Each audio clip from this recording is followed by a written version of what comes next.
Chapter 23. The Island of Monte Cristo.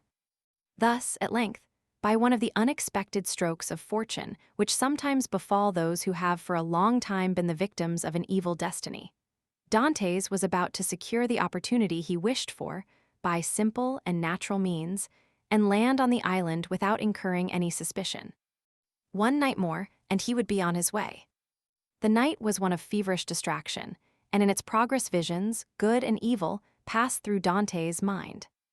If he closed his eyes, he saw Cardinal Spada's letter written on the wall in characters of flame. If he slept for a moment, the wildest dreams haunted his brain. He ascended into grottos paved with emeralds, with panels of rubies, and the roof glowing with diamond stalactites. Pearls fell drop by drop, as subterranean waters filter in their caves. Edmond, amazed, wonderstruck, filled his pockets with the radiant gems and then returned to daylight, when he discovered that his prizes had all changed into common pebbles. He then endeavored to re-enter the marvelous grottos, but they had suddenly receded, and now the path became a labyrinth, and then the entrance vanished, and in vain did he tax his memory for the magic and mysterious word which opened the splendid caverns of Ali Baba to the Arabian fishermen. All was useless. The treasure disappeared, and had again reverted to the genii from whom for a moment he had hoped to carry it off. The day came at length, and was almost as feverish as the night had been, but it brought reason to the aid of imagination, and Dantès was then enabled to arrange a plan which had hitherto been vague and unsettled in his brain. Night came, and with it the preparation for departure, and these preparations served to conceal Dantès' agitation. He had by degrees assumed such authority over his companions that he was almost like a commander on board. And as his orders were always clear, distinct, and easy of execution, his comrades obeyed him with celerity and pleasure. The old patron did not interfere, for he too had recognized the superiority of Dantès over the crew and himself. He saw in the young man his natural successor, and regretted that he had not a daughter, that he might have bound Edmond to him by a more secure alliance. At 7 o'clock in the evening all was ready, and at 10 minutes past 7 they doubled the lighthouse just as the beacon was kindled. The sea was calm, and with a fresh breeze from the southeast, they sailed beneath a bright blue sky, in which God also lighted up in turn his beacon lights, each of which is a world. Dantès told them that all hands might turn in, and he would take the helm. When the Maltese, for so they called Dantès, had said this, it was sufficient, and all went to their bunks contentedly. This frequently happened. Dantès, cast from solitude into the world, frequently experienced an imperious desire for solitude. And what solitude is more complete, or more poetical, than that of a ship floating in isolation on the sea during the obscurity of the night, in the silence of immensity, and under the eye of heaven? Now this solitude was peopled with his thoughts, the night lighted up by his illusions, and the silence animated by his anticipations. When the patron awoke, the vessel was hurrying on with every sail set, and every sail full with the breeze. They were making nearly 10 knots an hour. The island of Monte Cristo loomed large in the horizon. Edmond resigned the lugger to the master's care, and went and lay down in his hammock. But in spite of a sleepless night, he could not close his eyes for a moment. 2 hours afterwards, he came on deck, as the boat was about to double the island of Elba. They were just abreast of Mercédès, and beyond the flat but verdant island of La Pianosa. The peak of Monte Cristo, reddened by the burning sun, was seen against the azure sky. Dantès ordered the helmsman to put down his helm, in order to leave La Pianosa to starboard, as he knew that he should shorten his course by 2 or 3 knots. About 5 o'clock in the evening, the island was distinct, and everything on it was plainly perceptible, owing to that clearness of the atmosphere peculiar to the light which the rays of the sun cast at its setting. Edmond gazed very earnestly at the mass of rocks which gave out all the variety of twilight colors, from the brightest pink to the deepest blue, and from time to time his cheeks flushed, his brow darkened, and a mist passed over his eyes. Never did a gamester, whose whole fortune is staked on one cast of the die, experience the anguish which Edmond felt in his paroxysms of hope. Night came, and at 10 o'clock they anchored. La Jeune Amélie was first at the rendezvous. In spite of his usual command over himself, Dantès could not restrain his impetuosity. He was the first to jump on shore, and had he dared, he would, like Lucius Brutus, have kissed his mother earth. It was dark, but at 11 o'clock the moon rose in the midst of the ocean, whose every wave she silvered, and then, ascending high, played in floods of pale light on the rocky hills of this second Pelion. The island was familiar to the crew of La Jeune Amélie. It was one of her regular haunts. As to Dantès, he had passed it on his voyage to and from the Levant, but never touched at it. He questioned Jacopo. "Where shall we pass the night?" he inquired. "Why, on board the tartan," replied the sailor. "Should we not do better in the grottos?" "What grottos?" "Why, the grottos, caves of the island." "I do not know of any grottos," replied Jacopo. The cold sweat sprang forth on Dantès' brow. "What, are there no grottos at Monte Cristo?" he asked. "None." For a moment Dantès was speechless. Then he remembered that these caves might have been filled up by some accident or even stopped up, for the sake of greater security, by Cardinal Spada. The point was, then, to discover the hidden entrance. It was useless to search at night, and Dantès therefore delayed all investigation until the morning. Besides, a signal made half a league out at sea, and to which La Jeune Amélie replied by a similar signal, indicated that the moment for business had come. The boat that now arrived, assured by the answering signal that all was well, soon came in sight, white and silent as a phantom, and cast anchor within a cable's length of shore. Then the landing began. Dantès reflected, as he worked, on the shout of joy which, with a single word, he could evoke from all these men, if he gave utterance to the one unchanging thought that pervaded his heart. But far from disclosing this precious secret, he almost feared that he had already said too much, and by his restlessness and continual questions, his minute observations and evident preoccupation, aroused suspicions. Fortunately, as regarded this circumstance at least, his painful past gave to his countenance an indelible sadness, and the glimmerings of gaiety seen beneath this cloud were indeed but transitory. No one had the slightest suspicion, and when next day, taking a fowling piece, powder, and shot, Dantès declared his intention to go and kill some of the wild goats that were seen springing from rock to rock, his wish was construed into a love of sport or a desire for solitude. However, Jacopo insisted on following him, and Dantès did not oppose this, fearing if he did so that he might incur distrust. Scarcely, however, had they gone a quarter of a league when, having killed a kid, he begged Jacopo to take it to his comrades and request them to cook it, and when ready to let him know by firing a gun. This and some dried fruits and a flask of Montepulciano was the bill of fare. Dantès went on, looking from time to time behind and around about him. Having reached the summit of a rock, he saw, 1,000 feet beneath him, his companions, whom Jacopo had rejoined, and who were all busy preparing the repast which Edmond's skill as a marksman had augmented with a capital dish. Edmond looked at them for a moment with the sad and gentle smile of a man superior to his fellows. "In 2 hours' time," said he, "these persons will depart richer by 50 piasters each, to go and risk their lives again by endeavoring to gain 50 more. Then they will return with a fortune of 600 francs, and waste this treasure in some city with the pride of sultans and the insolence of nabobs. At this moment hope makes me despise their riches, which seem to me contemptible. Yet perchance tomorrow deception will so act on me, that I shall, on compulsion, consider such a contemptible possession as the utmost happiness." "Oh no," exclaimed Edmond, "that will not be." The wise, unerring Faria could not be mistaken in this one thing. Besides, it were better to die than to continue to lead this low and wretched life. Thus Dantès, who but 3 months before had no desire but liberty, had now not liberty enough, and panted for wealth. The cause was not in Dantès, but in Providence, who, while limiting the power of man, has filled him with boundless desires. Meanwhile, by a cleft between 2 walls of rock, following a path worn by a torrent, and which, in all human probability, human foot had never before trod, Dantès approached the spot where he supposed the grottos must have existed. Keeping along the shore, and examining the smallest object with serious attention, he thought he could trace, on certain rocks, marks made by the hand of man.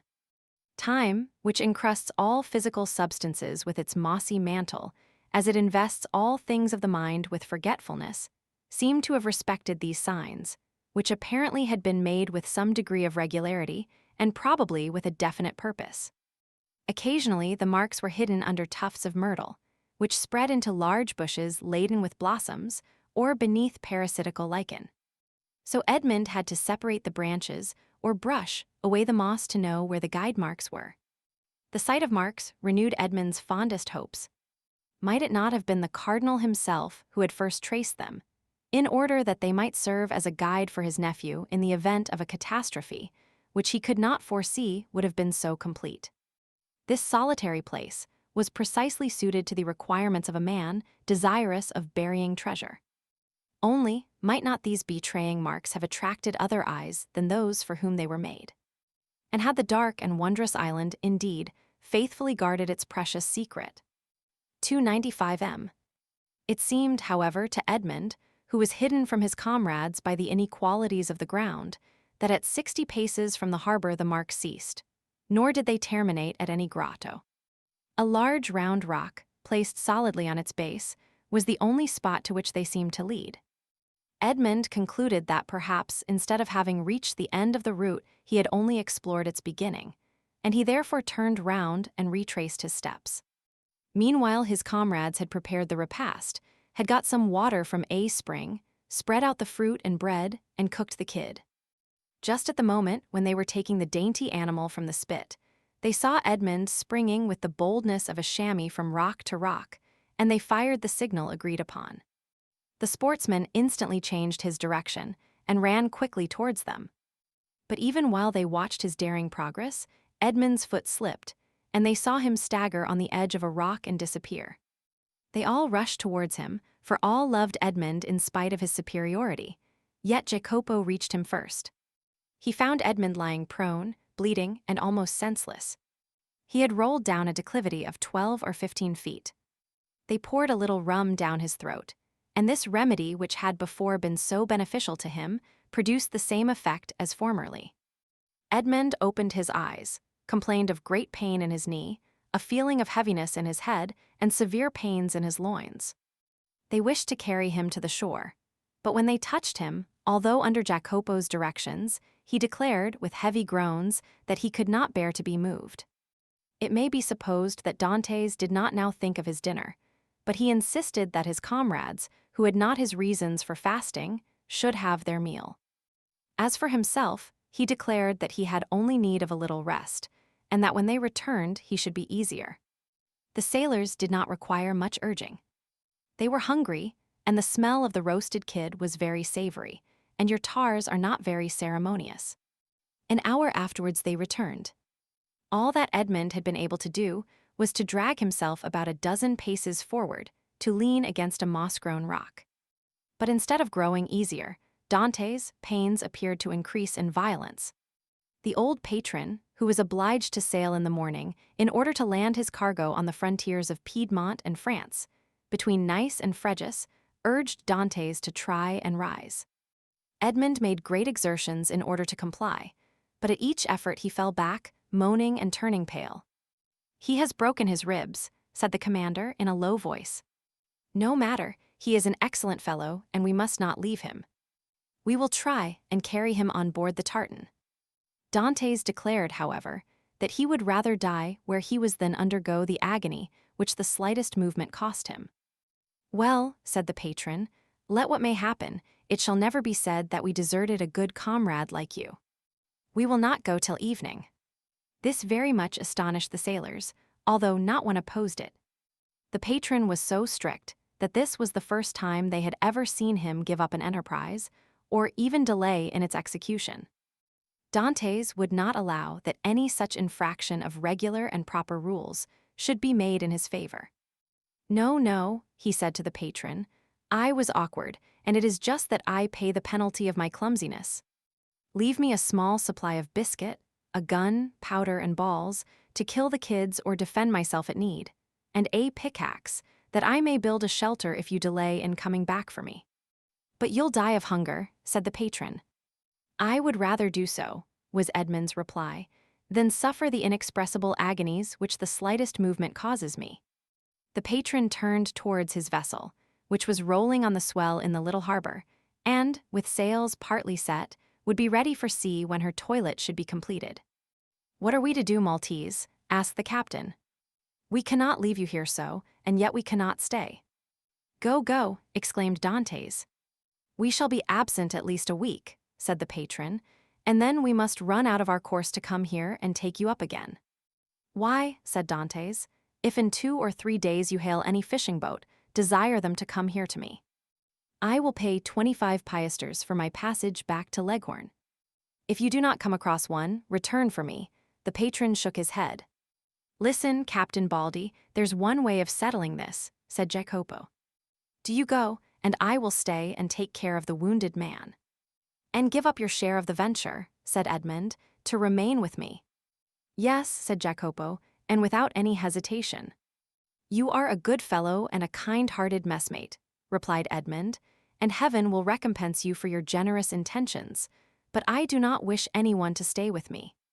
A day or 2 of rest will set me up, and I hope I shall find among the rocks certain herbs most excellent for bruises." A peculiar smile passed over Dante's lips. He squeezed Jacopo's hand warmly, but nothing could shake his determination to remain, and remain alone. The smugglers left with Edmond what he had requested and set sail, but not without turning about several times, and each time making signs of a cordial farewell, to which Edmond replied with his hand only, as if he could not move the rest of his body. Then, when they had disappeared, he said with a smile, "'Tis strange that it should be among such men that we find proofs of friendship and devotion." Then he dragged himself cautiously to the top of a rock, from which he had a full view of the sea, and thence he saw the tartan complete her preparations for sailing, weigh anchor, and, balancing herself as gracefully as a waterfowl ere it takes to the wing, set sail. At the end of an hour she was completely out of sight. At least, it was impossible for the wounded man to see her any longer from the spot where he was. Then Dantès rose more agile and light than the kid among the myrtles and shrubs of these wild rocks, took his gun in one hand, his pickaxe in the other, and hastened towards the rock on which the marks he had noted terminated. "And now," he exclaimed, remembering the tale of the Arabian fisherman, which Faria had related to him, "now open sesame." Chapter 24. The Secret Cave. The sun had nearly reached the meridian, and his scorching rays fell full on the rocks, which seemed themselves sensible of the heat. Thousands of grasshoppers, hidden in the bushes, chirped with a monotonous and dull note. The leaves of the myrtle and olive trees waved and rustled in the wind. At every step that Edmond took, he disturbed the lizards glittering with the hues of the emerald. Afar off he saw the wild goats bounding from crag to crag. In a word, the island was inhabited, yet Edmond felt himself alone, guided by the hand of God. He felt an indescribable sensation, somewhat akin to dread. That dread of the daylight which, even in the desert, makes us fear we are watched and observed. This feeling was so strong that at the moment when Edmond was about to begin his labor, he stopped, laid down his pickaxe, seized his gun, mounted to the summit of the highest rock, and from thence gazed round in every direction. But it was not upon Corsica, the very houses of which he could distinguish, or on Sardinia, or on the island of Elba with its historical associations, or upon the almost imperceptible line that to the experienced eye of a sailor alone revealed the coast of Genoa the proud, and Leghorn the commercial, that he gazed. It was at the brigantine that had left in the morning, and the tartan that had just set sail, that Edmond fixed his eyes. The first was just disappearing in the Straits of Bonifacio. The other, following an opposite direction, was about to round the island of Corsica. This sight reassured him. He then looked at the objects near him. He saw that he was on the highest point of the island. A statue on this vast pedestal of granite, nothing human appearing in sight, while the blue ocean beat against the base of the island and covered it with a fringe of foam. Then he descended with cautious and slow step, for he dreaded lest an accident similar to that he had so adroitly feigned should happen in reality. Dantès, as we have said, had traced the marks along the rocks, and he had noticed that they led to a small creek, which was hidden like the bath of some ancient nymph. This creek was sufficiently wide at its mouth, and deep in the center, to admit of the entrance of a small vessel of the lugger class, which would be perfectly concealed from observation. Then, following the clue that, in the hands of the Abfaria, had been so skillfully used to guide him through the Daedalian labyrinth of probabilities, he thought that the Cardinal Spada, anxious not to be watched, had entered the creek, concealed his little bark, followed the line marked by the notches in the rock, and at the end of it had buried his treasure. It was this idea that had brought Dantès back to the circular rock. One thing only perplexed Edmond and destroyed his theory. How could this rock, which weighed several tons, have been lifted to this spot, without the aid of many men? Suddenly, an idea flashed across his mind. Instead of raising it, thought he, they have lowered it. And he sprang from the rock in order to inspect the base on which it had formerly stood. He soon perceived that a slope had been formed, and the rock had slid along this until it stopped at the spot it now occupied. A large stone had served as a wedge. Flints and pebbles had been inserted around it so as to conceal the orifice. This species of masonry had been covered with earth, and grass and weeds had grown there, moss had clung to the stones, myrtle bushes had taken root, and the old rock seemed fixed to the earth. 301 Dantès dug away the earth carefully, and detected, or fancied he detected, the ingenious artifice. He attacked this wall, cemented by the hand of time, with his pickaxe. After 10 minutes, labor the wall gave way, and a hole large enough to insert the arm was opened. Dantès went and cut the strongest olive tree he could find, stripped off its branches, inserted it in the hole, and used it as a lever. But the rock was too heavy, and too firmly wedged to be moved by any one man, were he Hercules himself. Dantès saw that he must attack the wedge. But how? He cast his eyes around, and saw the horn full of powder which his friend Jacopo had left him. He smiled. The infernal invention would serve him for this purpose. With the aid of his pickaxe, Dantès, after the manner of a labor-saving pioneer, dug a mine between the upper rock and the one that supported it, filled it with powder, then made a match by rolling his handkerchief in saltpeter. He lighted it and retired. The explosion soon followed. The upper rock was lifted from its base by the terrific force of the powder. The lower one flew into pieces. Thousands of insects escaped from the aperture Dantès had previously formed, and a huge snake, like the guardian demon of the treasure, rolled himself along in darkening coils and disappeared. Dantès approached the upper rock, which now, without any support, leaned towards the sea. The intrepid treasure-seeker walked round it, and, selecting the spot from whence it appeared most susceptible to attack, placed his lever in one of the crevices, and strained every nerve to move the mass. The rock, already shaken by the explosion, tottered on its base. Dantès redoubled his efforts. He seemed like one of the ancient Titans who uprooted the mountains to hurl against the father of the gods. The rock yielded, rolled over, bounded from point to point, and finally disappeared in the ocean. On the spot it had occupied was a circular space, exposing an iron ring let into a square flagstone. Dantès uttered a cry of joy and surprise.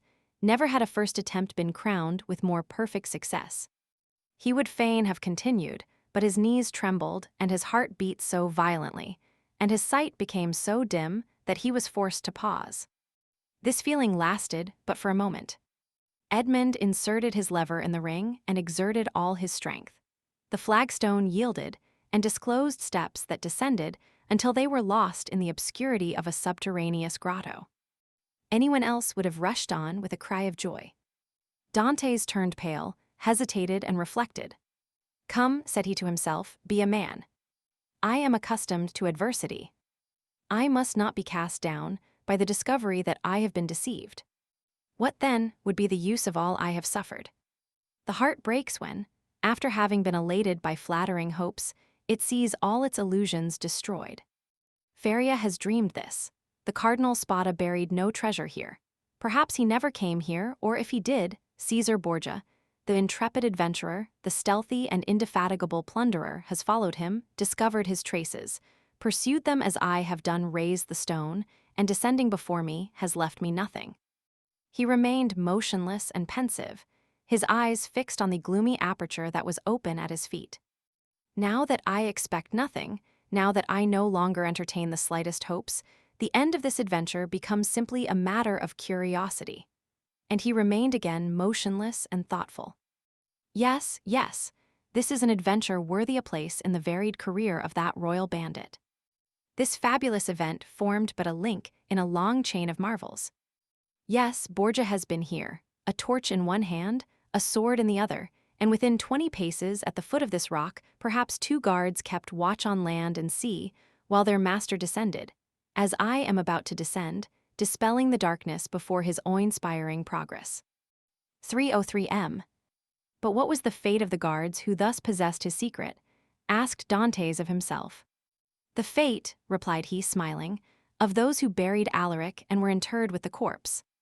Yet had he come, thought Dantès, he would have found the treasure, and Borgia, he who compared Italy to an artichoke, which he could devour leaf by leaf, knew too well the value of time to waste it in replacing this rock. "I will go down." Then he descended, a smile on his lips and murmuring that last word of human philosophy, "Perhaps." But instead of the darkness, and the thick and mephitic atmosphere he had expected to find, Dantès saw a dim and bluish light, which, as well as the air, entered, not merely by the aperture he had just formed, but by the interstices and crevices of the rock which were visible from without, and through which he could distinguish the blue sky and the waving branches of the evergreen oaks, and the tendrils of the creepers that grew from the rocks. After having stood a few minutes in the cavern, the atmosphere of which was rather warm than damp, Dantès' eye, habituated as it was to darkness, could pierce even to the remotest angles of the cavern, which was of granite that sparkled like diamonds. "Alas," said Edmond, smiling, "these are the treasures the cardinal has left, and the good abbé, seeing in a dream these glittering walls, has indulged in fallacious hopes." But he called to mind the words of the will, which he knew by heart. "In the farthest angle of the second opening," said the cardinal's will. He had only found the first grotto, he had now to seek the second. Dantès continued his search. He reflected that this second grotto must penetrate deeper into the island. He examined the stones, and sounded one part of the wall where he fancied the opening existed, masked for precaution's sake. The pickaxe struck for a moment with a dull sound that drew out of Dantès' forehead large drops of perspiration. At last it seemed to him that one part of the wall gave forth a more hollow and deeper echo. He eagerly advanced, and with the quickness of perception that no one but a prisoner possesses, saw that there, in all probability, the opening must be. However, he, like Caesar Borgia, knew the value of time, and in order to avoid fruitless toil, he sounded all the other walls with his pickaxe, struck the earth with the butt of his gun, and finding nothing that appeared suspicious, returned to that part of the wall whence issued the consoling sound he had before heard. He again struck it, and with greater force. Then a singular thing occurred. As he struck the wall, pieces of stucco similar to that used in the groundwork of arabesques broke off, and fell to the ground in flakes, exposing a large white stone. The aperture of the rock had been closed with stones, then this stucco had been applied, and painted to imitate granite. Dantès struck with the sharp end of his pickaxe, which entered some way between the interstices. It was there he must dig. But by some strange play of emotion, in proportion as the proofs that Pharaon had not been deceived became stronger, so did his heart give way, and a feeling of discouragement stole over him. This last proof, instead of giving him fresh strength, deprived him of it. The pickaxe descended, or rather fell. He placed it on the ground, passed his hand over his brow, and remounted the stairs, alleging to himself, as an excuse, a desire to be assured that no one was watching him, but in reality because he felt that he was about to faint. The island was deserted, and the sun seemed to cover it with its fiery glance. Afar off, a few small fishing boats studded the bosom of the blue ocean. Dantès had tasted nothing, but he thought not of hunger at such a moment. He hastily swallowed a few drops of rum, and again entered the cavern. The pickaxe that had seemed so heavy was now like a feather in his grasp. He seized it and attacked the wall. After several blows, he perceived that the stones were not cemented, but had been merely placed one upon the other, and covered with stucco. He inserted the point of his pickaxe, and using the handle as a lever, with joy soon saw the stone turn as if on hinges and fall at his feet. He had nothing more to do now, but with the iron tooth of the pickaxe to draw the stones towards him one by one. The aperture was already sufficiently large for him to enter, but by waiting, he could still cling to hope and retard the certainty of deception. At last, after renewed hesitation, Dantès entered the second grotto. The second grotto was lower and more gloomy than the first. The air that could only enter by the newly formed opening had the mephitic smell Dantès was surprised not to find in the outer cavern. He waited in order to allow pure air to displace the foul atmosphere, and then went on. At the left of the opening was a dark and deep angle. But to Dantès, there was no darkness. He glanced around this second grotto. It was, like the first, empty. The treasure, if it existed, was buried in this corner. The time had at length arrived, 2 feet of earth removed, and Dantès' fate would be decided. He advanced towards the angle, and summoning all his resolution, attacked the ground with the pickaxe. At the 5th or 6th blow, the pickaxe struck against an iron substance. Never did funeral knell, never did alarm bell, produce a greater effect on the hearer. Had Dantès found nothing, he could not have become more ghastly pale. He again struck his pickaxe into the earth and encountered the same resistance, but not the same sound. It is a casket of wood bound with iron, thought he. At this moment a shadow passed rapidly before the opening. Dantès seized his gun, sprang through the opening, and mounted the stair. A wild goat had passed before the mouth of the cave and was feeding at a little distance. This would have been a favorable occasion to secure his dinner, but Dantès feared lest the report of his gun should attract attention. He thought a moment, cut a branch of a resinous tree, lighted it at the fire at which the smugglers had prepared their breakfast, and descended with this torch. He wished to see everything. He approached the hole he had dug, and now, with the aid of the torch, saw that his pickaxe had in reality struck against iron and wood. He planted his torch in the ground and resumed his labor. In an instant, a space 3 feet long by 2 feet broad was cleared, and Dantès could see an oaken coffer, bound with cut steel. In the middle of the lid he saw engraved on a silver plate, which was still untarnished, the arms of the Spada family, viz. A sword and pale on an oval shield, like all the Italian armorial bearings, and surmounted by a cardinal's hat. Dantès easily recognized them. Faria had so often drawn them for him. There was no longer any doubt. The treasure was there. No one would have been at such pains to conceal an empty casket. In an instant he had cleared every obstacle away, and he saw successively the lock, placed between 2 padlocks, and the 2 handles at each end, all carved as things were carved at that epoch, when art rendered the commonest metals precious. Dantès seized the handles and strove to lift the coffer. It was impossible. He sought to open it. Lock and padlock were fastened. These faithful guardians seemed unwilling to surrender their trust. Dantès inserted the sharp end of the pickaxe between the coffer and the lid, and pressing with all his force on the handle, burst open the fastenings. The hinges yielded in their turn and fell, still holding in their grasp fragments of the wood, and the chest was open. 307 M. Edmond was seized with vertigo. He cocked his gun and laid it beside him. He then closed his eyes as children do, in order that they may see in the resplendent night of their own imagination more stars than are visible in the firmament. Then he reopened them, and stood motionless with amazement. 3 compartments divided the coffer. In the first, blazed piles of golden coin. In the second were ranged bars of unpolished gold, which possessed nothing attractive save their value. In the third, Edmond grasped handfuls of diamonds, pearls, and rubies, which, as they fell on one another, sounded like hail against glass. After having touched, felt, examined these treasures, Edmond rushed through the caverns like a man seized with frenzy.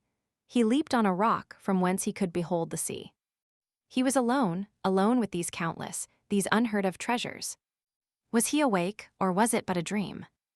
Was it a transient vision, or was he face to face with reality? He would fain have gazed upon his gold, and yet he had not strength enough. For an instant he leaned his head in his hands as if to prevent his senses from leaving him, and then rushed madly about the rocks of Monte Cristo, terrifying the wild goats and scaring the seafowls with his wild cries and gestures. Then he returned, and still unable to believe the evidence of his senses, rushed into the grotto and found himself before this mine of gold and jewels. This time he fell on his knees and, clasping his hands convulsively, uttered a prayer intelligible to God alone. He soon became calmer and more happy, for only now did he begin to realize his felicity. He then set himself to work to count his fortune. There were 1,000 ingots of gold, each weighing from 2 to 3 pounds.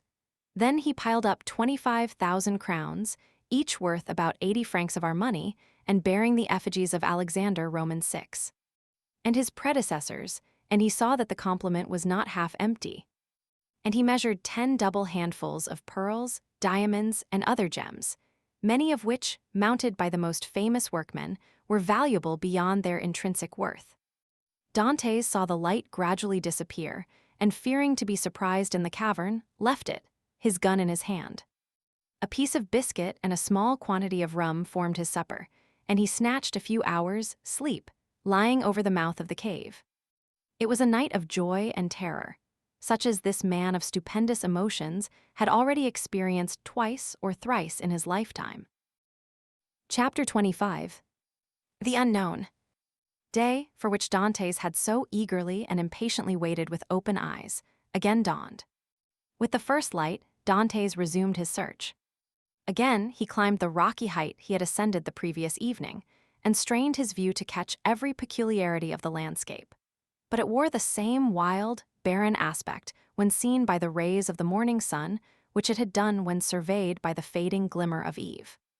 Descending into the grotto, he lifted the stone, filled his pockets with gems, put the box together as well and securely as he could, sprinkled fresh sand over the spot from which it had been taken, and then carefully trod down the earth to give it everywhere a uniform appearance.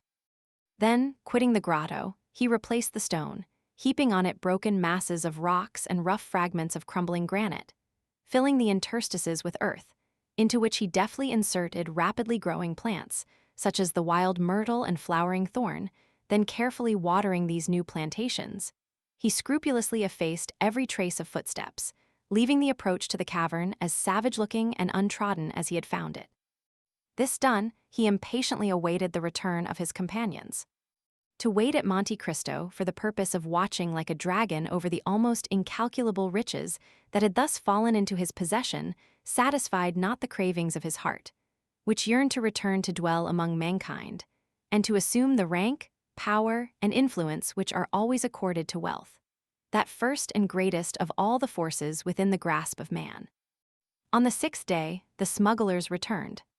From a distance, Dantès recognized the rig and handling of La Jeune Amélie, and dragging himself with affected difficulty towards the landing place, he met his companions with an assurance that, although considerably better than when they quitted him, he still suffered acutely from his late accident. He then inquired how they had fared in their trip. To this question, the smugglers replied that, although successful in landing their cargo in safety, they had scarcely done so when they received intelligence that a guardship had just quitted the port of Toulon and was crowding all sail towards them. This obliged them to make all the speed they could to evade the enemy, when they could but lament the absence of Dantès, whose superior skill in the management of a vessel would have availed them so materially. In fact, the pursuing vessel had almost overtaken them when, fortunately, night came on and enabled them to double the Cape of Corsica, and so elude all further pursuit. Upon the whole, however, the trip had been sufficiently successful to satisfy all concerned, while the crew, and particularly Jacob, expressed great regrets that Dantès had not been an equal sharer with themselves in the profits, which amounted to no less a sum than 50 piasters each. 311 M. Edmond preserved the most admirable self-command, not suffering the faintest indication of a smile to escape him at the enumeration of all the benefits he would have reaped had he been able to quit the island. But as La Jeune Amélie had merely come to Monte Cristo to fetch him away, he embarked that same evening, and proceeded with the captain to Leghorn. Arrived at Leghorn, he repaired to the house of a Jew, a dealer in precious stones, to whom he disposed of 4 of his smallest diamonds for 5,000 francs each. Dantès half feared that such valuable jewels in the hands of a poor sailor like himself might excite suspicion. But the cunning purchaser asked no troublesome questions concerning a bargain by which he gained a round profit of at least 80%. The following day, Dantès presented Jacopo with an entirely new vessel, accompanying the gift by a donation of 100 piasters, that he might provide himself with a suitable crew and other requisites for his outfit, upon condition that he would go at once to Marseilles for the purpose of inquiring after an old man named Louis Dantès, residing in the Élysée de Mailhan, and also a young woman called Mercédès, an inhabitant of the Catalan village. Jacopo could scarcely believe his senses at receiving this magnificent present, which Dantès hastened to account for by saying that he had merely been a sailor from whim and a desire to spite his family, who did not allow him as much money as he liked to spend, but that on his arrival at Leghorn he had come into possession of a large fortune, left him by an uncle, whose sole heir he was. The superior education of Dantès gave an air of such extreme probability to this statement that it never once occurred to Jacopo to doubt its accuracy. The term for which Edmond had engaged to serve on board La Jeune Amélie having expired, Dantès took leave of the captain, who at first tried all his powers of persuasion to induce him to remain as one of the crew. But having been told the history of the legacy, he ceased to importune him further.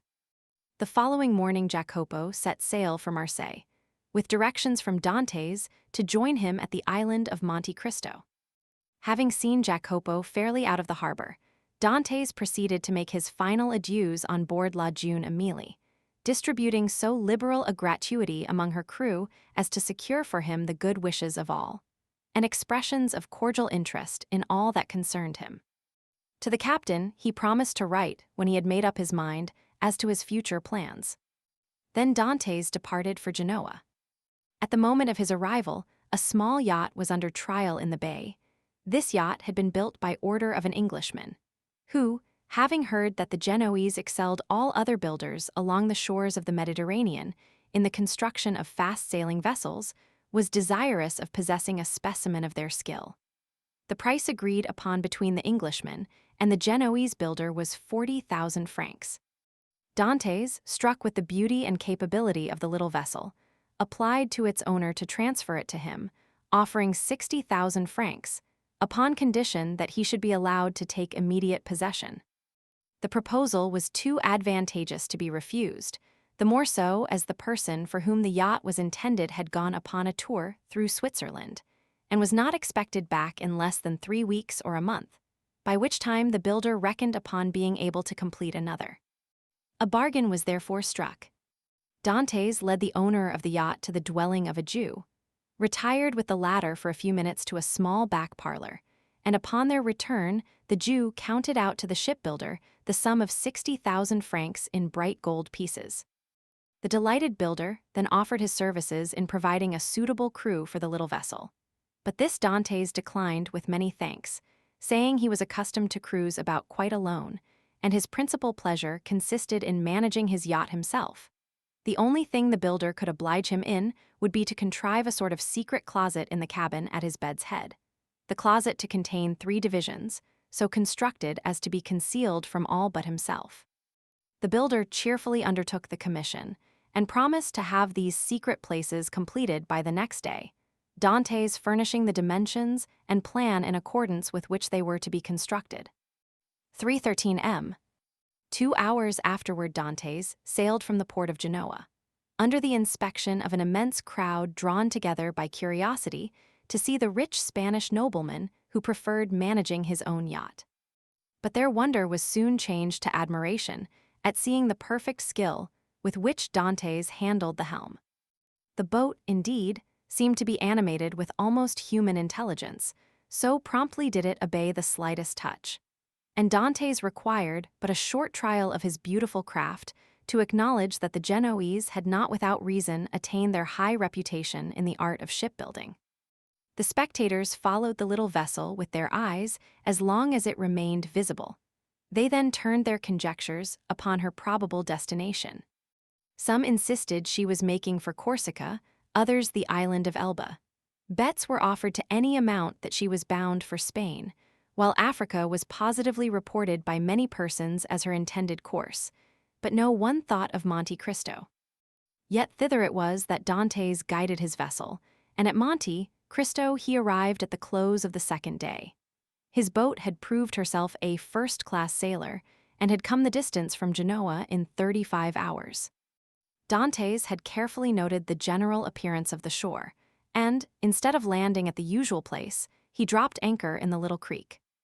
The island was utterly deserted and bore no evidence of having been visited since he went away. His treasure was just as he had left it. Early on the following morning, he commenced the removal of his riches, and ere nightfall the whole of his immense wealth was safely deposited in the compartments of the secret locker. A week passed by.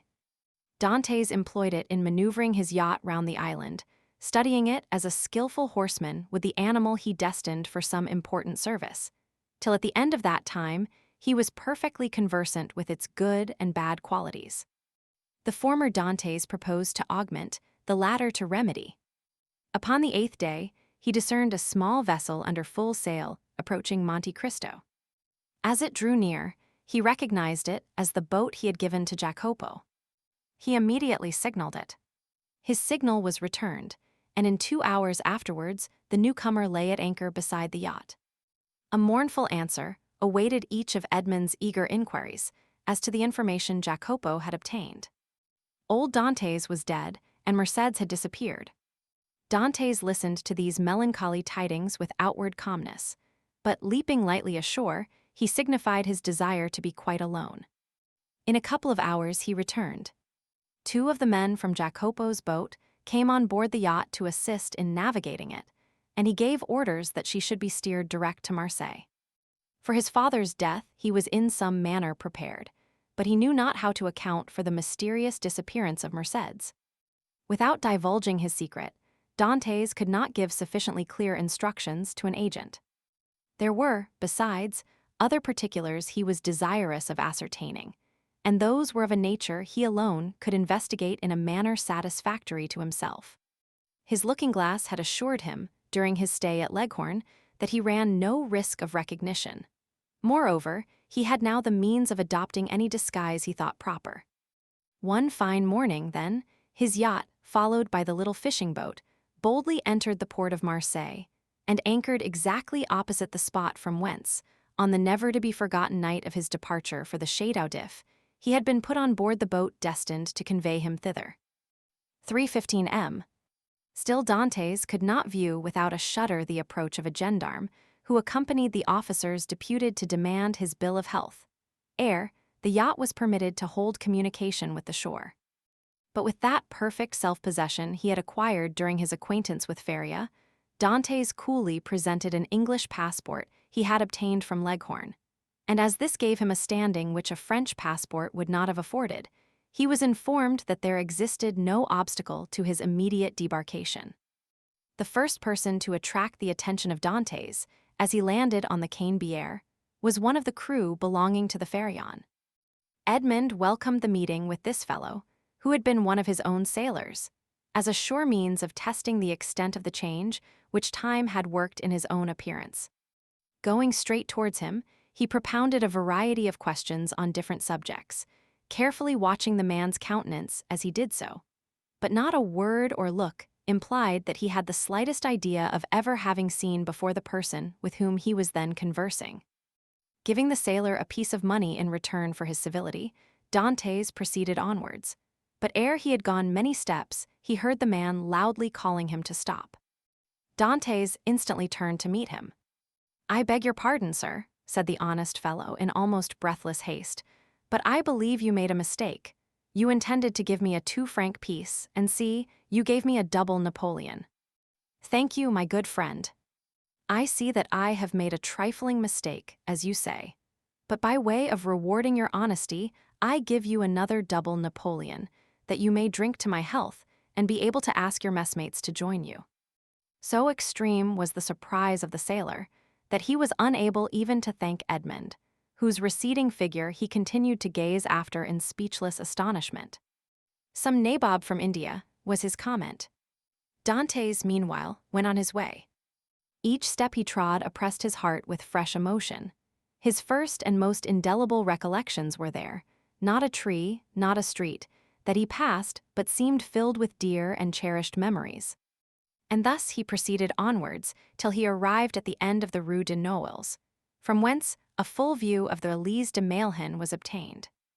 At this spot, so pregnant with fond and filial remembrances, his heart beat almost to bursting, his knees tottered under him, a mist floated over his sight, and had he not clung for support to one of the trees, he would inevitably have fallen to the ground and been crushed beneath the many vehicles continually passing there. Recovering himself, however, he wiped the perspiration from his brows, and stopped not again till he found himself at the door of the house in which his father had lived. The nasturtiums and other plants, which his father had delighted to train before his window, had all disappeared from the upper part of the house. Leaning against the tree, he gazed thoughtfully for a time at the upper stories of the shabby little house. Then he advanced to the door, and asked whether there were any rooms to be let. Though answered in the negative, he begged so earnestly to be permitted to visit those on the 5th floor, that, in despite of the oft-repeated assurance of the concierge that they were occupied, Dantès succeeded in inducing the man to go up to the tenants, and ask permission for a gentleman to be allowed to look at them. The tenants of the humble lodging were a young couple who had been scarcely married a week, and seeing them, Dantès sighed heavily. Nothing in the 2 small chambers forming the apartments remained as it had been in the time of the elder Dantès. The very paper was different, while the articles of antiquated furniture with which the rooms had been filled in Edmond's time had all disappeared. The 4 walls alone remained as he had left them. The bed belonging to the present occupants was placed as the former owner of the chamber had been accustomed to have his. And, in spite of his efforts to prevent it, the eyes of Edmond were suffused in tears as he reflected that on that spot the old man had breathed his last, vainly calling for his son. The young couple gazed with astonishment at the sight of their visitor's emotion, and wondered to see the large tears silently chasing each other down his otherwise stern and immovable features. But they felt the sacredness of his grief, and kindly refrained from questioning him as to its cause, while, with instinctive delicacy, they left him to indulge his sorrow alone. 317 M. When he withdrew from the scene of his painful recollections, they both accompanied him downstairs, reiterating their hope that he would come again whenever he pleased, and assuring him that their poor dwelling would ever be open to him. As Edmond passed the door on the 4th floor, he paused to inquire whether Cadraus the tailor still dwelt there, but he received for reply that the person in question had got into difficulties, and at the present time kept a small inn on the route from Bellegarde to Beaucaire. Having obtained the address of the person to whom the house in the Élysée de Mailhan belonged, Dantès next proceeded thither, and, under the name of Lord Wilmore, the name and title inscribed on his passport, purchased the small dwelling for the sum of 25,000 francs, at least 10,000 more than it was worth. But had its owner asked 500,000, it would unhesitatingly have been given.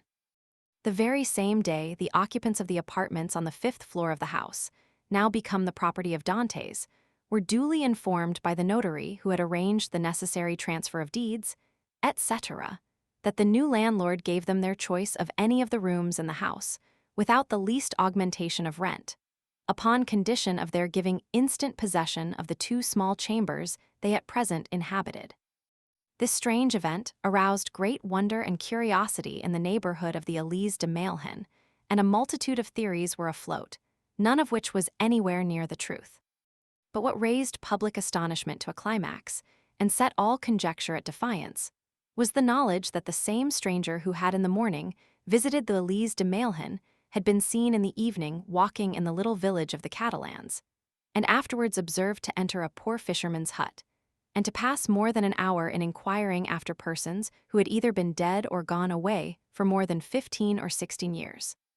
But on the following day, the family from whom all these particulars had been asked received a handsome present, consisting of an entirely new fishing boat, with 2 seines and a tender. The delighted recipients of these munificent gifts would gladly have poured out their thanks to their generous benefactor, but they had seen him, upon quitting the hut, merely give some orders to a sailor, and then springing lightly on horseback, leave Marseilles by the port dakes. Chapter 26. The Pont du Gard Inn. Such of my readers as have made a pedestrian excursion to the south of France may perchance have noticed, about midway between the town of Beaucaire and the village of Bellegarde, a little nearer to the former than to the latter, a small roadside inn, from the front of which hung, creaking and flapping in the wind, a sheet of tin covered with a grotesque representation of the Pont du Gard. This modern place of entertainment stood on the left-hand side of the post road and backed upon the Rhône. It also boasted of what in Languedoc is styled a garden, consisting of a small plot of ground, on the side opposite to the main entrance reserved for the reception of guests. A few dingy olives and stunted fig trees struggled hard for existence, but their withered, dusty foliage abundantly proved how unequal was the conflict. Between these sickly shrubs grew a scanty supply of garlic, tomatoes, and eschalots, while, lone and solitary, like a forgotten sentinel, a tall pine raised its melancholy head in one of the corners of this unattractive spot, and displayed its flexible stem and fan-shaped summit dried and cracked by the fierce heat of the subtropical sun. All these trees, great or small, were turned in the direction to which the mistral blows, one of the three curses of Provence, the others being the Durance and the Parliament. In the surrounding plain, which more resembled a dusty lake than solid ground, were scattered a few miserable stalks of wheat, the effect, no doubt, of a curious desire on the part of the agriculturists of the country to see whether such a thing as the raising of grain in those parched regions was practicable. Each stalk served as a perch for a grasshopper, which regaled the passers-by through this Egyptian scene with its strident, monotonous note. For about 7 or 8 years, the little tavern had been kept by a man and his wife, with 2 servants, a chambermaid named Trinette and a hostler called Picard. This small staff was quite equal to all the requirements, for a canal between Beaucaire and Aigues-Mortes had revolutionized transportation by substituting boats for the cart and the stagecoach. And, as though to add to the daily misery which this prosperous canal inflicted on the unfortunate innkeeper, whose utter ruin it was fast accomplishing, it was situated between the Rhône from which it had its source and the post road it had depleted, not 100 steps from the inn, of which we have given a brief but faithful description. The innkeeper himself was a man of from 40 to 55 years of age, tall, strong, and bony, a perfect specimen of the natives of those southern latitudes. He had dark, sparkling, and deep-set eyes, hooked nose, and teeth white as those of a carnivorous animal. His hair, like his beard, which he wore under his chin, was thick and curly, and in spite of his age but slightly interspersed with a few silvery threads. His naturally dark complexion had assumed a still further shade of brown from the habit the unfortunate man had acquired of stationing himself from morning till eve at the threshold of his door, on the lookout for guests who seldom came, yet there he stood, day after day, exposed to the meridional rays of a burning sun, with no other protection for his head than a red handkerchief twisted around it, after the manner of the Spanish muleteers. This man was our old acquaintance, Gaspard Cadraus. His wife, on the contrary, whose maiden name had been Madeleine Raydel, was pale, meager, and sickly-looking. Born in the neighborhood of Arles, she had shared in the beauty for which its women are proverbial. But that beauty had gradually withered beneath the devastating influence of the slow fever so prevalent among dwellers by the ponds of Aigues-Mortes and the marshes of Camargue. She remained nearly always in her second-floor chamber, shivering in her chair, or stretched languid and feeble on her bed, while her husband kept his daily watch at the door, a duty he performed with so much the greater willingness, as it saved him the necessity of listening to the endless plaints and murmurs of his helpmate, who never saw him without breaking out into bitter invectives against fate, to all of which her husband would calmly return an unvarying reply in these philosophically words: "Hush, la Carconte. It is God's pleasure that things should be so." The sobriquet of La Carconte had been bestowed on Madeleine Raydel from the fact that she had been born in a village, so called, situated between Salon and Lambesc, and as a custom existed among the inhabitants of that part of France where Cadraus lived of styling every person by some particular and distinctive appellation. Her husband had bestowed on her the name of La Carconte in place of her sweet and euphonious name of Madeleine, which, in all probability, his rude guttural language would not have enabled him to pronounce. Still, let it not be supposed that amid this affected resignation to the will of Providence, The unfortunate innkeeper did not writhe under the double misery of seeing the hateful canal carry off his customers and his profits, and the daily infliction of his peevish partner's murmurs and lamentations.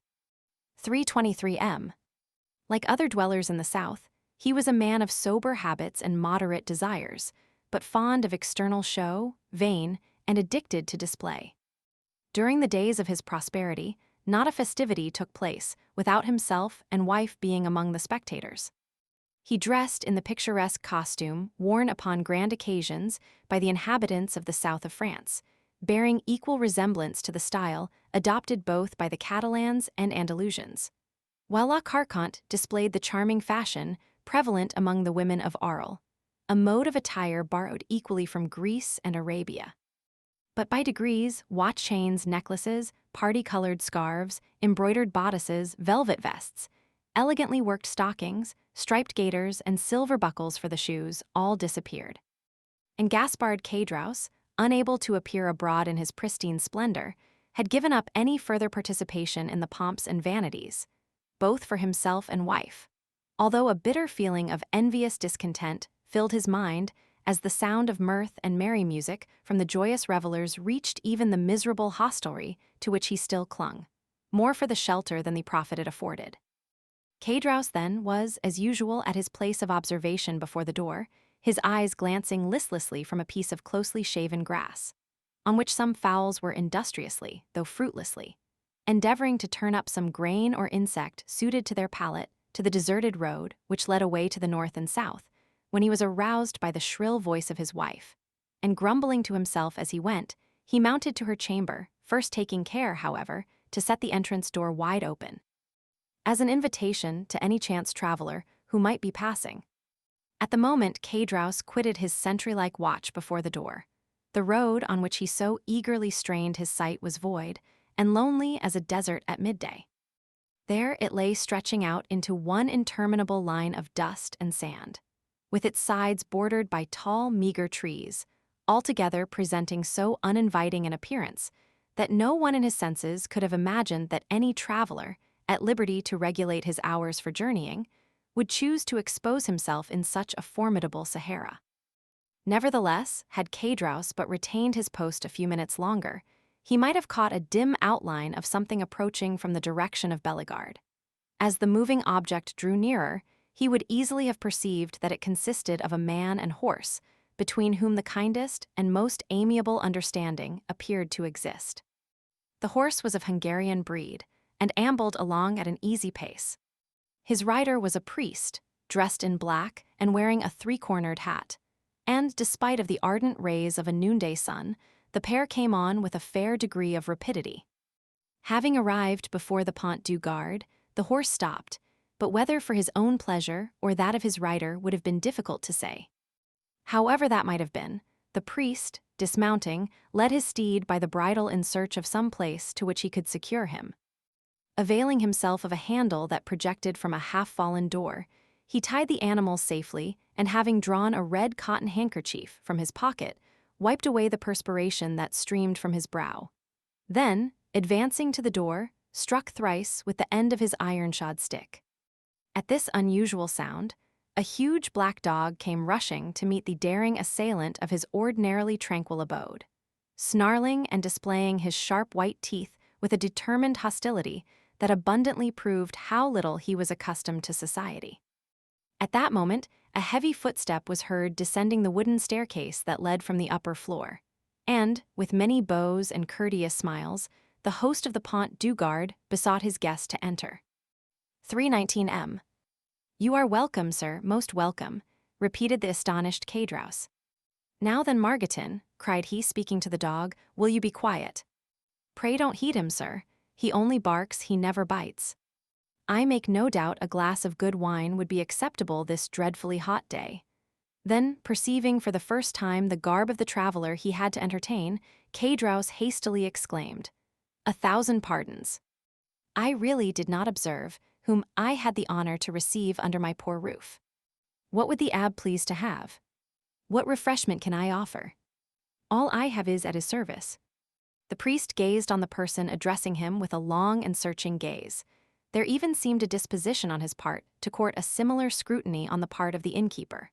Then, observing in the countenance of the latter no other expression than extreme surprise at his own want of attention to an inquiry so courteously worded, he deemed it as well to terminate this dumb show, and therefore said, speaking with a strong Italian accent, "You are, I presume, M. Cadraus?" "Yes, sir," answered the host, even more surprised at the question than he had been by the silence which had preceded it. "I am Gaspard Cadraus, at your service." "Gaspard Cadraus," rejoined the priest. "Yes, Christian and surname are the same. You formerly lived, I believe, in the Élysée de Mailhen on the 4th floor. 325 M. "I did." "And you followed the business of a tailor." "True, I was a tailor, till the trade fell off. It is so hot at Marseilles that really I believe that the respectable inhabitants will in time go without any clothing whatever. But talking of heat, is there nothing I can offer you by way of refreshment?" "Yes, let me have a bottle of your best wine, and then, with your permission, we will resume our conversation from where we left off." "As you please, sir," said Cadraus, who, anxious not to lose the present opportunity of finding a customer for one of the few bottles of Cahors still remaining in his possession, hastily raised a trapdoor in the floor of the apartment they were in, which served both as parlor and kitchen. Upon issuing forth from his subterranean retreat at the expiration of 5 minutes, he found the abbé seated upon a wooden stool, leaning his elbow on a table, while Margotin, whose animosity seemed appeased by the unusual command of the traveler for refreshments, had crept up to him and had established himself very comfortably between his knees, his long, skinny neck resting on his lap, while his dim eye was fixed earnestly on the traveler's face. "Are you quite alone?" inquired the guest, as Cadraus placed before him the bottle of wine and a glass. Quite alone," replied the man, "or, at least, practically so, for my poor wife, who is the only person in the house besides myself, is laid up with illness, and unable to render me the least assistance, poor thing." "You are married, then?" said the priest, with a show of interest, glancing round as he spoke at the scanty furnishings of the apartment. "Ah, sir," said Cadraus with a sigh, "it is easy to perceive I am not a rich man, but in this world a man does not thrive the better for being honest." The abbé fixed on him a searching, penetrating glance. "Yes, honest, I can certainly say that much for myself," continued the innkeeper, fairly sustaining the scrutiny of the abbé's gaze. "I can boast with truth of being an honest man, and," continued he significantly, with a hand on his breast and shaking his head, "that is more than everyone can say nowadays. 327 M. "So much the better for you, if what you assert be true," said the abbé, "for I am firmly persuaded that, sooner or later, the good will be rewarded and the wicked punished." "Such words as those belong to your profession," answered Cadraus, "and you do well to repeat them. But," added he, with a bitter expression of countenance, "one is free to believe them or not, as one pleases." "You are wrong to speak thus," said the abbé, "and perhaps I may, in my own person, be able to prove to you how completely you are in error." "What mean you?" inquired Cadraus with a look of surprise. "In the first place, I must be satisfied that you are the person I am in search of." "What proofs do you require?" "Did you, in the year 1814 or 1815, know anything of a young sailor named Dantès?" "Dantès? Did I know poor dear Edmond?" "Why, Edmond Dantès and myself were intimate friends," exclaimed Cadraus, whose countenance flushed darkly as he caught the penetrating gaze of the abbé fixed on him, while the clear, calm eye of the questioner seemed to dilate with feverish scrutiny. "You remind me," said the priest, "that the young man concerning whom I asked you was said to bear the name of Edmond." "Said to bear the name," repeated Cadraus, becoming excited and eager. "Why, he was so called as truly as I myself bore the appellation of Gaspard Cadraus. But tell me, I pray, what has become of poor Edmond? Did you know him? Is he alive and at liberty? Is he prosperous and happy? He died a more wretched, hopeless, heartbroken prisoner than the felons who pay the penalty of their crimes at the galleys of Toulon." A deadly pallor followed the flush on the countenance of Cadraus, who turned away, and the priest saw him wiping the tears from his eyes with the corner of the red handkerchief twisted round his head. poor fellow, murmured Caedros. Well, there, sir, is another proof that good people are never rewarded on this earth, and that none but the wicked prosper. Ah, continued Caedros, speaking in the highly colored language of the South, the world grows worse and worse. Why does not God, if he really hates the wicked, as he is said to do, send down brimstone and fire and consume them altogether? You speak as though you had loved this young Dantès, observed the abbé, without taking any notice of his companion's vehemence. And so I did, replied Caedros, though once I confess I envied him his good fortune. But I swear to you, sir, I swear to you, by everything a man holds dear, I have, since then, deeply and sincerely lamented his unhappy fate. There was a brief silence, during which the fixed, searching eye of the abbé was employed in scrutinizing the agitated features of the innkeeper. You knew the poor lad then, continued Caedros. I was called to see him on his dying bed, that I might administer to him the consolations of religion. And of what did he die? Asked Caedros in a choking voice. Of what, think you, do young and strong men die in prison, when they have scarcely numbered their 30th year, unless it be of imprisonment? Caedros wiped away the large beads of perspiration that gathered on his brow. 329 M. But the strangest part of the story is, resumed the abbé, that Dantès, even in his dying moments, swore by his crucified Redeemer that he was utterly ignorant of the cause of his detention. And so he was, murmured Caedros. How should he have been otherwise? Ah, sir, the poor fellow told you the truth. And for that reason, he besought me to try and clear up a mystery he had never been able to penetrate, and to clear his memory should any foul spot or stain have fallen on it. And here the look of the abbé, becoming more and more fixed, seemed to rest with ill-concealed satisfaction on the gloomy depression which was rapidly spreading over the countenance of Caedros. A rich Englishman, continued the abbé, who had been his companion in misfortune, but had been released from prison during the Second Restoration, was possessed of a diamond of immense value. This jewel he bestowed on Dantès upon himself quitting the prison, as a mark of his gratitude for the kindness and brotherly care with which Dantès had nursed him in a severe illness he underwent during his confinement. Instead of employing this diamond in attempting to bribe his jailers, who might only have taken it and then betrayed him to the governor, Dantès carefully preserved it, that in the event of his getting out of prison, he might have wherewithal to live, for the sale of such a diamond would have quite sufficed to make his fortune. Then, I suppose, asked Caedros with eager, glowing looks, that it was a stone of immense value. Why, everything is relative, answered the abbé. To one in Edmond's position, the diamond certainly was of great value. It was estimated at 50,000 francs. Bless me, exclaimed Caedros, 50,000 francs. Surely the diamond was as large as a nut to be worth all that. No, replied the abbé, it was not of such a size as that, but you shall judge for yourself. I have it with me. The sharp gaze of Caedros was instantly directed towards the priest's garments, as though hoping to discover the location of the treasure. Calmly drawing forth from his pocket a small box covered with black shagreen, the abbé opened it, and displayed to the dazzled eyes of Caedros the sparkling jewel it contained, set in a ring of admirable workmanship.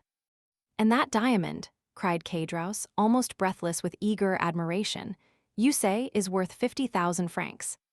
It is, without the setting, which is also valuable, replied the abbé, as he closed the box and returned it to his pocket, while its brilliant hues seemed still to dance before the eyes of the fascinated innkeeper. But how comes the diamond in your possession, sir? Did Edmond make you his heir? No, merely his testamentary executor. I once possessed 4 dear and faithful friends, besides the maiden to whom I was betrothed, he said, and I feel convinced they have all unfeignedly grieved over my loss. The name of one of the 4 friends is Caedros. The innkeeper shivered. Another of the number, continued the abbé, without seeming to notice the emotion of Caedros, is called Danglars, and the third, in spite of being my rival, entertained a very sincere affection for me. A fiendish smile played over the features of Caedros, who was about to break in upon the abbé's speech, when the latter, waving his hand, said, "Allow me to finish first, and then if you have any observations to make, you can do so afterwards." The third of my friends, although my rival, was much attached to me.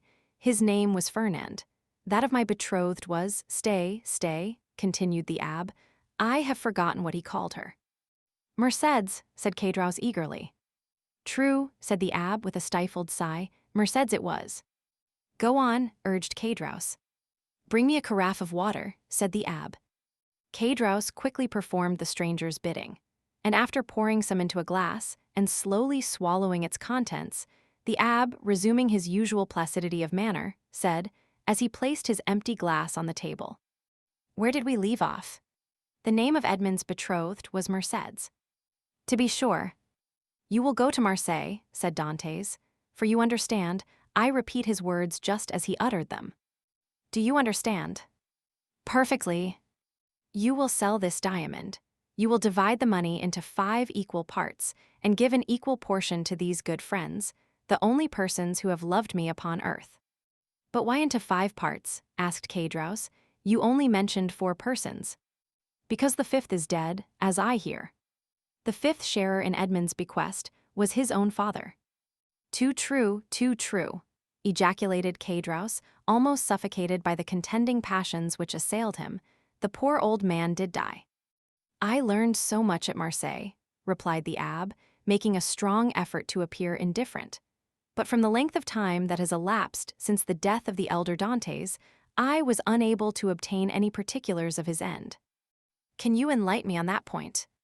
I do not know who could if I could not, said Caudros. Why, I lived almost on the same floor with the poor old man. Ah, yes, about a year after the disappearance of his son, the poor old man died. Of what did he die? Why, the doctors called his complaint gastroenteritis, I believe.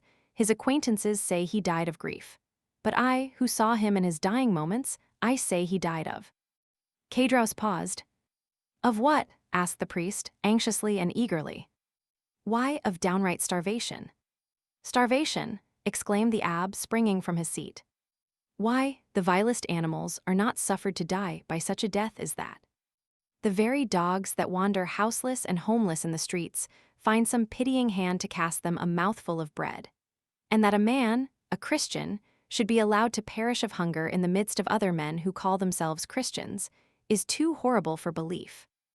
Oh, it is impossible, utterly impossible. What I have said, answered Caudros. And you are a fool for having said anything about it, said a voice from the top of the stairs. Why should you meddle with what does not concern you?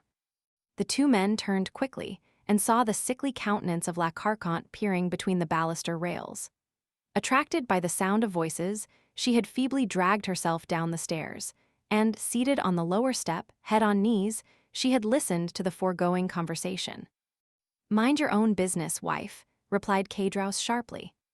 This gentleman asks me for information, which common politeness will not permit me to refuse. Politeness, you simpleton, retorted La Carconte. What have you to do with politeness, I should like to know. Better study a little common prudence. How do you know the motives that person may have for trying to extract all he can from you? I pledge you my word, madam, said the abbé, that my intentions are good, and that your husband can incur no risk, provided he answers me candidly. Ah, that's all very fine, retorted the woman. Nothing is easier than to begin with fair promises and assurances of nothing to fear. But when poor, silly folks, like my husband there, have been persuaded to tell all they know, the promises and assurances of safety are quickly forgotten. And at some moment when nobody is expecting it, behold, trouble and misery, and all sorts of persecutions, are heaped on the unfortunate wretches, who cannot even see whence all their afflictions come. Nay, my good woman, make yourself perfectly easy, I beg of you. Whatever evils may befall you, they will not be occasioned by my instrumentality, that I solemnly promise you. La Carconte muttered a few inarticulate words, then let her head again drop upon her knees, and went into a fit of ague, leaving the 2 speakers to resume the conversation, but remaining so as to be able to hear every word they uttered.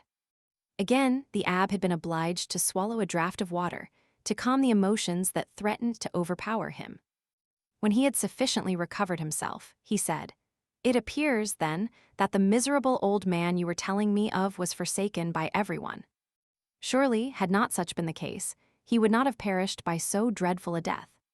Why, he was not altogether forsaken, continued Cadraus. For Mercédès the Catalan and Monsieur Morel were very kind to him. But somehow the poor old man had contracted a profound hatred for Fernand, the very person, added Cadraus with a bitter smile, that you named just now as being one of Dante's faithful and attached friends. And was he not so? Asked the abbé.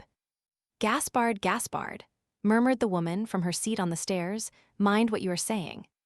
Cadraus made no reply to these words, though evidently irritated and annoyed by the interruption, but addressing the abbé, said, Can a man be faithful to another whose wife he covets and desires for himself? But Dantès was so honorable and true in his own nature that he believed everybody's professions of friendship. Poor Edmond, he was cruelly deceived, but it was fortunate that he never knew, or he might have found it more difficult, when on his deathbed, to pardon his enemies.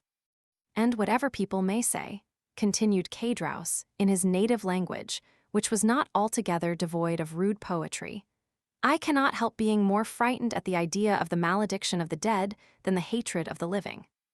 Imbecile, exclaimed La Carconte. Do you, then, know in what manner Fernand injured Dantès? Inquired the abbé of Cadraus. Do I? No one better. Speak out then, say what it was. Gaspard, cried La Carconte, do as you will, you are master, but if you take my advice you'll hold your tongue. Well, wife, replied Cadraus, I don't know but what you're right. So you will say nothing? Asked the abbé. Why, what good would it do? Asked Cadraus.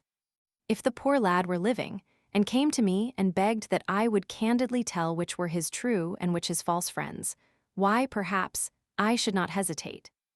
But you tell me he is no more, and therefore can have nothing to do with hatred or revenge, so let all such feeling be buried with him. You prefer, then, said the abbé, that I should bestow on men you say are false and treacherous the reward intended for faithful friendship. That is true enough, returned Cadraus. You say truly, the gift of poor Edmond was not meant for such traitors as Fernand and Danglars. Besides, what would it be to them?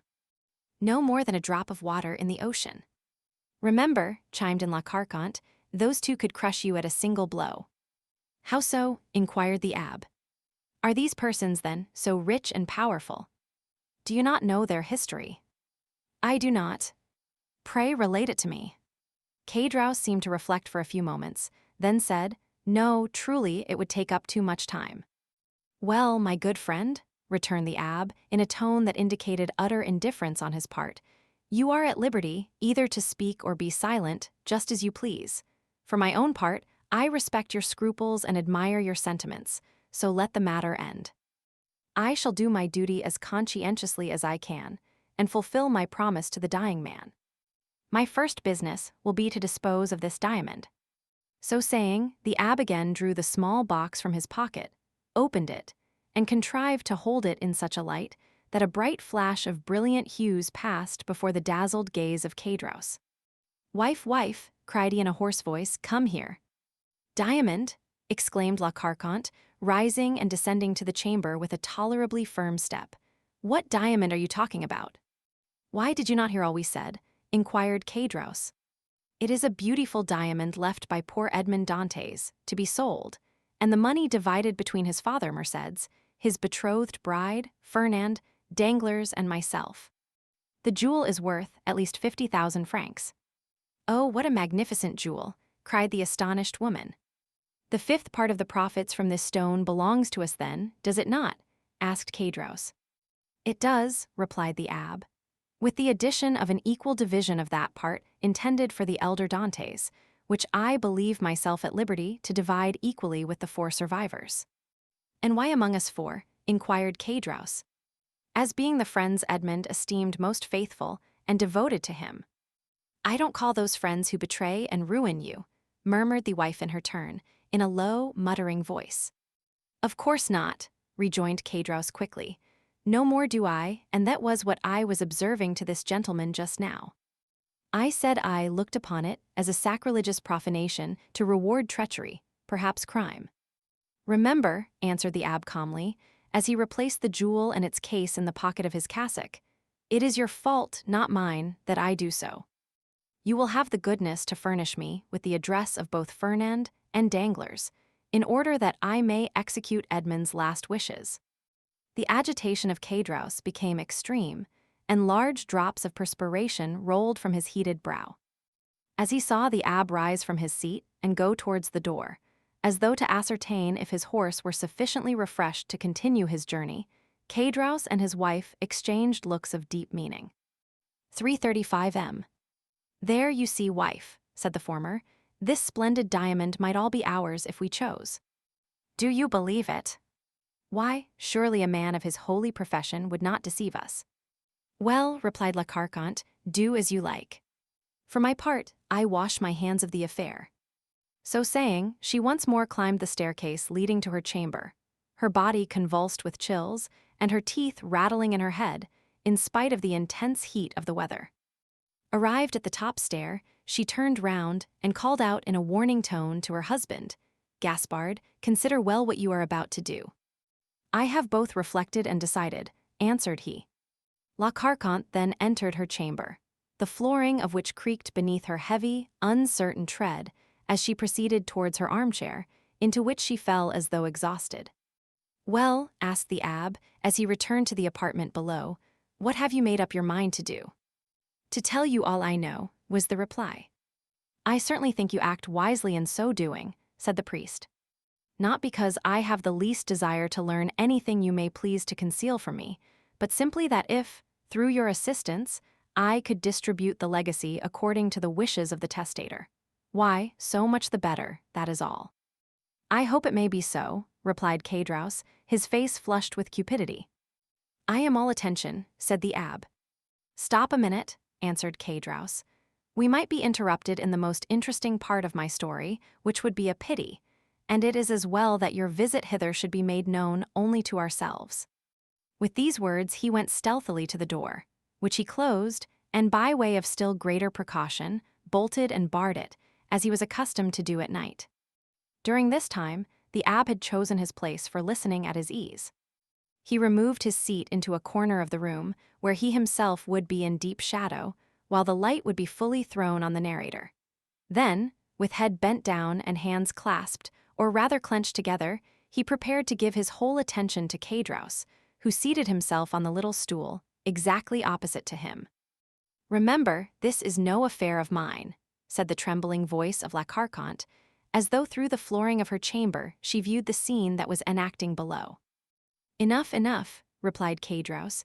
"Say no more about it. I will take all the consequences upon myself." And he began his story. Chapter 27. The story. "First, sir," said Caedros, "you must make me a promise." "What is that?" inquired the abbé. "Why, if you ever make use of the details I am about to give you, that you will never let anyone know that it was I who supplied them. For the persons of whom I am about to talk are rich and powerful, and if they only laid the tips of their fingers on me, I should break to pieces like glass." "Make yourself easy, my friend," replied the abbé. "I am a priest, and confessions die in my breast. Recollect, our only desire is to carry out, in a fitting manner, the last wishes of our friend. Speak then without reserve as without hatred. Tell the truth, the whole truth. I do not know, never may know, the persons of whom you are about to speak. Besides, I am an Italian and not a Frenchman, and belong to God and not to man, and I shall shortly retire to my convent, which I have only quitted to fulfill the last wishes of a dying man." This positive assurance seemed to give Caedros a little courage. "Well then, under these circumstances," said Caedros, I even believe I ought to undeceive you as to the friendship which poor Edmond thought so sincere and unquestionable." "Begin with his father, if you please," said the abbé. "Edmond talked to me a great deal about the old man for whom he had the deepest love." "The history is a sad one, sir," said Caedros, shaking his head. "Perhaps you know all the earlier part of it." "Yes," answered the abbé. "Edmond related to me everything until the moment when he was arrested in a small cabaret close to Marseilles." "At La Réserve?" "Oh, yes, I can see it all before me this moment." "Was it not his betrothal feast?" "It was, and the feast that began so gaily had a very sorrowful ending. A police commissary, followed by 4 soldiers, entered, and Dantès was arrested." Yes, and up to this point I know all, said the priest. Dantès himself only knew that which personally concerned him, for he never beheld again the 5 persons I have named to you, or heard mention of any one of them. Well, when Dantès was arrested, Monsieur Morel hastened to obtain the particulars, and they were very sad. The old man returned alone to his home, folded up his wedding suit with tears in his eyes, and paced up and down his chamber the whole day, and would not go to bed at all. For I was underneath him, and heard him walking the whole night. And for myself, I assure you I could not sleep either, for the grief of the poor father gave me great uneasiness, and every step he took went to my heart as really as if his foot had pressed against my breast. The next day Mercédès came to implore the protection of M. de Villefort. She did not obtain it, however, and went to visit the old man. When she saw him so miserable and heartbroken, having passed a sleepless night and not touched food since the previous day, she wished him to go with her that she might take care of him, but the old man would not consent. "No," was the old man's reply, "I will not leave this house, for my poor dear boy loves me better than anything in the world. And if he gets out of prison, he will come and see me the first thing, and what would he think if I did not wait here for him?"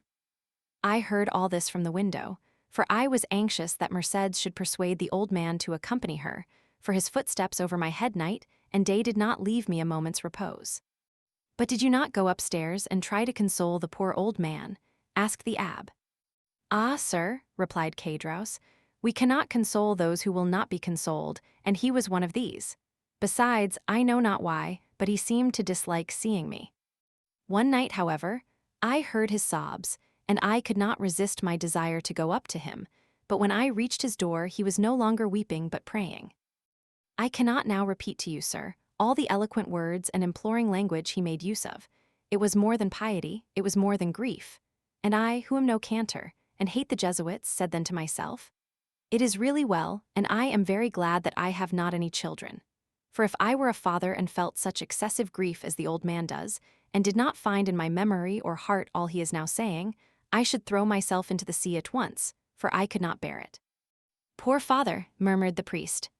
From day to day, he lived on alone, and more solitary. M.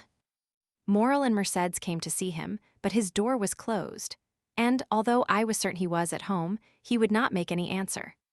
One day, when, contrary to his custom, he had admitted Mercédès, and the poor girl, in spite of her own grief and despair, endeavored to console him, he said to her, "Be assured, my dear daughter, he is dead, and instead of expecting him, it is he who is awaiting us. I am quite happy, for I am the oldest, and of course shall see him first. However well-disposed a person may be, why, you see we leave off after a time seeing persons who are in sorrow, they make one melancholy."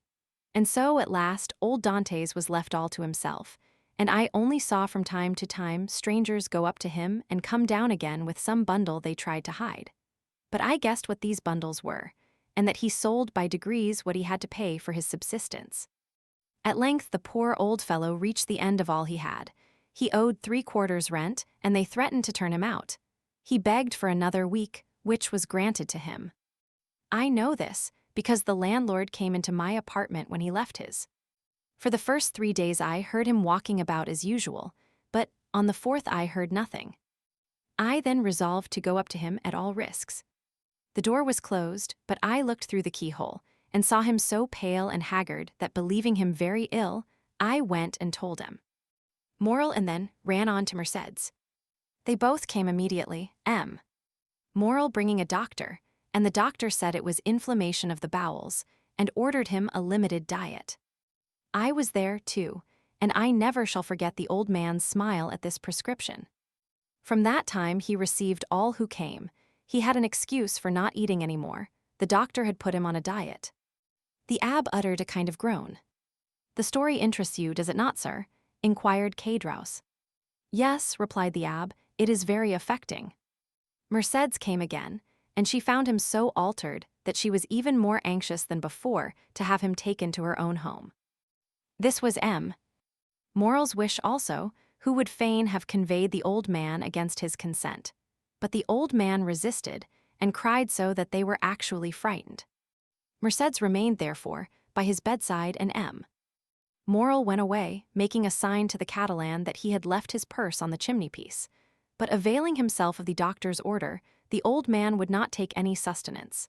At length, after 9 days of despair and fasting, the old man died, cursing those who had caused his misery, and saying to Mercédès, "If you ever see my Edmond again, tell him I die blessing him." The abbé rose from his chair, made 2 turns round the chamber, and pressed his trembling hand against his parched throat. "And you believe he died?" "Of hunger, sir, of hunger," said Caedros.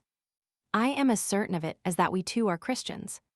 The abbé, with a shaking hand, seized a glass of water that was standing by him half full, swallowed it at one gulp, and then resumed his seat, with red eyes and pale cheeks. "This was, indeed, a horrid event," said he in a hoarse voice. "The more so, sir, as it was men's and not God's doing."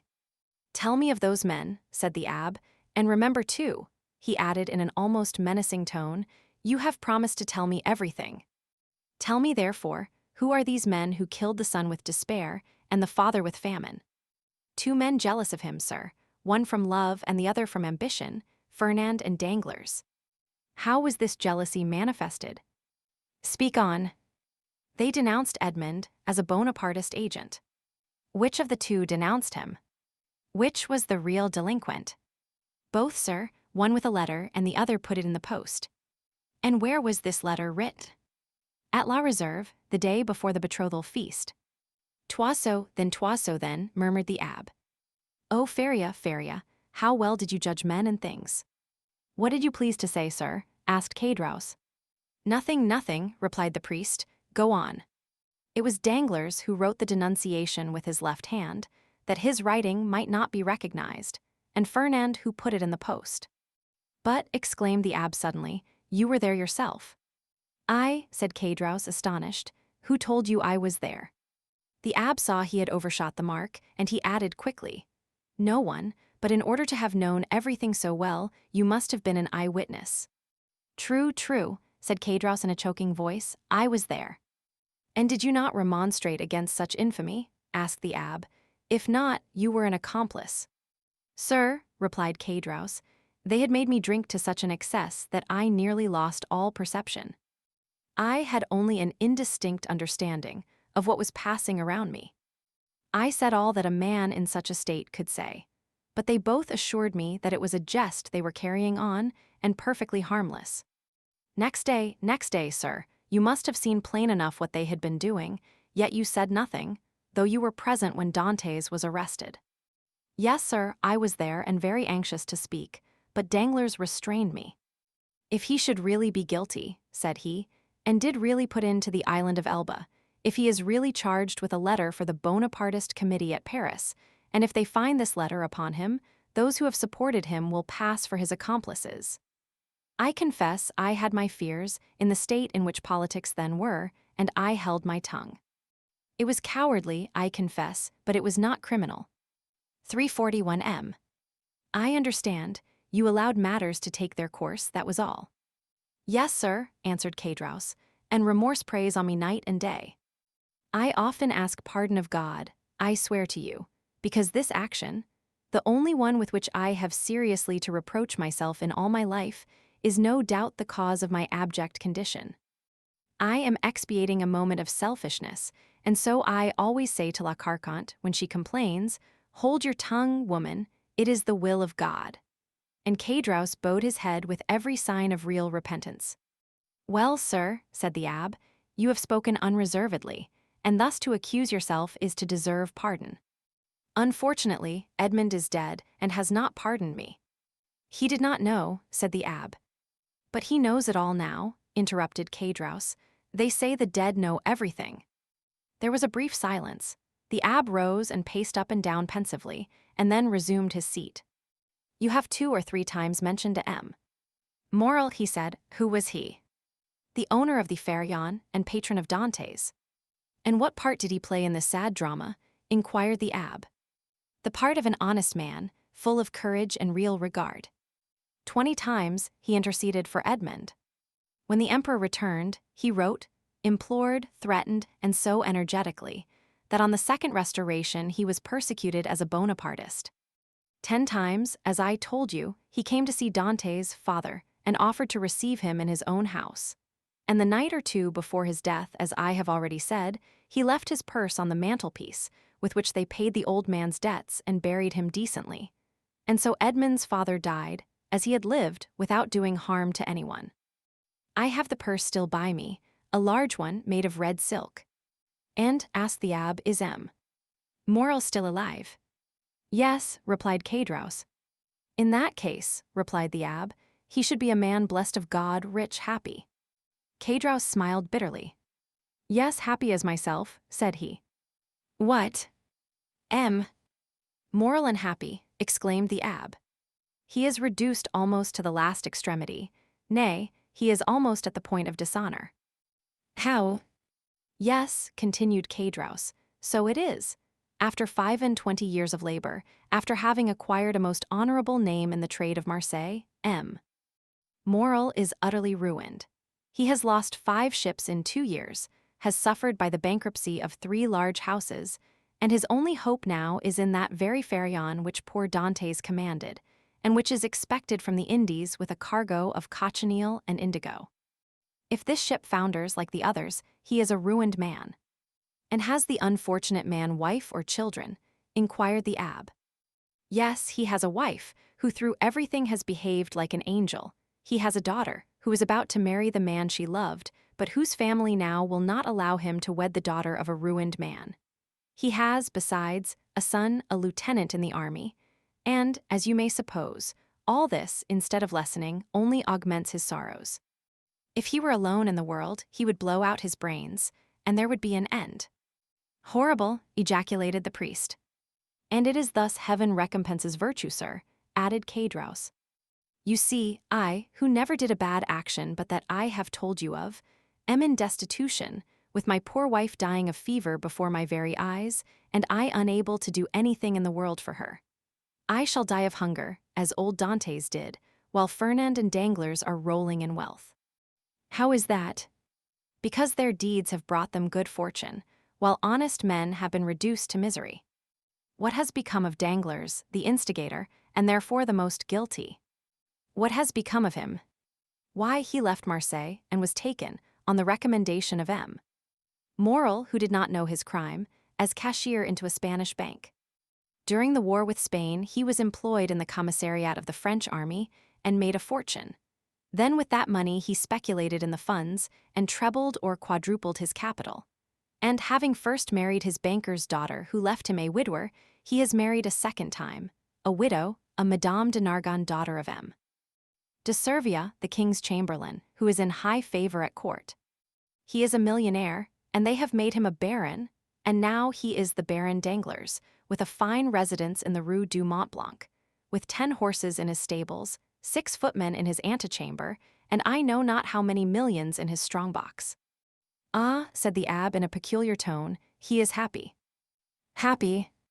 Who can answer for that? Happiness or unhappiness is the secret known, but to one's self and the walls. Walls have ears but no tongue. But if a large fortune produces happiness, Danglars is happy. And Fernand? Fernand? Why, much the same story. But how could a poor Catalan fisher-boy, without education or resources, make a fortune? I confess this staggers me. And it has staggered everybody. There must have been in his life some strange secret that no one knows. But then, by what visible steps has he attained this high fortune or high position? Both, sir, he has both fortune and position both. This must be impossible. It would seem so, but listen and you will understand. Some days before the return of the emperor, Fernand was drafted.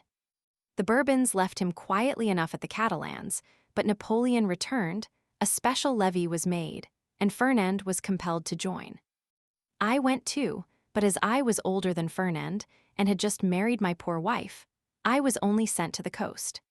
Fernand was enrolled in the active army, went to the frontier with his regiment, and was at the Battle of Ligny. The night after that battle, he was sentry at the door of a general who carried on a secret correspondence with the enemy. That same night, the general was to go over to the English. He proposed to Fernand to accompany him. Fernand agreed to do so, deserted his post, and followed the general. Fernand would have been court-martialed if Napoleon had remained on the throne, but his action was rewarded by the Bourbons. He returned to France with the epaulet of sub-lieutenant, and as the protection of the general, who is in the highest favor, was accorded to him, he was a captain in 1823 during the Spanish War. That is to say, at the time when Danglars made his early speculations. Fernand was a Spaniard, and being sent to Spain to ascertain the feeling of his fellow countrymen, found Danglars there, got on very intimate terms with him, won over the support of the royalists at the capital and in the provinces, received promises and made pledges on his own part, guided his regiment by paths known to himself alone through the mountain gorges which were held by the royalists, and, in fact, rendered such services in this brief campaign that, after the taking of Trocadero, he was made colonel and received the title of count and the cross of an officer of the Legion of Honor. Destiny. Destiny, murmured the abbé. Yes, but listen, this was not all. The war with Spain being ended, Fernand's career was checked by the long peace, which seemed likely to endure throughout Europe. Greece only had risen against Turkey and had begun her war of independence. All eyes were turned towards Athens. It was the fashion to pity and support the Greeks. The French government, without protecting them openly, as you know, gave countenance to volunteer assistance. Fernand sought and obtained leave to go and serve in Greece, still having his name kept on the army roll. 345 M. Some time after, it was stated that the Comte de Morcerf, this was the name he bore, had entered the service of Ali Pasha with the rank of Instructor General. Ali Pasha was killed, as you know, but before he died, he recompensed the services of Fernand by leaving him a considerable sum, with which he returned to France when he was gazetted Lieutenant General. So that now, inquired the abbé. So that now, continued Caedros, he owns a magnificent house, no. 27, Rue du Helder, Paris.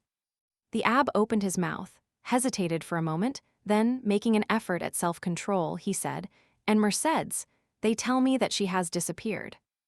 Disappeared, said Caedros. Yes, as the sun disappears, to rise the next day with still more splendor. Has she made a fortune also? Inquired the abbé with an ironical smile. Mercédès is at this moment one of the greatest ladies in Paris, replied Caedros. Go on, said the abbé. It seems as if I were listening to the story of a dream.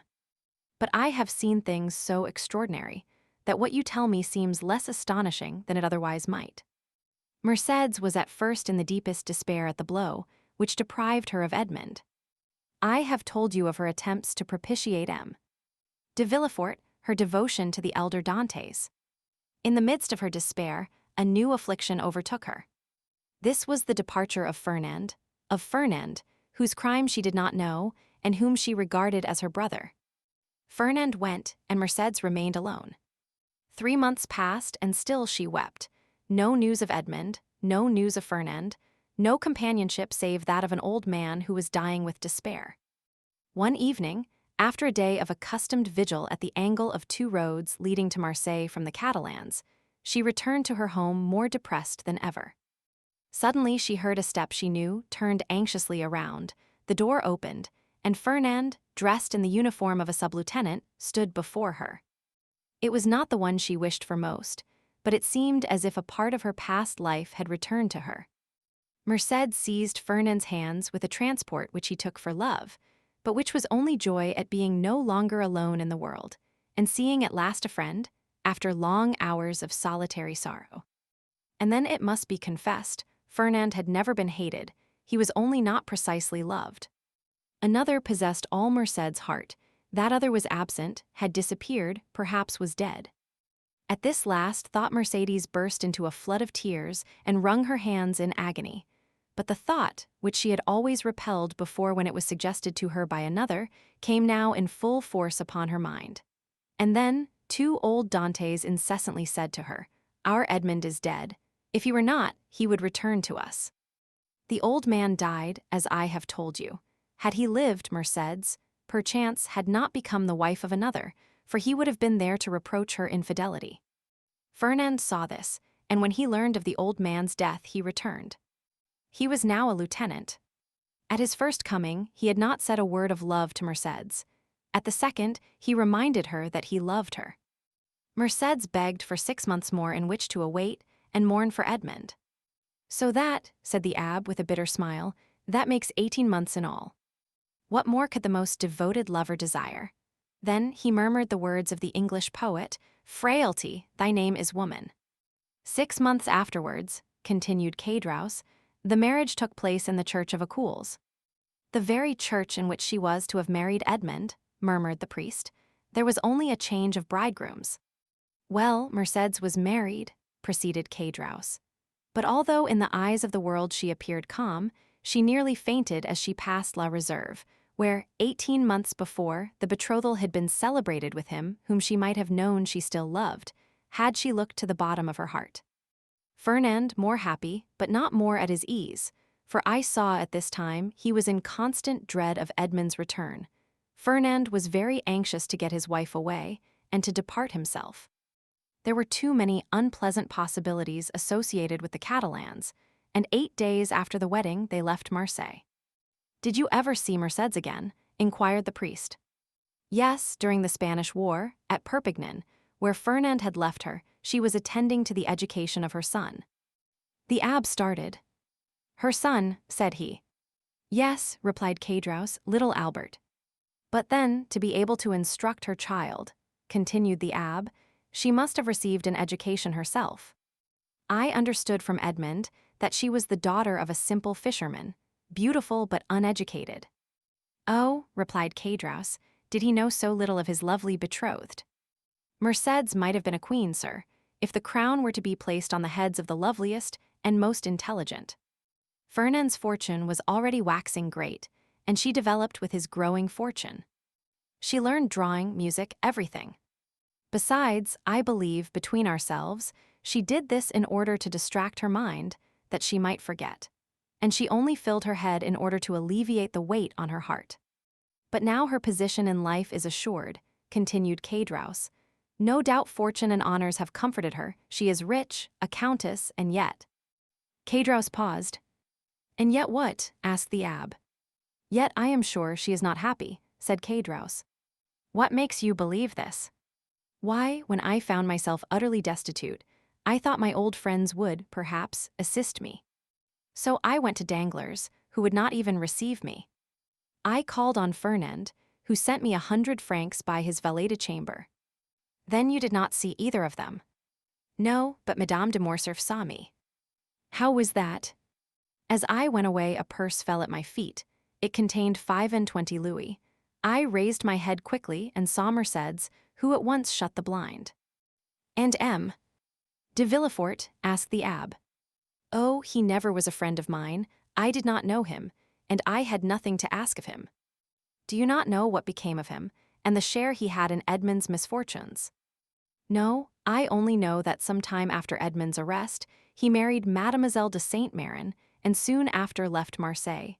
No doubt he has been as lucky as the rest. No doubt he is as rich as Danglars, as high in station as Fernand. I only, as you see, have remained poor, wretched, and forgotten." "You are mistaken, my friend," replied the abbé. "God may seem sometimes to forget for a time, while his justice reposes, but there always comes a moment when he remembers, and behold, a proof." As he spoke, the abbé took the diamond from his pocket, and giving it to Caedros, said, "Here, my friend, take this diamond, it is yours." "What, for me only?" cried Caedros. "Ah, sir, do not jest with me." This diamond was to have been shared among his friends. Edmond had one friend only, and thus it cannot be divided. Take the diamond, then, and sell it. It is worth 50,000 francs, and I repeat my wish that this sum may suffice to release you from your wretchedness. 351 M. "Oh, sir," said Caedros, putting out one hand timidly, and with the other wiping away the perspiration which bedewed his brow. "Oh, sir, do not make a jest of the happiness or despair of a man. I know what happiness and what despair are, and I never make a jest of such feelings. Take it then, but in exchange." Caedros, who touched the diamond, withdrew his hand. The abbé smiled. "In exchange," he continued, "give me the red silk purse that M.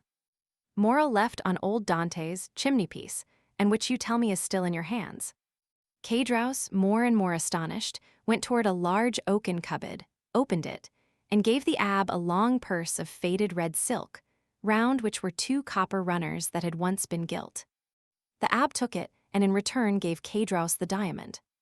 "Oh, you are a man of God, sir," cried Caedros, "for no one knew that Edmond had given you this diamond, and you might have kept it." "Which," said the abbe to himself, "you would have done." The abbe rose, took his hat and gloves. "Well," he said, "all you have told me is perfectly true, then, and I may believe it in every particular." "See, sir," replied Caedros, "in this corner is a crucifix in holy wood. Here on this shelf is my wife's testament. Open this book, and I will swear upon it with my hand on the crucifix. I will swear to you by my soul's salvation, my faith as a Christian, I have told everything to you as it occurred, and as the recording angel will tell it to the ear of God at the day of the last judgment." "'Tis well," said the abbe, convinced by his manner and tone that Caedros spoke the truth. "'Tis well, and may this money profit you. Adieu, I go far from men who thus so bitterly injure each other." The abbe with difficulty got away from the enthusiastic thanks of Caedros, opened the door himself, got out and mounted his horse, once more saluted the innkeeper, who kept uttering his loud farewells, and then returned by the road he had traveled in coming. When Caedros turned around, he saw behind him La Carconte, paler and trembling more than ever. "Is then all that I have heard really true?" she inquired. "What? That he has given the diamond to us only?" inquired Caedros, half bewildered with joy. "Yes, nothing more true. See, here it is." The woman gazed at it a moment, and then said in a gloomy voice, "Suppose it's false." Caedros started and turned pale. "False," he muttered. "False? Why should that man give me a false diamond? 349 M. To get your secret without paying for it, you blockhead." Caedros remained for a moment aghast under the weight of such an idea. "Oh," he said, taking up his hat, which he placed on the red handkerchief tied round his head, "we will soon find out." "In what way?" "Why, the fair is on at Beaucaire. There are always jewelers from Paris there, and I will show it to them. Look after the house, wife, and I shall be back in 2 hours." And Caedros left the house in haste, and ran rapidly in the direction opposite to that which the priest had taken. 50,000 francs, muttered La Carconte when left alone. "It is a large sum of money, but it is not a fortune." Chapter 28. The prison register. The day after that in which the scene we have just described had taken place on the road between Bellegarde and Beaucaire, a man of about 30 or 32, dressed in a bright blue frock coat, nankeen trousers, and a white waistcoat, having the appearance and accent of an Englishman, presented himself before the mayor of Marseilles. "Sir," said he, "I am chief clerk of the house of Thomson and French, of Rome. We are, and have been these 10 years, connected with the house of Morel and Son, of Marseilles. We have 100,000 francs or thereabouts loaned on their securities, and we are a little uneasy at reports that have reached us that the firm is on the brink of ruin. I have come, therefore, express from Rome, to ask you for information." "Sir," replied the mayor, "I know very well that, during the last 4 or 5 years, misfortune has seemed to pursue M. Morel. He has lost 4 or 5 vessels, and suffered by 3 or 4 bankruptcies. But it is not for me, although I am a creditor myself to the amount of 10,000 francs, to give any information as to the state of his finances.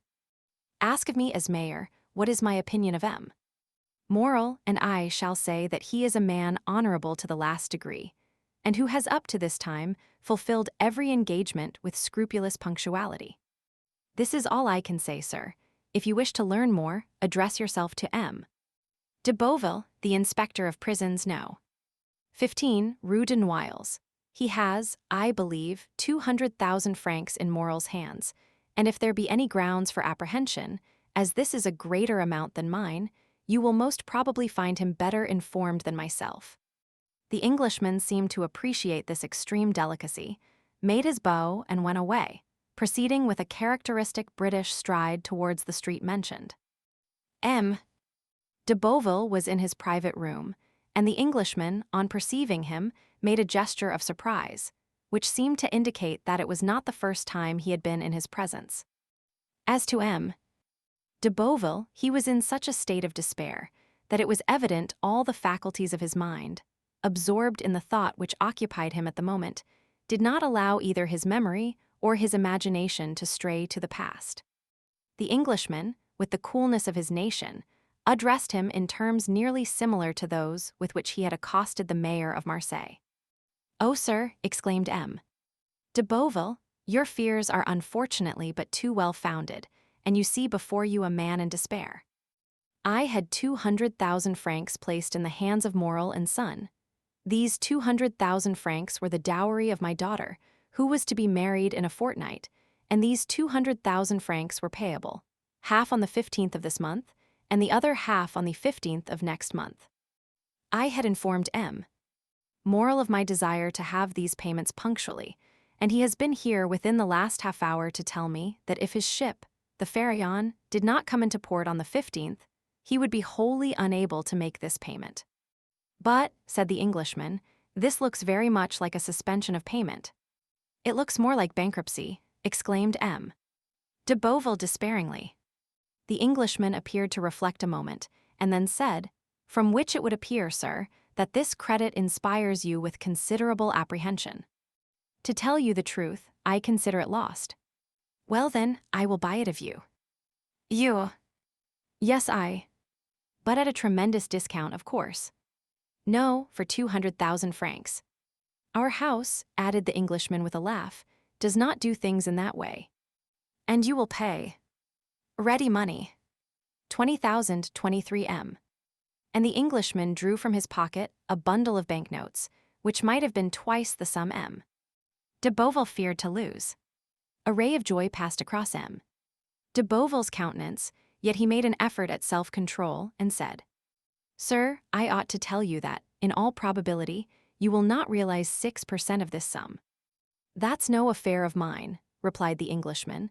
"That is the affair of the House of Thomson and French, in whose name I act.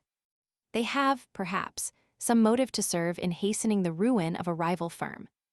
But all I know, sir, is that I am ready to hand you over this sum in exchange for your assignment of the debt. I only ask a brokerage." "Of course that is perfectly just," cried M. de Beauville. "The commission is usually 1.5. Will you have 2, 3, 5%, or even more?" "Whatever you say." "Sir," replied the Englishman, laughing, "I am like my house, and do not do such things. No, the commission I ask is quite different." "Name it, sir, I beg." "You are the inspector of prisons." "I have been so these 14 years." "You keep the registers of entries and departures." "I do." "To these registers there are added notes relative to the prisoners." "There are special reports on every prisoner." "Well, sir, I was educated at Rome by a poor devil of an abbé, who disappeared suddenly. I have since learned that he was confined in the Château d'If, and I should like to learn some particulars of his death." "What was his name?" "The Abbé Faria." "Oh, I recollect him perfectly," cried M.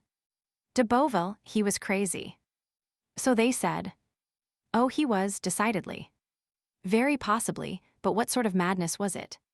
"He pretended to know of an immense treasure, and offered vast sums to the government if they would liberate him." "Poor devil, and he is dead."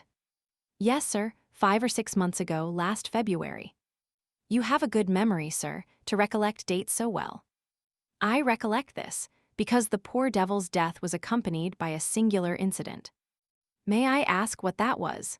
said the Englishman with an expression of curiosity, which a close observer would have been astonished at discovering in his phlegmatic countenance. "Oh dear, yes, sir. The abbé's dungeon was 40 or 50 feet distant from that of one of Bonaparte's emissaries, one of those who had contributed the most to the return of the usurper in 1815, a very resolute and very dangerous man." "Indeed," said the Englishman. "Yes," replied M. de Beauville. "I myself had occasion to see this man in 1816 or 1817, and we could only go into his dungeon with a file of soldiers. That man made a deep impression on me. I shall never forget his countenance." 20,025 M. The Englishman smiled imperceptibly. "And you say, sir," he interposed, "that the 2 dungeons were separated by a distance of 50 feet, but it appears that this Edmond Dantès—" This dangerous man's name was Edmond Dantès. It appears, sir, that this Edmond Dantès had procured tools, or made them, for they found a tunnel through which the prisoners held communication with one another. This tunnel was dug, no doubt, with an intention of escape. No doubt, but unfortunately for the prisoners, the Abbé Faria had an attack of catalepsy and died. That must have cut short the projects of escape. For the dead man, yes, replied M. de Beauville, but not for the survivor. On the contrary, this Dantès saw a means of accelerating his escape. He, no doubt, thought that prisoners who died in the Château-d'If were interred in an ordinary burial ground, and he conveyed the dead man into his own cell, took his place in the sack in which they had sewed up the corpse, and awaited the moment of interment.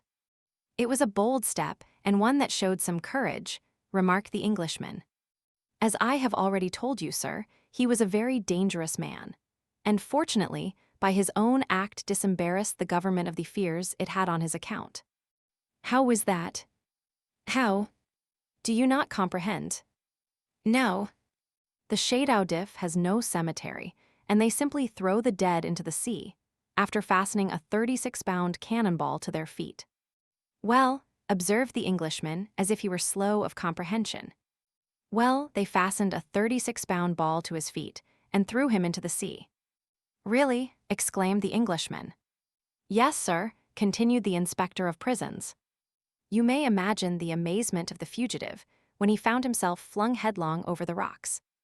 I should like to have seen his face at that moment. That would have been difficult. No matter, replied de Beauville, in supreme good humor at the certainty of recovering his 200,000 francs. No matter, I can fancy it. And he shouted with laughter. So can I, said the Englishman, and he laughed too. But he laughed as the English do, at the end of his teeth. And so, continued the Englishman who first gained his composure, he was drowned. Unquestionably. So that the governor got rid of the dangerous and the crazy prisoner at the same time. Precisely.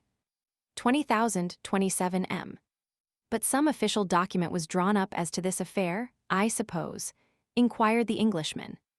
Yes, the mortuary deposition.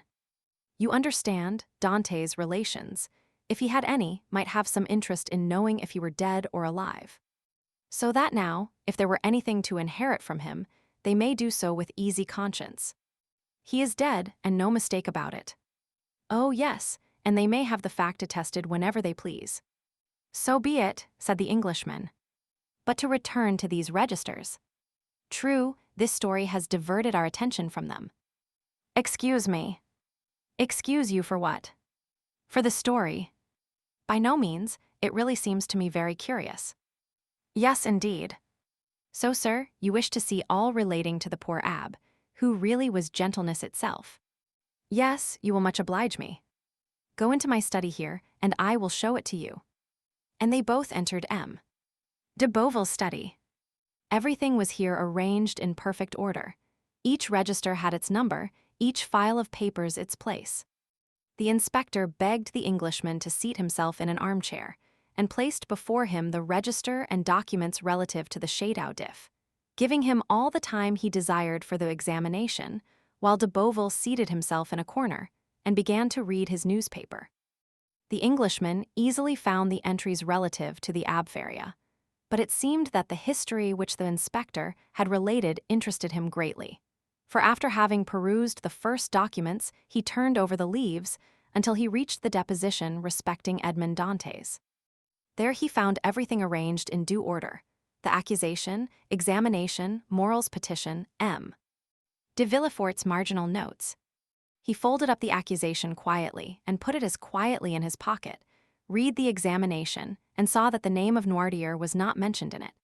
Perused, too, the application dated 10th April, 1815, in which Morel, by the deputy procureur's advice, exaggerated with the best intentions, for Napoleon was then on the throne, the services Dantès had rendered to the imperial cause, services which Villefort's certificates rendered indisputable. Then he saw through the whole thing. This petition to Napoleon, kept back by Villefort, had become, under the Second Restoration, a terrible weapon against him in the hands of the king's attorney. He was no longer astonished when he searched on to find in the register this note, placed in a bracket against his name. Edmond Dantès, an inveterate Bonapartist, took an active part in the return from the island of Elba. To be kept in strict solitary confinement, and to be closely watched and guarded. Beneath these lines was written in another hand, "See note above, nothing can be done." He compared the writing in the bracket with the writing of the certificate placed beneath Morel's petition, and discovered that the note in the bracket was the same writing as the certificate. That is to say, was in Villefort's handwriting. 20,029 M. As to the note which accompanied this, the Englishman understood that it might have been added by some inspector who had taken a momentary interest in Dante's situation, but who had, from the remarks we have quoted, found it impossible to give any effect to the interest he had felt. As we have said, the inspector, from discretion, and that he might not disturb the Abbé Faria's pupil in his researches, had seated himself in a corner and was reading Le Drapeau Blanc. He did not see the Englishman fold up and place in his pocket the accusation written by Danglars under the arbor of La Reserve, and which had the postmark, Marseilles, 27th February, delivery 6 o'clock p.m. But it must be said that if he had seen it, he attached so little importance to this scrap of paper, and so much importance to his 200,000 francs, that he would not have opposed whatever the Englishman might do, however irregular it might be. "Thanks," said the latter, closing the register with a slam. "I have all I want. Now it is for me to perform my promise. Give me a simple assignment of your debt. Acknowledge therein the receipt of the cash, and I will hand you over the money." He rose, gave his seat to M. de Beauville, who took it without ceremony, and quickly drew up the required assignment, while the Englishman counted out the banknotes on the other side of the desk. Chapter 29. The House of Morel and Son. Anyone who had quitted Marseilles a few years previously, well acquainted with the interior of Morel's warehouse, and had returned at this date, would have found a great change. Instead of that air of life, of comfort, and of happiness that permeates a flourishing and prosperous business establishment, instead of merry faces at the windows, busy clerks hurrying to and fro in the long corridors, instead of the court filled with bales of goods, re-echoing with the cries and the jokes of porters, one would have immediately perceived all aspect of sadness and gloom. Out of all the numerous clerks that used to fill the deserted corridor and the empty office, but two remained. One was a young man of 3 or 24, who was in love with M. Morel's daughter, and had remained with him in spite of the efforts of his friends to induce him to withdraw. The other was an old one-eyed cashier, called Cockles or Cockeye, a nickname given him by the young men who used to throng this vast, now almost deserted beehive, and which had so completely replaced his real name that he would not, in all probability, have replied to anyone who addressed him by it. Cockles remained in M. Morel's service, and a most singular change had taken place in his position. He had at the same time risen to the rank of cashier and sunk to the rank of a servant. He was, however, the same Cockles, good, patient, devoted, but inflexible on the subject of arithmetic, the only point on which he would have stood firm against the world, even against M. Moral and strong in the multiplication table, which he had at his fingers' ends, no matter what scheme or what trap was laid to catch him. In the midst of the disasters that befell the house, Cockles was the only one unmoved. But this did not arise from a want of affection, on the contrary, from a firm conviction. Like the rats that one by one forsake the doomed ship even before the vessel weighs anchor, so all the numerous clerks had by degrees deserted the office and the warehouse. Cockles had seen them go without thinking of inquiring the cause of their departure. Everything was, as we have said, a question of arithmetic to Cockles, and during 20 years he had always seen all payments made with such exactitude that it seemed as impossible to him that the house should stop payment as it would to a miller that the river that had so long turned his mill should cease to flow. Nothing had as yet occurred to shake Cockles' belief. The last month's payment had been made with the most scrupulous exactitude. Cockles had detected an overbalance of 14 sous in his cash, and the same evening he had brought them to M. Morel, who, with a melancholy smile, threw them into an almost empty drawer, saying, Thanks, Cockles, you are the pearl of cashiers. Cockles went away perfectly happy, for this eulogium of M. Moral, himself the pearl of the honest men of Marseilles, flattered him more than a present of 50 crowns. But since the end of the month, M. Moral had passed many an anxious hour. In order to meet the payments then due, he had collected all his resources, and, fearing lest the report of his distress should get bruited abroad at Marseilles when he was known to be reduced to such an extremity, he went to the Beaucaire fair to sell his wife's and daughter's jewels and a portion of his plate. By this means, the end of the month was past, but his resources were now exhausted. Credit, owing to the reports afloat, was no longer to be had, and to meet the 100,000 francs due on the 15th of the present month, and the 100,000 francs due on the 15th of the next month to M. de Beauville, M. Moral had, in reality, no hope but the return of the Pharaon, of whose departure he had learnt from a vessel which had weighed anchor at the same time, and which had already arrived in harbour. But this vessel which, like the Pharaon, came from Calcutta, had been in for a fortnight, while no intelligence had been received of the Pharaon. 20,033 M. Such was the state of affairs when, the day after his interview with M. de Beauville, the confidential clerk of the House of Thomson and French of Rome, presented himself at M. Moral's. Emmanuel received him. This young man was alarmed by the appearance of every new face, for every new face might be that of a new creditor, come in anxiety to question the head of the house. The young man, wishing to spare his employer the pain of this interview, questioned the newcomer, but the stranger declared that he had nothing to say to M. Emmanuel, and that his business was with M. Moral in person. Emmanuel sighed and summoned Cockles. Cockles appeared, and the young man bade him conduct the stranger to M. Moral's apartment. Cockles went first, and the stranger followed him. On the staircase, they met a beautiful girl of 16 or 17, who looked with anxiety at the stranger. M. Moral is in his room, is he not, Mademoiselle Julie? Said the cashier. Yes, I think so at least, said the young girl hesitatingly. Go and see, Cockles, and if my father is there, announce this gentleman. It will be useless to announce me, mademoiselle, returned the Englishman. M. Moral does not know my name. This worthy gentleman has only to announce the confidential clerk of the House of Thomson and French of Rome, with whom your father does business. The young girl turned pale and continued to descend, while the stranger and Cockles continued to mount the staircase. She entered the office where Emmanuel was, while Cockles, by the aid of a key he possessed, opened a door in the corner of a landing place on the second staircase, conducted the stranger into an antechamber, opened a second door, which he closed behind him, and after having left the clerk of the House of Thomson and French alone, returned and signed to him that he could enter. The Englishman entered and found Moral seated at a table, turning over the formidable columns of his ledger, which contained the list of his liabilities. At the sight of the stranger, M. Moral closed the ledger, arose, and offered a seat to the stranger, and when he had seen him seated, resumed his own chair.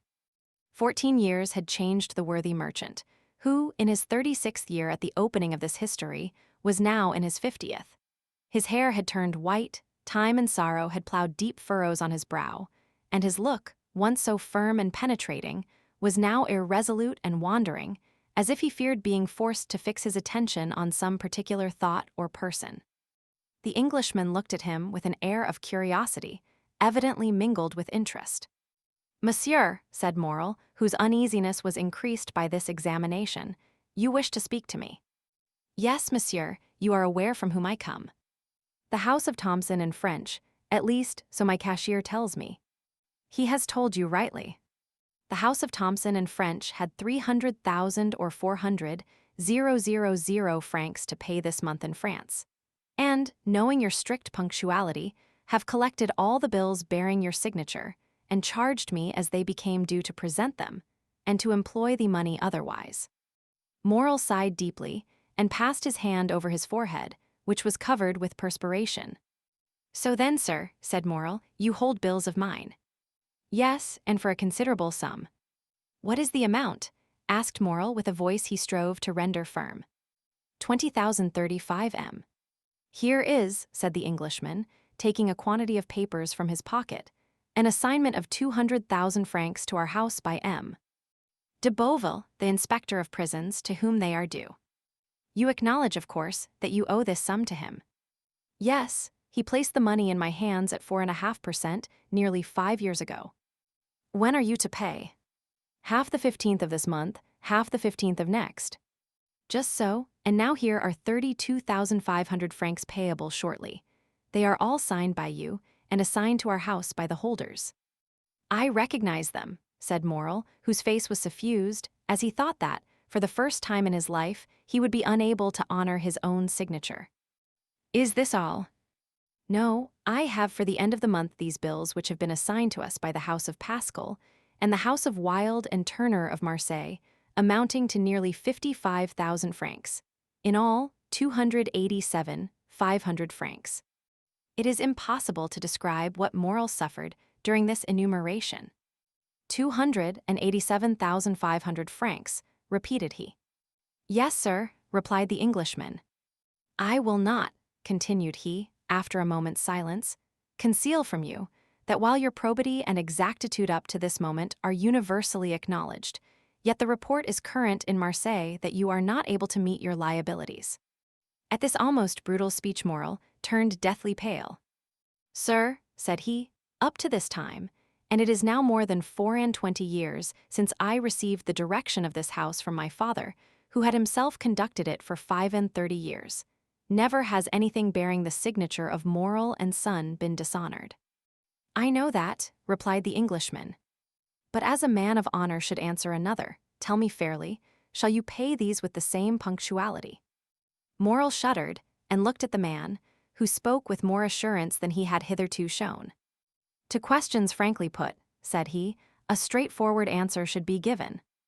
Yes, I shall pay if, as I hope, my vessel arrives safely, for its arrival will again procure me the credit which the numerous accidents, of which I have been the victim, have deprived me. But if the Pharaon should be lost, and this last resource be gone. The poor man's eyes filled with tears. Well, said the other, if this last resource fail you. Well, returned Morel, it is a cruel thing to be forced to say, but, already used to misfortune, I must habituate myself to shame. I fear I shall be forced to suspend payment. Have you no friends who could assist you? Morel smiled mournfully. In business, sir, said he, one has no friends, only correspondents. It is true, murmured the Englishman, then you have but one hope. But one?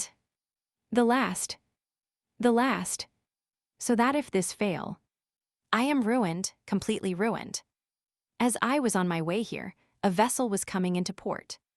I know it, sir. A young man, who still adheres to my fallen fortunes, passes a part of his time in a belvedere at the top of the house, in hopes of being the first to announce good news to me. He has informed me of the arrival of this ship. And it is not yours. No, she is a Bordeaux vessel, La Gironde. She comes from India also, but she is not mine. Perhaps she has spoken to the Pharaon, and brings you some tidings of her. Shall I tell you plainly one thing, sir? I dread almost as much to receive any tidings of my vessel as to remain in doubt. Uncertainty is still hope. Then in a low voice Morel added, this delay is not natural. The Pharaon left Calcutta the 5th of February. She ought to have been here a month ago. What is that? Said the Englishman. What is the meaning of that noise? Oh my God, cried Morel, turning pale, what is it? A loud noise was heard on the stairs of people moving hastily, and half-stifled sobs.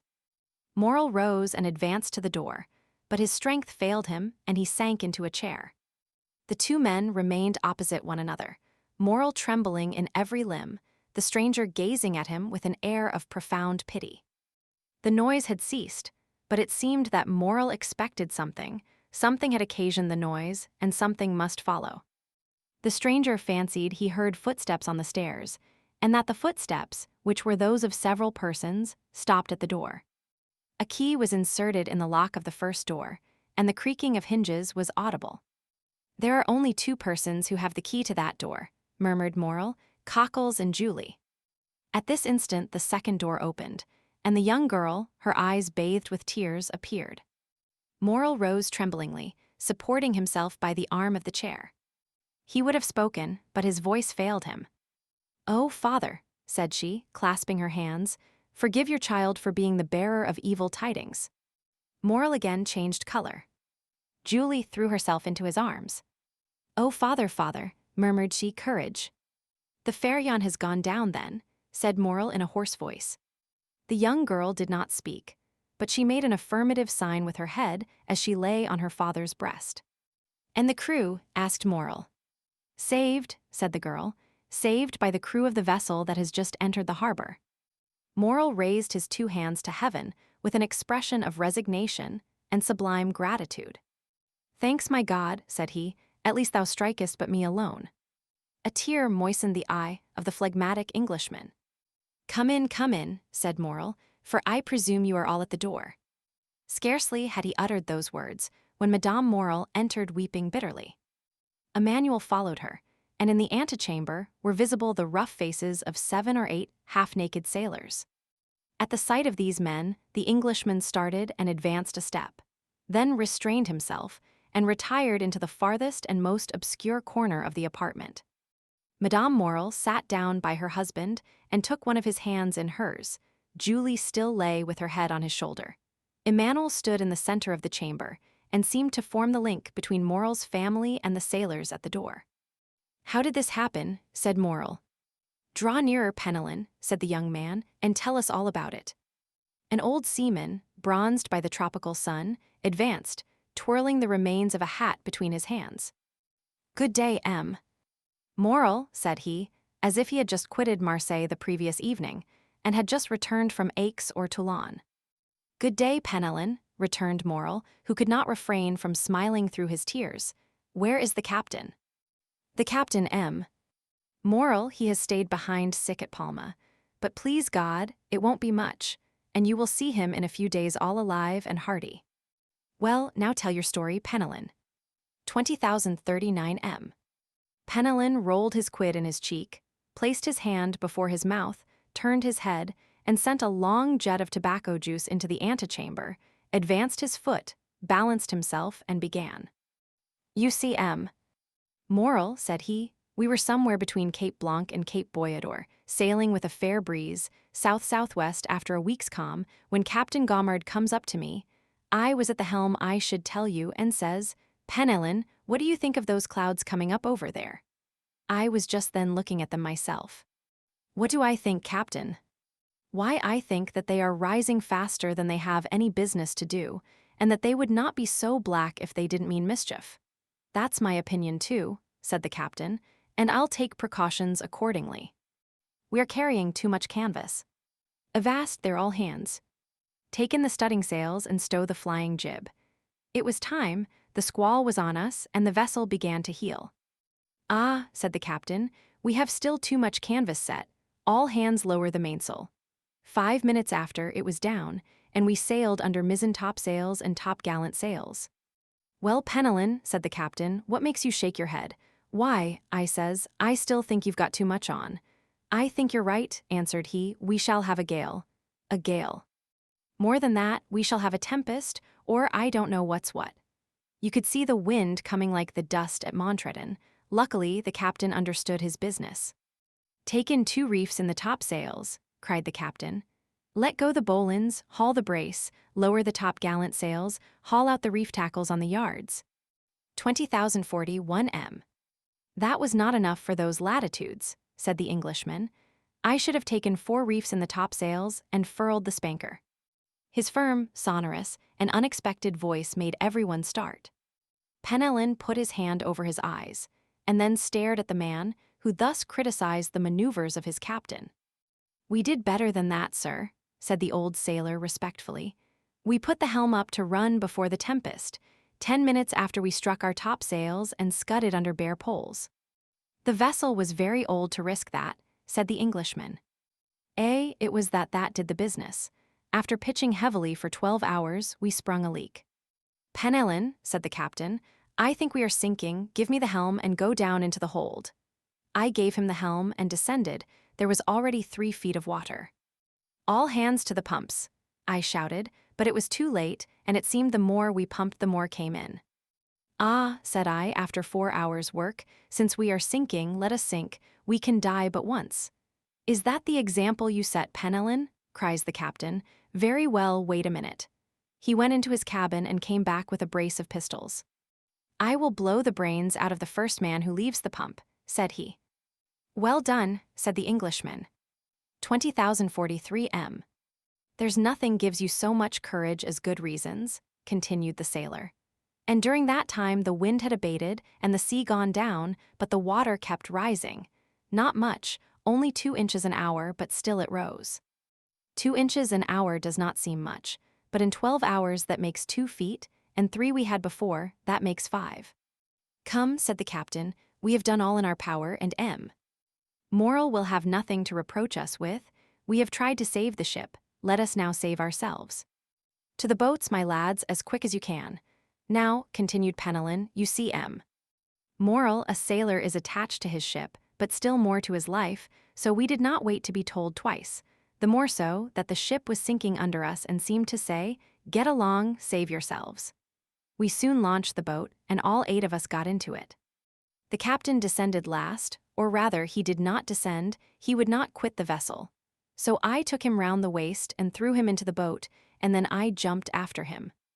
It was time, for just as I jumped the deck burst with a noise like the broadside of a man-o'-war. 10 minutes after she pitched forward, then the other way, spun round and round, and then goodbye to the Pharaon. As for us, we were 3 days without anything to eat or drink, so that we began to think of drawing lots who should feed the rest. When we saw La Gironde, we made signals of distress. She perceived us, made for us, and took us all on board. There now Moral, that's the whole truth, on the honor of a sailor. Is not it true, you fellows there? A general murmur of approbation showed that the narrator had faithfully detailed their misfortunes and sufferings. Well, well, said Moral, I know there was no one in fault but destiny. It was the will of God that this should happen, blessed be his name. What wages are due to you? Oh, don't let us talk of that, Moral. Yes, but we will talk of it. Well then, 3 months, said Penelon. Cockles, pay 200 francs to each of these good fellows, said Moral. At another time, added he, I should have said, give them, besides, 200 francs over as a present, but times are changed, and the little money that remains to me is not my own, so do not think me mean on this account. Penelon turned to his companions, and exchanged a few words with them. As for that Moral, said he, again turning his quid, as for that. As for what? The money. Well, we all say that 50 francs will be enough for us at present, and that we will wait for the rest. Thanks, my friends, thanks, cried Moral gratefully. Take it, and if you can find another employer, enter his service. You are free to do so. These last words produced a prodigious effect on the seaman. Penelon nearly swallowed his quid. Fortunately, he recovered. What Moral, said he in a low voice, you send us away, you are then angry with us. No, said Moral, I am not angry, quite the contrary, and I do not send you away. But I have no more ships, and therefore I do not want any sailors. No more ships, returned Penelon. Well then, you'll build some, we'll wait for you. I have no money to build ships with, Penelon, said the poor owner mournfully, so I cannot accept your kind offer. No more money. Then you must not pay us. We can scud, like the Pharaon, under bare poles. Enough, cried Moral, almost overpowered. Leave me, I pray you, we shall meet again in a happier time. Emmanuel, go with them, and see that my orders are executed. At least, we shall see each other again, Moral, asked Penelon. Yes, I hope so at least. Now go. He made a sign to Cockles, who went first. The seamen followed him, and Emmanuel brought up the rear. Now, said the owner to his wife and daughter, leave me. I wish to speak with this gentleman. 20,045 M. And he glanced towards the clerk of Thomson and French, who had remained motionless in the corner during this scene, in which he had taken no part, except the few words we have mentioned. The 2 women looked at this person whose presence they had entirely forgotten, and retired. But, as she left the apartment, Julie gave the stranger a supplicating glance. to which he replied by a smile that an indifferent spectator would have been surprised to see on his stern features. The two men were left alone. "Well, sir," said Morrel, sinking into a chair, "you have heard all, and I have nothing further to tell you." "I see," returned the Englishman, "that a fresh and unmerited misfortune has overwhelmed you, and this only increases my desire to serve you." "Oh, sir," cried Morrel. "Let me see," continued the stranger, "I am one of your largest creditors. Your bills, at least, are the first that will fall due. Do you wish for time to pay? A delay would save my honor, and consequently my life. How long a delay do you wish for?" Morrel reflected. 2 months, said he. "I will give you 3, replied the stranger. "But," asked Morrel, "will the house of Thomson and French consent?" "Oh, I take everything on myself. Today is the 5th of June. "Yes." "Well, renew these bills up to the 5th of September, and on the 5th of September at 11 o'clock, the hand of the clock pointed to 11, I shall come to receive the money." "I shall expect you," returned Morrel, "and I will pay you, or I shall be dead." These last words were uttered in so low a tone that the stranger could not hear them. The bills were renewed, the old ones destroyed, and the poor shipowner found himself with 3 months before him to collect his resources. The Englishman received his thanks with the phlegm peculiar to his nation, and Morrel, overwhelming him with grateful blessings, conducted him to the staircase. The stranger met Julie on the stairs. She pretended to be descending, but in reality she was waiting for him. "Oh, sir," said she, clasping her hands. "Mademoiselle," said the stranger, "one day you will receive a letter signed Sinbad the Sailor. Do exactly what the letter bids you, however strange it may appear." "Yes, sir," returned Julie. "Do you promise?" "I swear to you I will." "It is well. Adieu, mademoiselle. Continue to be the good, sweet girl you are at present, and I have great hopes that heaven will reward you by giving you a manual for a husband." Julie uttered a faint cry, blushed like a rose, and leaned against the baluster. The stranger waved his hand and continued to descend. In the court he found Penelon, who, with a rouleau of 100 francs in either hand, seemed unable to make up his mind to retain them. "Come with me, my friend," said the Englishman. "I wish to speak to you." Chapter 30. The 5th of September.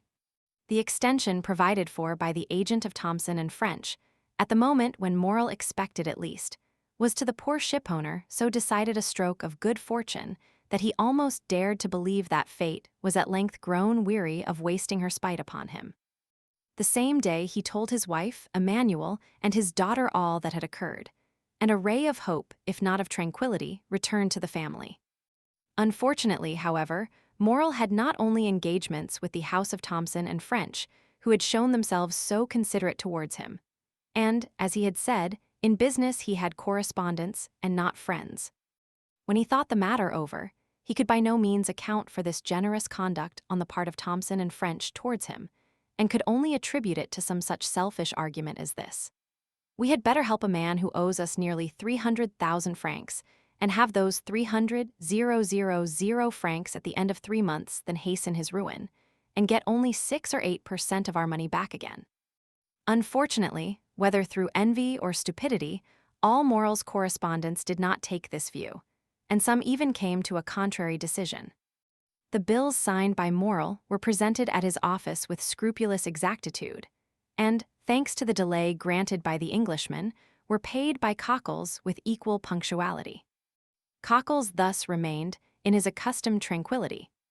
It was Morrel alone who remembered with alarm that if he had to repay on the 15th the 50,000 francs of de Beauville, and on the 30th the 32,500 francs of bills, for which, as well as the debt due to the inspector of prisons, he had time granted, he must be a ruined man. The opinion of all the commercial men was that, under the reverses which had successively weighed down Morrel, it was impossible for him to remain solvent. Great, therefore, was the astonishment when at the end of the month he cancelled all his obligations with his usual punctuality. Still, confidence was not restored to all minds, and the general opinion was that the complete ruin of the unfortunate shipowner had been postponed only until the end of the month. The month passed, and Morel made extraordinary efforts to get in all his resources. Formerly, his paper, at any date, was taken with confidence and was even in request.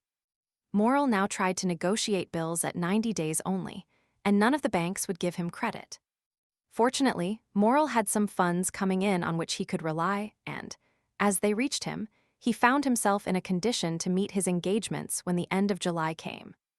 The agent of Thomson and French had not been again seen at Marseilles. The day after, or 2 days after his visit to Morel, he had disappeared. And as in that city he had had no intercourse but with the mayor, the inspector of prisons, and M. Morel, his departure left no trace, except in the memories of these 3 persons. As to the sailors of the Pharaon, they must have found snug berths elsewhere, for they also had disappeared. Captain Gaumard, recovered from his illness, had returned from Palma. He delayed presenting himself at Morel's, but the owner, hearing of his arrival, went to see him. The worthy shipowner knew, from Penelon's recital, of the captain's brave conduct during the storm, and tried to console him. He brought him also the amount of his wages, which Captain Gaumard had not dared to apply for. As he descended the staircase, Morel met Penelon, who was going up. Penelon had, it would seem, made good use of his money, for he was newly clad. When he saw his employer, the worthy tar seemed much embarrassed, drew on one side into the corner of the landing place, passed his quid from one cheek to the other, stared stupidly with his great eyes, and only acknowledged the squeeze of the hand which Morel as usual gave him by a slight pressure in return. Morel attributed Penelon's embarrassment to the elegance of his attire. It was evident the good fellow had not gone to such an expense on his own account. He was, no doubt, engaged on board some other vessel, and thus his bashfulness arose from the fact of his not having, if we may so express ourselves, worn mourning for the Pharaon longer. Perhaps he had come to tell Captain Gaumard of his good luck, and to offer him employment from his new master. "Worthy fellows," said Morel, as he went away, "may your new master love you as I loved you, and be more fortunate than I have been." 20,049 M. Auguste rolled by in unceasing efforts on the part of Morel to renew his credit or revive the old. On the 20th of August, it was known at Marseilles that he had left town in the mail coach, and then it was said that the bills would go to protest at the end of the month, and that Morel had gone away and left his chief clerk Emmanuel and his cashier Cockles to meet the creditors. But contrary to all expectation, when the 31st of August came, the house opened as usual, and Cockles appeared behind the grating of the counter, examined all bills presented with the usual scrutiny, and, from first to last, paid all with the usual precision. There came in, moreover, 2 drafts which M. Morel had fully anticipated, and which Cockles paid as punctually as the bills which the shipowner had accepted. All this was incomprehensible, and then, with the tenacity peculiar to prophets of bad news, the failure was put off until the end of September. On the 1st, Morel returned. He was awaited by his family with extreme anxiety, for from this journey to Paris they hoped great things.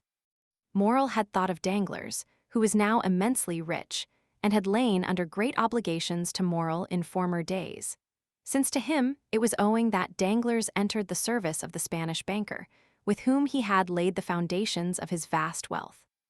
It was said at this moment that Danglars was worth from 6 to 8 millions of francs, and had unlimited credit. Danglars, then, without taking a crown from his pocket, could save Morel. He had but to pass his word for a loan, and Morel was saved. Morel had long thought of Danglars, but had kept away from some instinctive motive, and had delayed as long as possible availing himself of this last resource. And Morel was right, for he returned home crushed by the humiliation of a refusal. Yet on his arrival, Morel did not utter a complaint, or say one harsh word. He embraced his weeping wife and daughter, pressed Emmanuel's hand with friendly warmth, and then going to his private room on the 2nd floor, had sent for Cockles.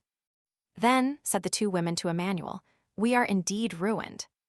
It was agreed in a brief council held among them that Julie should write to her brother, who was in garrison at Nimes, to come to them as speedily as possible.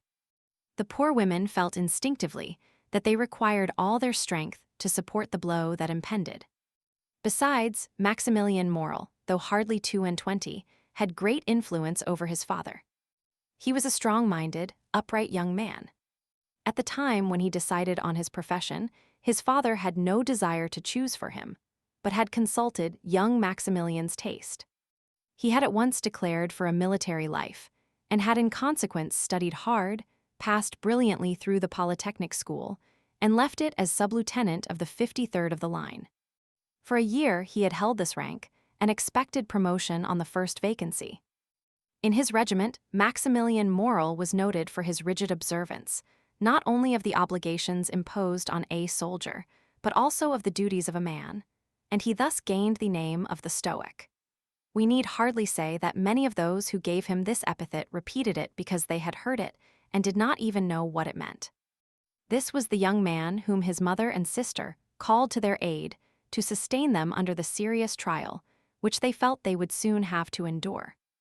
They had not mistaken the gravity of this event, for the moment after Morel had entered his private office with Cockles, Julie saw the latter leave it pale, trembling, and his features betraying the utmost consternation. She would have questioned him as he passed by her, but the worthy creature hastened down the staircase with unusual precipitation, and only raised his hands to heaven and exclaimed, "Oh, mademoiselle, mademoiselle, what a dreadful misfortune! Who could ever have believed it?" A moment afterwards, Julie saw him go upstairs carrying 2 or 3 heavy ledgers, a portfolio, and a bag of money. Morel examined the ledgers, opened the portfolio, and counted the money.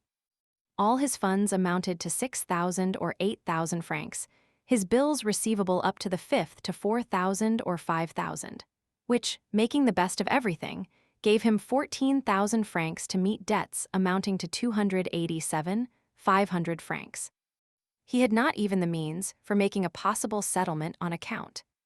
However, when Morel went down to his dinner, he appeared very calm.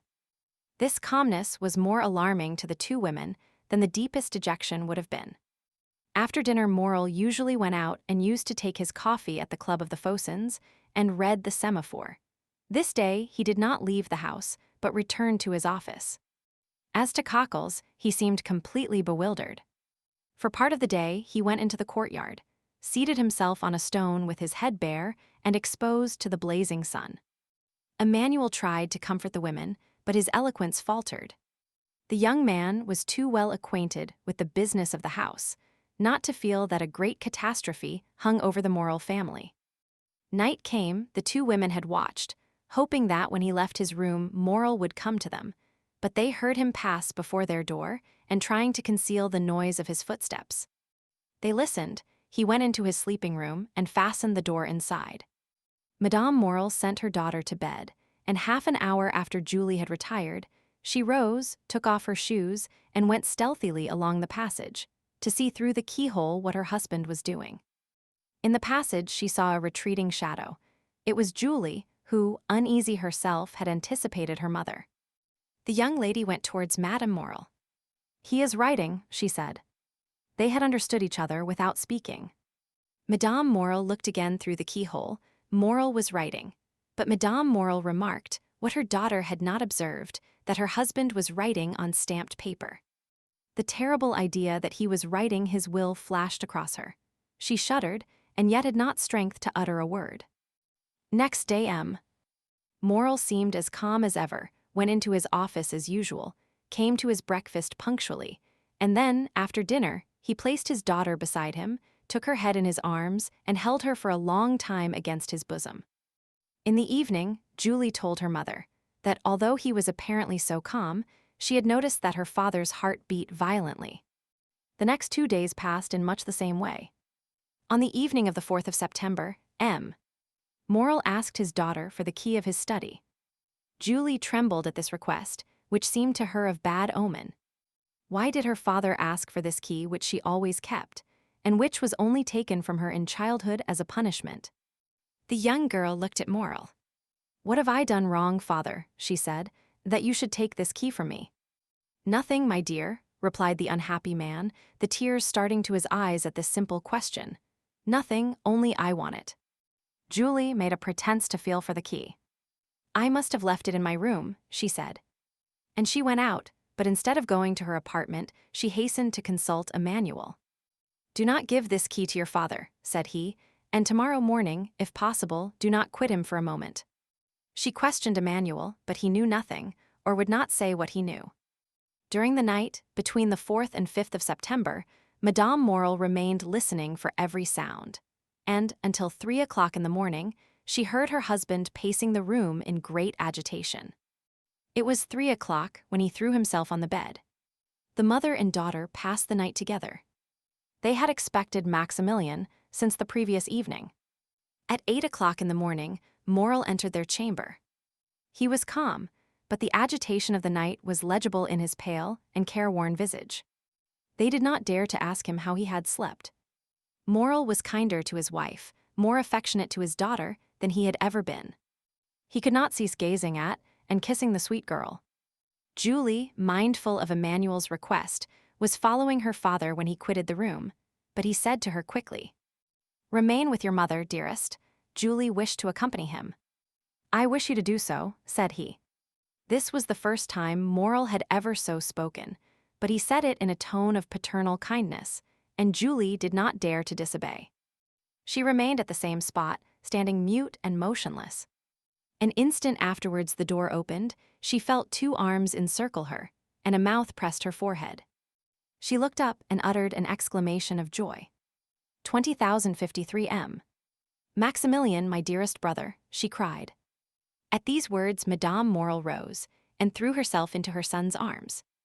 "Mother," said the young man, looking alternately at Madame Morel and her daughter, "what has occurred? What has happened? Your letter has frightened me, and I have come hither with all speed." "Julie," said Madame Morel, making a sign to the young man, "go and tell your father that Maximilian has just arrived." The young lady rushed out of the apartment, but on the first step of the staircase, she found a man holding a letter in his hand. "Are you not Mademoiselle Julie Morel?" inquired the man, with a strong Italian accent. "Yes, sir," replied Julie with hesitation. "What is your pleasure?" "I do not know you." "Read this letter," he said, handing it to her. Julie hesitated. "It concerns the best interests of your father," said the messenger. The young girl hastily took the letter from him.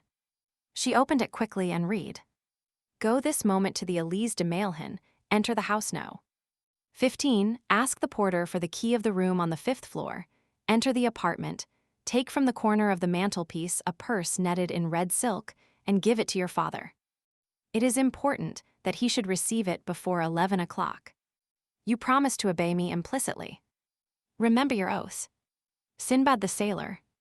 The young girl uttered a joyful cry, raised her eyes, looked round to question the messenger, but he had disappeared. She cast her eyes again over the note to peruse it a second time, and saw there was a postscript. She read, "It is important that you should fulfill this mission in person and alone. If you go accompanied by any other person, or should anyone else go in your place, the porter will reply that he does not know anything about it." This postscript decreased greatly the young girl's happiness. Was there nothing to fear? Was there not some snare laid for her? Her innocence had kept her in ignorance of the dangers that might assail a young girl of her age. But there is no need to know danger in order to fear it.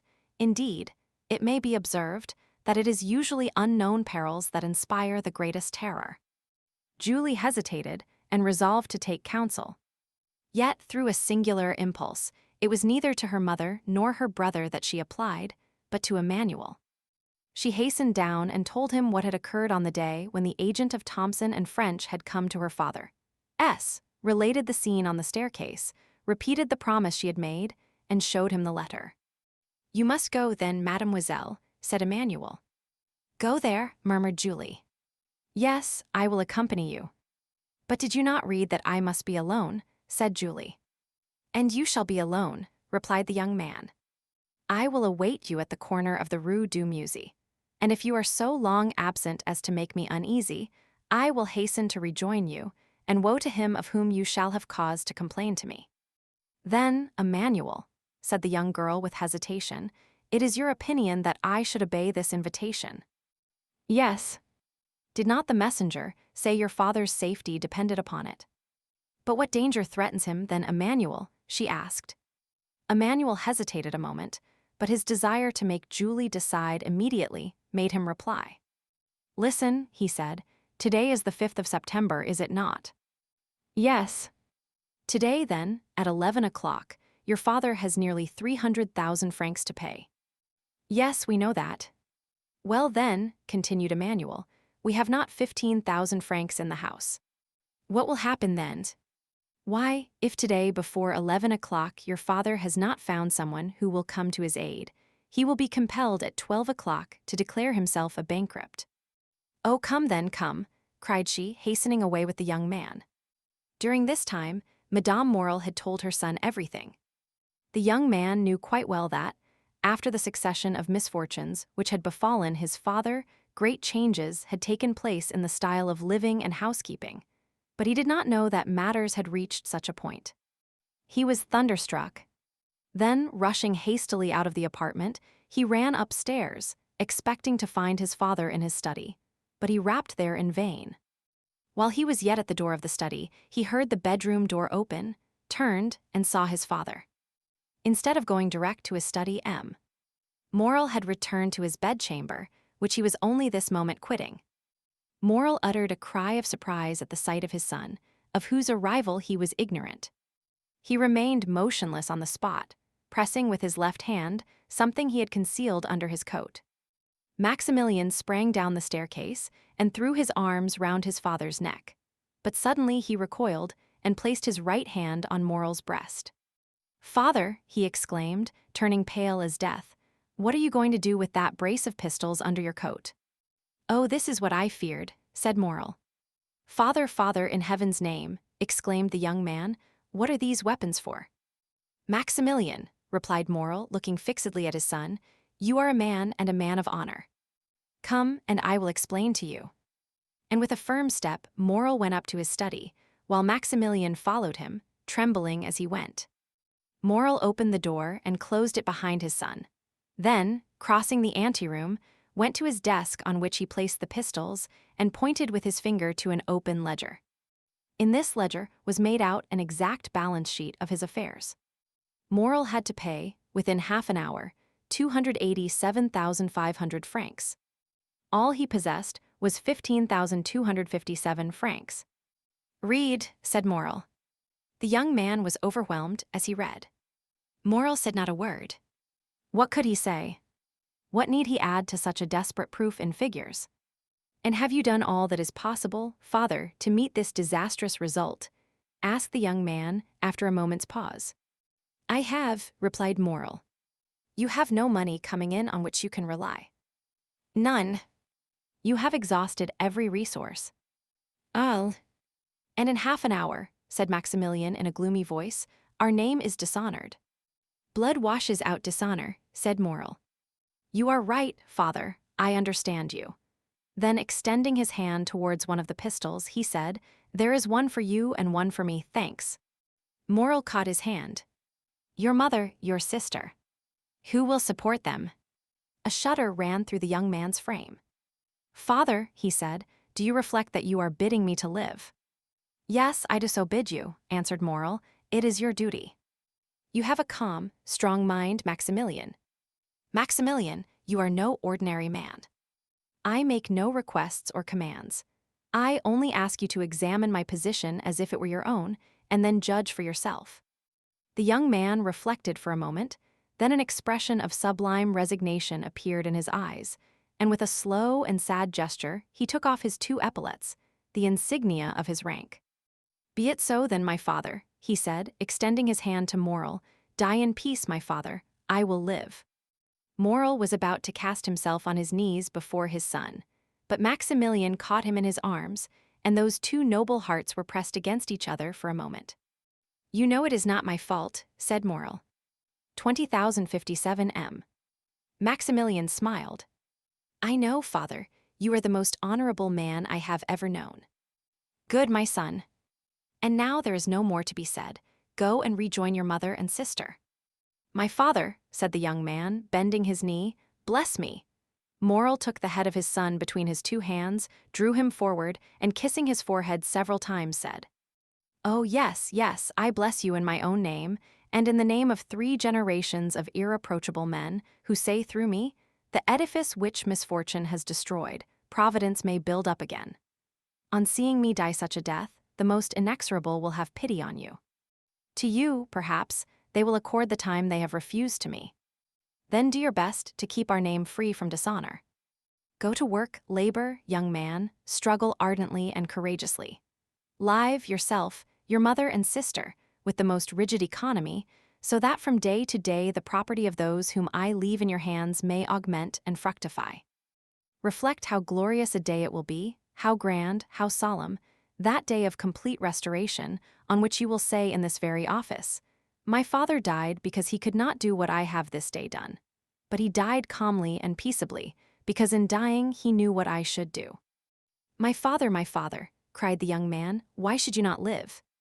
If I live, all would be changed. If I live, interest would be converted into doubt, pity into hostility. If I live, I am only a man who has broken his word, failed in his engagements, in fact, only a bankrupt. If, on the contrary, I die, remember Maximilian, my corpse is that of an honest but unfortunate man. Living, my best friends would avoid my house. Dead, all Marseilles will follow me in tears to my last home. Living, you would feel shame at my name. Dead, you may raise your head and say, "I am the son of him you killed," because, for the first time, he has been compelled to break his word. The young man uttered a groan, but appeared resigned. "And now," said Morrel, "leave me alone and endeavor to keep your mother and sister away." "Will you not see my sister once more?" asked Maximilian. A last but final hope was concealed by the young man in the effect of this interview, and therefore he had suggested it. Morrel shook his head. "I saw her this morning and bade her adieu." "Have you no particular commands to leave with me, my father?" inquired Maximilian in a faltering voice. "Yes, my son, and a sacred command." "Say it, my father." "The house of Thomson and French is the only one who, from humanity, or it may be selfishness, it is not for me to read men's hearts, has had any pity for me. Its agent, who will in 10 minutes present himself to receive the amount of a bill of 287,500 francs, I will not say granted, but offered me 3 months. Let this house be the first repaid, my son, and respect this man."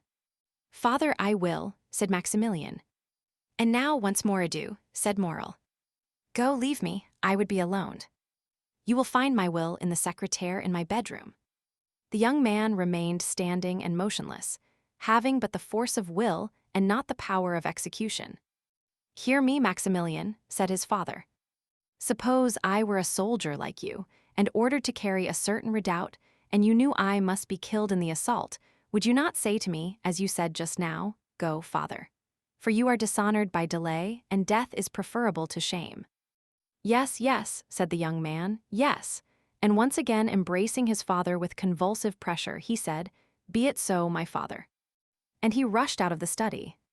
When his son had left him, Morrel remained an instant standing with his eyes fixed on the door. Then putting forth his arm, he pulled the bell. After a moment's interval, Cockles appeared.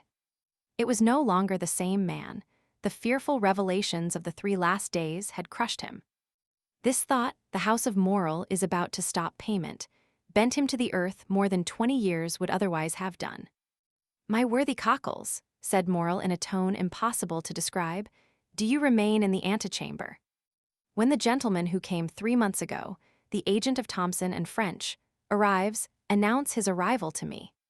Cockles made no reply. He made a sign with his head, went into the anteroom, and seated himself. Morrel fell back in his chair, his eyes fixed on the clock. There were 7 minutes left, that was all. The hand moved on with incredible rapidity. He seemed to see its motion. What passed in the mind of this man at the supreme moment of his agony cannot be told in words. He was still comparatively young. He was surrounded by the loving care of a devoted family, but he had convinced himself by a course of reasoning, illogical perhaps, yet certainly plausible, that he must separate himself from all he held dear in the world, even life itself. To form the slightest idea of his feelings, one must have seen his face with its expression of enforced resignation, and its tear-moistened eyes raised to heaven. The minute hand moved on. The pistols were loaded. He stretched forth his hand, took one up, and murmured his daughter's name. Then he laid it down, seized his pen, and wrote a few words. It seemed to him as if he had not taken a sufficient farewell of his beloved daughter. Then he turned again to the clock, counting time now not by minutes, but by seconds. He took up the deadly weapon again, his lips parted and his eyes fixed on the clock, and then shuddered at the click of the trigger as he cocked the pistol. At this moment of mortal anguish, the cold sweat came forth upon his brow. A pang stronger than death clutched at his heartstrings. He heard the door of the staircase creak on its hinges. The clock gave its warning to strike 11, the door of his study opened. Morrel did not turn round. He expected these words of Cockles, the agent of Thomson and French. He placed the muzzle of the pistol between his teeth. Suddenly he heard a cry. It was his daughter's voice. He turned and saw Julie. The pistol fell from his hands. "My father," cried the young girl, out of breath and half dead with joy. "Saved, you are saved." And she threw herself into his arms, holding in her extended hand a red, netted silk purse. 20,061 M. "Saved, my child," said Morrel. "What do you mean?"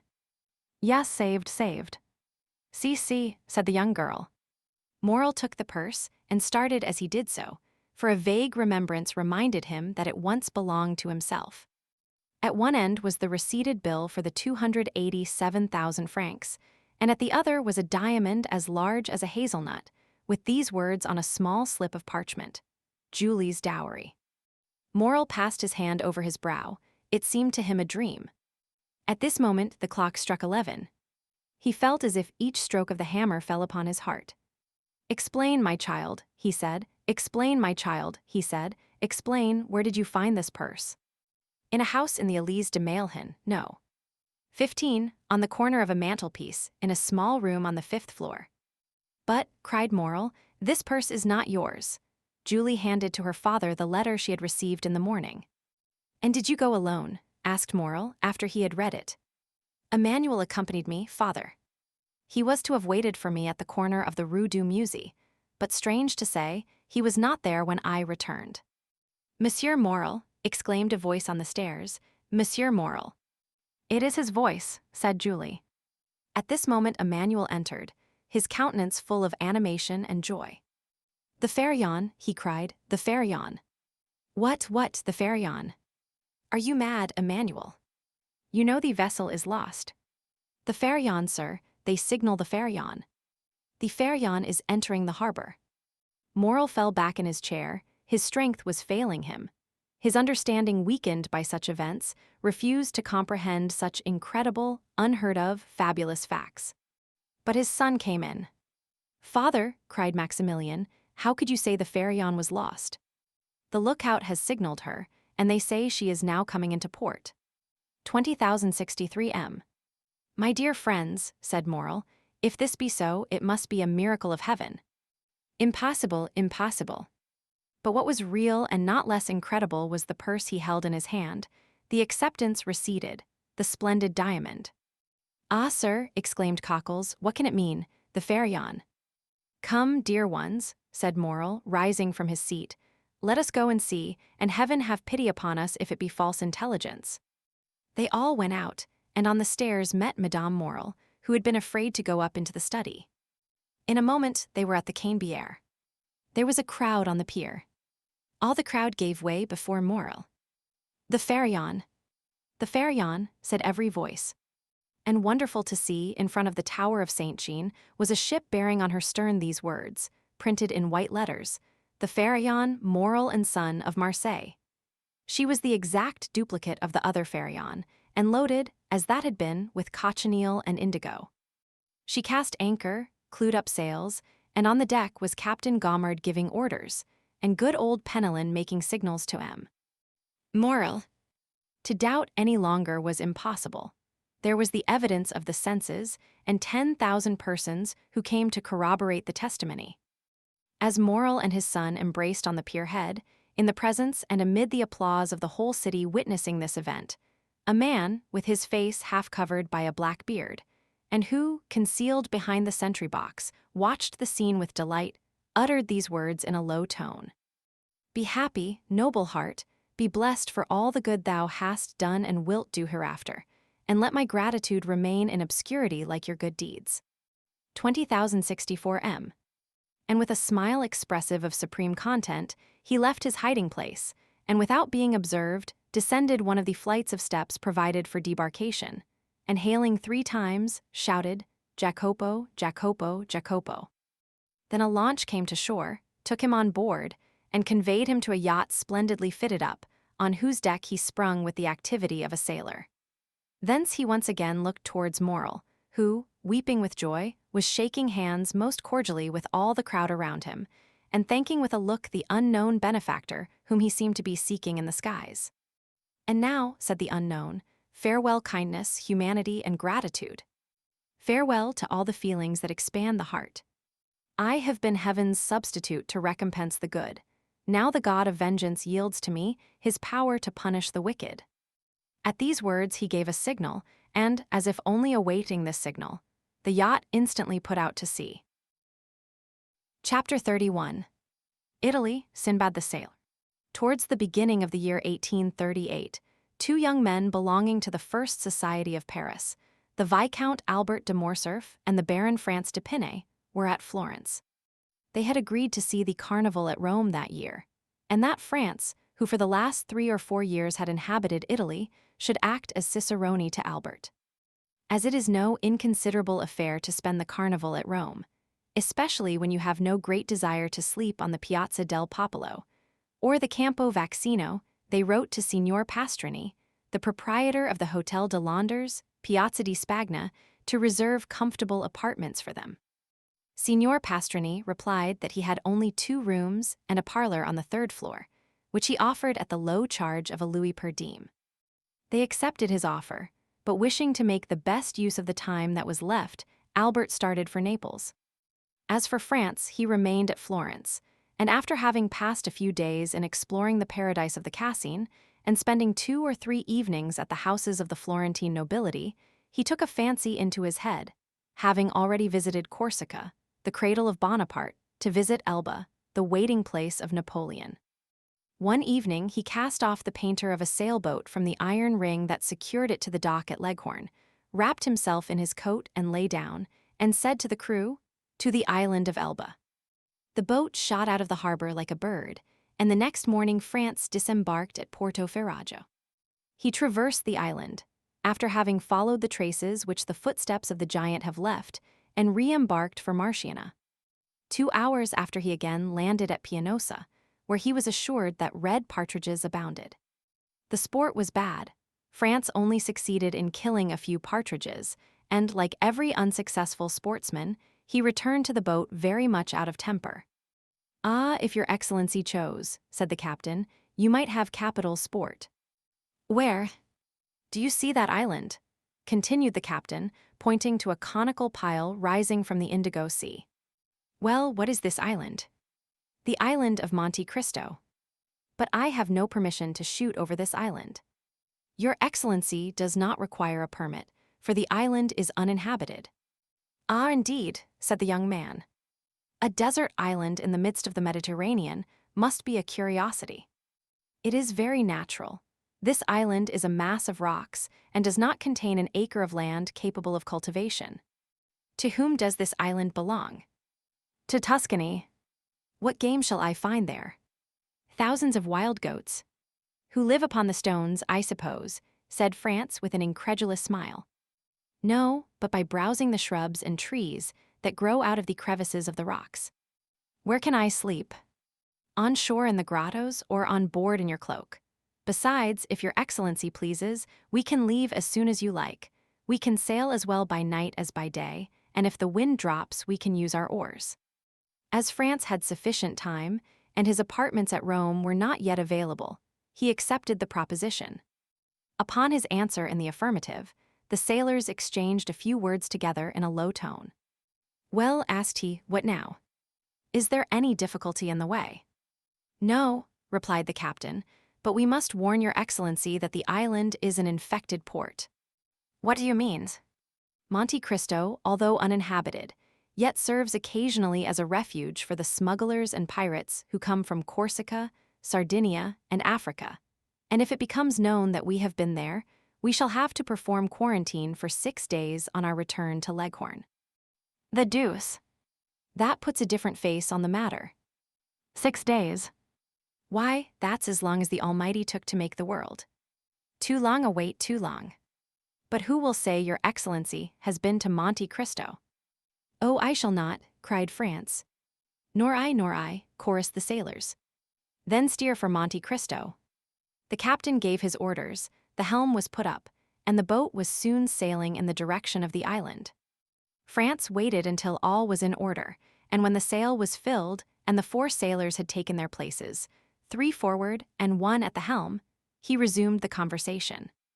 "Gaetano," said he to the captain, "you tell me Monte Cristo serves as a refuge for pirates, who are, it seems to me, a very different kind of game from the goats." "Yes, Your Excellency, and it is true. I knew there were smugglers, but I thought that since the capture of Algiers and the destruction of the Regency, pirates existed only in the romances of Cooper and Captain Marryat." "Your Excellency is mistaken. There are pirates, like the bandits who were believed to have been exterminated by Pope Leo Roman XII, and who yet, every day, rob travelers at the gates of Rome. Has not Your Excellency heard that the French charge d'affaires was robbed 6 months ago within 500 paces of Velletri?" "Oh yes, I heard that." "Well then, if, like us, Your Excellency lived at Leghorn, you would hear from time to time that a little merchant vessel, or an English yacht that was expected at Bastia, at Porto Ferrajo, or at Civita Vecchia, has not arrived. No one knows what has become of it, but doubtless it has struck on a rock and foundered. Now this rock it has met has been a long and narrow boat, manned by 6 or 8 men, who have surprised and plundered it, some dark and stormy night, near some desert and gloomy island, as bandits plunder a carriage in the recesses of a forest." "But," asked France, who lay wrapped in his cloak at the bottom of the boat, "why do not those who have been plundered complain to the French, Sardinian, or Tuscan governments?" "Why," said Gaetano with a smile. "Yes, why? Because, in the first place, they transfer from the vessel to their own boat whatever they think worth taking, then they bind the crew hand and foot, they attach to everyone's neck a foreign 20-pound ball, a large hole is chopped in the vessel's bottom, and then they leave her. At the end of 10 minutes, the vessel begins to roll heavily and settle down. First one gunwale goes under, then the other. Then they lift and sink again, and both go under at once. All at once there's a noise like a cannon. That's the air blowing up the deck. Soon the water rushes out of the scupper holes like a whale spouting. The vessel gives a last groan, spins round, and disappears, forming a vast whirlpool in the ocean, and then all is over, so that in 5 minutes nothing but the eye of God can see the vessel where she lies at the bottom of the sea. "Do you understand now," said the captain, "why no complaints are made to the government, and why the vessel never reaches port? It is probable that if Gaetano had related this previous to proposing the expedition, France would have hesitated, but now that they had started, he thought it would be cowardly to draw back. He was one of those men who do not rashly court danger, but if danger presents itself, combat it with the most unalterable coolness. Calm and resolute, he treated any peril as he would an adversary in a duel, calculated its probable method of approach, retreated, if at all, as a point of strategy and not from cowardice, was quick to see an opening for attack and won victory at a single thrust. "Bah," said he, "I have traveled through Sicily and Calabria. I have sailed 2 months in the archipelago, and yet I never saw even the shadow of a bandit or a pirate." "I did not tell Your Excellency this to deter you from your project," replied Gaetano, "but you questioned me, and I have answered, that's all. Yes, and your conversation is most interesting, and as I wish to enjoy it as long as possible, steer for Monte Cristo." The wind blew strongly, the boat made 6 or 7 knots an hour, and they were rapidly reaching the end of their voyage.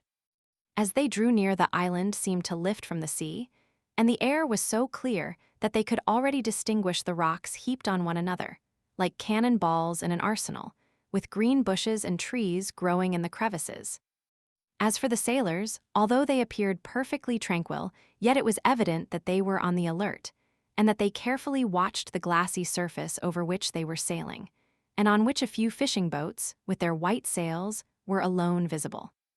They were within 15 miles of Monte Cristo when the sun began to set behind Corsica, whose mountains appeared against the sky, showing their rugged peaks in bold relief. This mass of rock, like the giant Adamastor, rose dead ahead, a formidable barrier, and intercepting the light that gilded its massive peaks so that the voyagers were in shadow. Little by little the shadow rose higher and seemed to drive before it the last rays of the expiring day. At last the reflection rested on the summit of the mountain, where it paused an instant, like the fiery crest of a volcano. Then gloom gradually covered the summit as it had covered the base, and the island now only appeared to be a gray mountain that grew continually darker. Half an hour after, the night was quite dark. Fortunately, the mariners were used to these latitudes and knew every rock in the Tuscan archipelago. For in the midst of this obscurity, France was not without uneasiness. Corsica had long since disappeared, and Monte Cristo itself was invisible. But the sailors seemed, like the lynx, to see in the dark, and the pilot who steered did not evince the slightest hesitation. An hour had passed since the sun had set when France fancied he saw, at a quarter of a mile to the left, a dark mass, but he could not precisely make out what it was, and fearing to excite the mirth of the sailors by mistaking a floating cloud for land, he remained silent. Suddenly, a great light appeared on the strand. Land might resemble a cloud, but the fire was not a meteor. "What is this light?" asked he. "Hush," said the captain, "it is a fire." "But you told me the island was uninhabited." "I said there were no fixed habitations on it, but I said also that it served sometimes as a harbor for smugglers." "And for pirates?" "And for pirates," returned Gaetano, repeating France's words. "It is for that reason I have given orders to pass the island, for, as you see, the fire is behind us." "But this fire," continued France, "it seems to me rather reassuring than otherwise. Men who did not wish to be seen would not light a fire." "Oh, that goes for nothing," said Gaetano. "If you can guess the position of the island in the darkness, you will see that the fire cannot be seen from the side or from Pianosa, but only from the sea. You think, then, this fire indicates the presence of unpleasant neighbors?" "That is what we must find out," returned Gaetano, fixing his eyes on this terrestrial star. "How can you find out?" "You shall see." Gaetano consulted with his companions, and after 5 minutes' discussion a maneuver was executed which caused the vessel to tack about. They returned the way they had come, and in a few minutes the fire disappeared, hidden by an elevation of the land. The pilot again changed the course of the boat, which rapidly approached the island, and was soon within 50 paces of it. Gaetano lowered the sail, and the boat came to rest. All this was done in silence, and from the moment that their course was changed, not a word was spoken. Gaetano, who had proposed the expedition, had taken all the responsibility on himself. The 4 sailors fixed their eyes on him, while they got out their oars and held themselves in readiness to row away, which, thanks to the darkness, would not be difficult. As for France, he examined his arms with the utmost coolness. He had 2 double-barreled guns and a rifle. He loaded them, looked at the priming, and waited quietly. During this time, the captain had thrown off his vest and shirt, and secured his trousers round his waist. His feet were naked, so he had no shoes and stockings to take off. After these preparations, he placed his finger on his lips, and lowering himself noiselessly into the sea, swam towards the shore with such precaution that it was impossible to hear the slightest sound. He could only be traced by the phosphorescent line in his wake. This track soon disappeared. It was evident that he had touched the shore. Everyone on board remained motionless for half an hour, when the same luminous track was again observed, and the swimmer was soon on board. "Well," exclaimed France and the sailors in unison. "They are Spanish smugglers," said he. "They have with them 2 Corsican bandits." "And what are these Corsican bandits doing here with Spanish smugglers?" "Alas," returned the captain with an accent of the most profound pity, "we ought always to help one another. Very often the bandits are hard-pressed by gendarmes or carbineers. Well, they see a vessel, and good fellows like us on board, they come and demand hospitality of us. You can't refuse help to a poor hunted devil. We receive them, and for greater security we stand out to sea. This costs us nothing, and saves the life, or at least the liberty, of a fellow creature. Who on the first occasion returns the service by pointing out some safe spot where we can land our goods without interruption? Ah, said France, then you are a smuggler occasionally, Gitano. Your Excellency, we must live somehow, returned the other, smiling impenetrably. Then you know the men who are now on Monte Cristo. Oh yes, we sailors are like Freemasons, and recognize each other by signs. And do you think we have nothing to fear if we land? Nothing at all, smugglers are not thieves. But these two Corsican bandits, said France, calculating the chances of peril. It is not their fault that they are bandits, but that of the authorities. How so? Because they are pursued for having made a stiff, as if it was not in a Corsican's nature to revenge himself. What do you mean by having made a stiff? Having assassinated a man? Said France, continuing his investigation. I mean that they have killed an enemy, which is a very different thing, returned the captain. Well, said the young man, let us demand hospitality of these smugglers and bandits. Do you think they will grant it? Without doubt. How many are they? 4, and the 2 bandits make 6. Just our number, so that if they prove troublesome, we shall be able to hold them in check. So, for the last time, steer to Monte Cristo. Yes, but your Excellency will permit us to take all due precautions. By all means, be as wise as Nestor and as prudent as Ulysses. I do more than permit, I exhort you. Silence then, said Gitano. Everyone obeyed. For a man who, like France, viewed his position in its true light, it was a grave one. He was alone in the darkness with sailors whom he did not know, and who had no reason to be devoted to him, who knew that he had several thousand francs in his belt, and who had often examined his weapons, which were very beautiful, if not with envy, at least with curiosity. On the other hand, he was about to land, without any other escort than these men, on an island which had, indeed, a very religious name, but which did not seem to France likely to afford him much hospitality, thanks to the smugglers and bandits.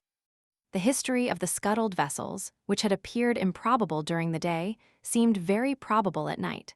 Placed as he was between 2 possible sources of danger, he kept his eye on the crew and his gun in his hand. The sailors had again hoisted sail, and the vessel was once more cleaving the waves. Through the darkness France, whose eyes were now more accustomed to it, could see the looming shore along which the boat was sailing. And then, as they rounded a rocky point, he saw the fire more brilliant than ever, and about it 5 or 6 persons seated. The blaze illumined the sea for 100 paces around. Gitano skirted the light, carefully keeping the boat in the shadow. Then, when they were opposite the fire, he steered to the center of the circle, singing a fishing song of which his companions sung the chorus. At the first words of the song, the men seated round the fire arose and approached the landing place, their eyes fixed on the boat, evidently seeking to know who the newcomers were and what were their intentions. They soon appeared satisfied and returned, with the exception of one, who remained at the shore to their fire, at which the carcass of a goat was roasting. When the boat was within 20 paces of the shore, the man on the beach, who carried a carbine, presented arms after the manner of a sentinel and cried, "Who comes there?" in Sardinian. France coolly cocked both barrels. Gitano then exchanged a few words with this man, which the traveler did not understand, but which evidently concerned him. "Will your Excellency give your name or remain incognito?" asked the captain. "My name must rest unknown," replied France. "Merely say I am a Frenchman traveling for pleasure." As soon as Gitano had transmitted this answer, the sentinel gave an order to one of the men seated round the fire, who rose and disappeared among the rocks. Not a word was spoken, everyone seemed occupied, France with his disembarkment, the sailors with their sails, the smugglers with their goat. But in the midst of all this carelessness, it was evident that they mutually observed each other. The man who had disappeared returned suddenly on the opposite side to that by which he had left. He made a sign with his head to the sentinel, who, turning to the boat, said, "Es accommodi." The Italian es accommodi is untranslatable. It means at once, "Come, enter, you are welcome, make yourself at home, you are the master." It is like that Turkish phrase of Molière's that so astonished the bourgeois gentleman by the number of things implied in its utterance. The sailors did not wait for a second invitation. 4 strokes of the oar brought them to land. Gitano sprang to shore, exchanged a few words with the sentinel, then his comrades disembarked, and lastly came France. One of his guns was swung over his shoulder, Gitano had the other, and a sailor held his rifle. His dress, half artist, half dandy, did not excite any suspicion, and consequently no disquietude. The boat was moored to the shore, and they advanced a few paces to find a comfortable bivouac. But doubtless, the spot they chose did not suit the smuggler who filled the post of sentinel, for he cried out, "Not that way, if you please." Gitano faltered an excuse and advanced to the opposite side, while two sailors kindled torches at the fire to light them on their way. They advanced about 30 paces, and then stopped at a small esplanade surrounded with rocks, in which seats had been cut, not unlike sentry boxes. Around in the crevices of the rocks grew a few dwarf oaks and thick bushes of myrtles. France lowered a torch, and saw by the mass of cinders that had accumulated that he was not the first to discover this retreat, which was, doubtless, one of the halting places of the wandering visitors of Monte Cristo. As for his suspicions, once on terra firma, once that he had seen the indifferent, if not friendly, appearance of his hosts, his anxiety had quite disappeared, or rather, at sight of the goat, had turned to appetite. He mentioned this to Gitano, who replied that nothing could be more easy than to prepare a supper when they had in their boat bread, wine, half a dozen partridges, and a good fire to roast them by.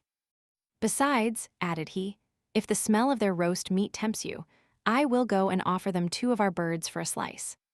"You are a born diplomat," returned France. "Go and try." Meanwhile, the sailors had collected dried sticks and branches, with which they made a fire. France waited impatiently, inhaling the aroma of the roasted meat, when the captain returned with a mysterious air. "Well," said France, "anything new? Do they refuse?" "On the contrary," returned Gitano, "the chief, who was told you were a young Frenchman, invites you to sup with him." "Well," observed France, "this chief is very polite, and I see no objection, the more so as I bring my share of the supper." "Oh, it is not that. He has plenty and to spare for supper. But he makes one condition, and rather a peculiar one, before he will receive you at his house." "His house? Has he built one here, then?" "No, but he has a very comfortable one all the same, so they say." "You know this chief, then?" "I have heard talk of him." "Favorably or otherwise?" "Both." "The deuce, and what is this condition?" "That you are blindfolded, and do not take off the bandage until he himself bids you." France looked at Gitano, to see, if possible, what he thought of this proposal. "Ah," replied he, guessing France's thought, "I know this is a serious matter." "What should you do in my place?" "I, who have nothing to lose, I should go." 20,075 m. "You would accept?" "Yes, were it only out of curiosity." "There is something very peculiar about this chief, then." "Listen," said Gitano, lowering his voice, "I do not know if what they say is true." He stopped to see if anyone was near. "What do they say?" "That this chief inhabits a cavern to which the pity palace is nothing." "What nonsense," said France, reseating himself. "It is no nonsense, it is quite true. Comma, the pilot of the Saint Ferdinand, went in once, and he came back amazed, vowing that such treasures were only to be heard of in fairy tales." "Do you know," observed France, "that with such stories you make me think of Ali Baba's enchanted cavern." "I tell you what I have been told." "Then you advise me to accept." "Oh, I don't say that. Your Excellency will do as you please. I should be sorry to advise you in the matter." France pondered the matter for a few moments, concluded that a man so rich could not have any intention of plundering him of what little he had, and seeing only the prospect of a good supper, accepted. Gitano departed with the reply. France was prudent, and wished to learn all he possibly could concerning his host.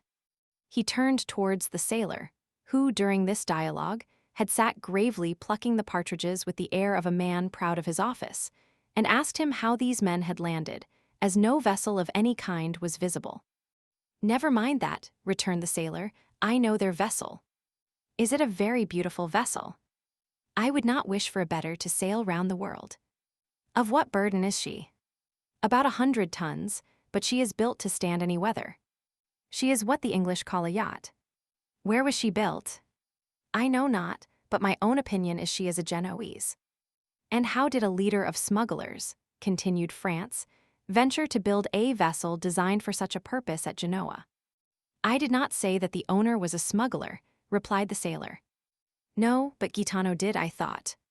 Gaetano had only seen the vessel from a distance. He had not then spoken to anyone. And if this person be not a smuggler, who is he? A wealthy signor who travels for his pleasure. Come, thought France, he is still more mysterious, since the two accounts do not agree. What is his name? If you ask him, he says Sinbad the sailor, but I doubt if it be his real name. Sinbad the sailor? Yes. And where does he reside? On the sea. What country does he come from? I do not know. Have you ever seen him? Sometimes. What sort of a man is he? Your Excellency will judge for yourself. Where will he receive me? No doubt in the subterranean palace Gaetano told you of. Have you never had the curiosity, when you have landed and found this island deserted, to seek for this enchanted palace? Oh, yes, more than once, but always in vain. We examined the grotto all over, but we never could find the slightest trace of any opening. They say that the door is not opened by a key, but a magic word. Decidedly, muttered France, this is an Arabian Nights adventure.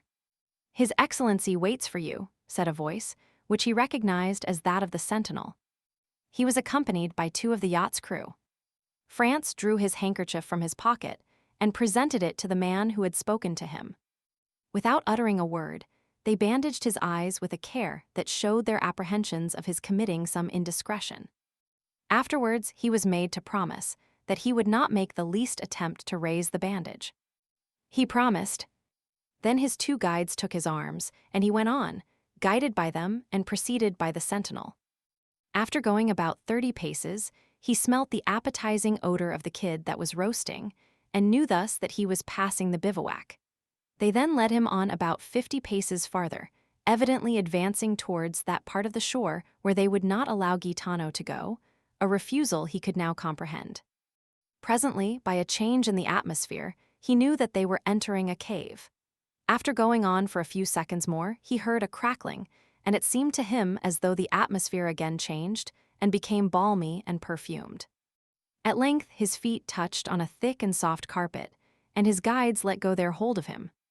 There was a moment's silence, and then a voice in excellent French, although with a foreign accent, said, "Welcome, sir.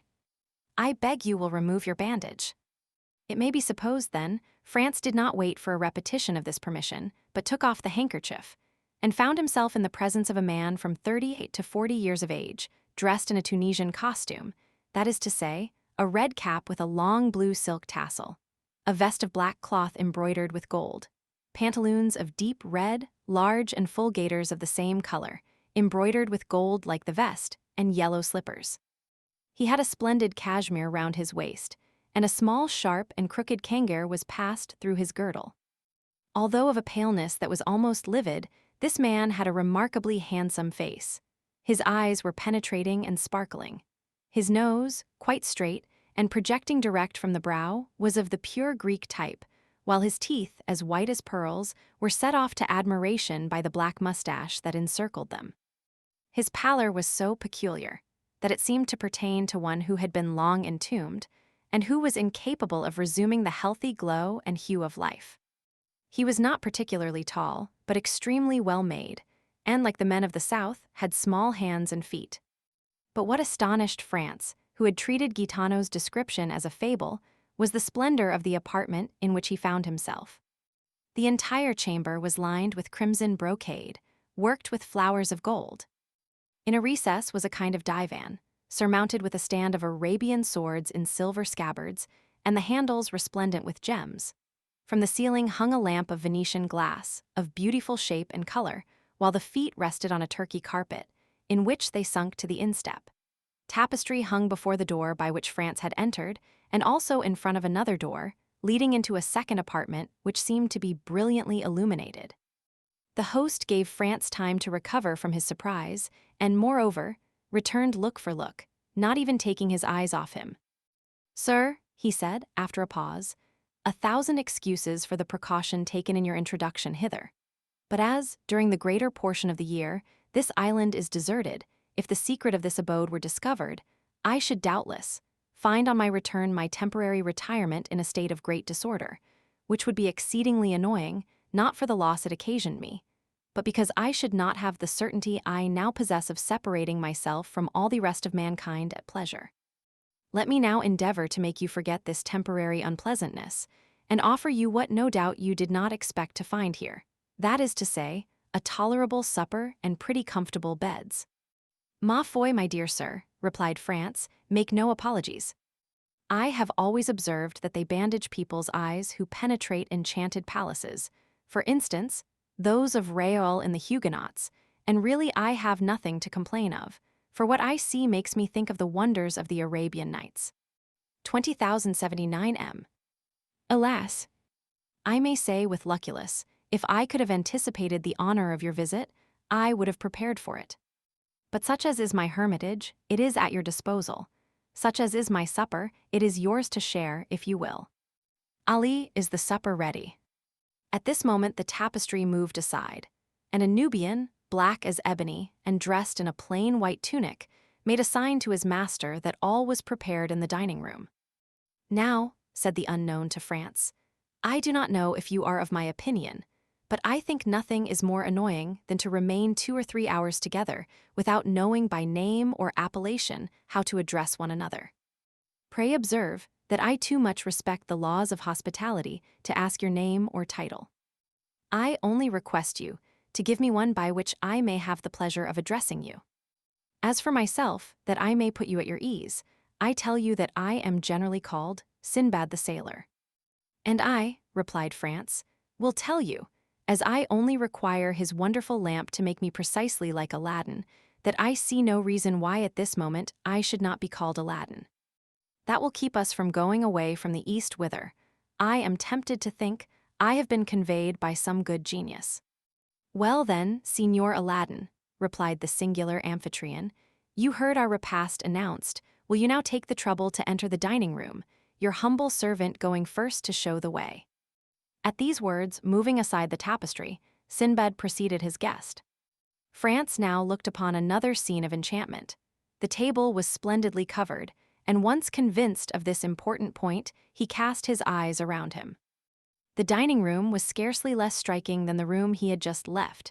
It was entirely of marble, with antique bas-reliefs of priceless value, and at the 4 corners of this apartment, which was oblong, were 4 magnificent statues, having baskets in their hands.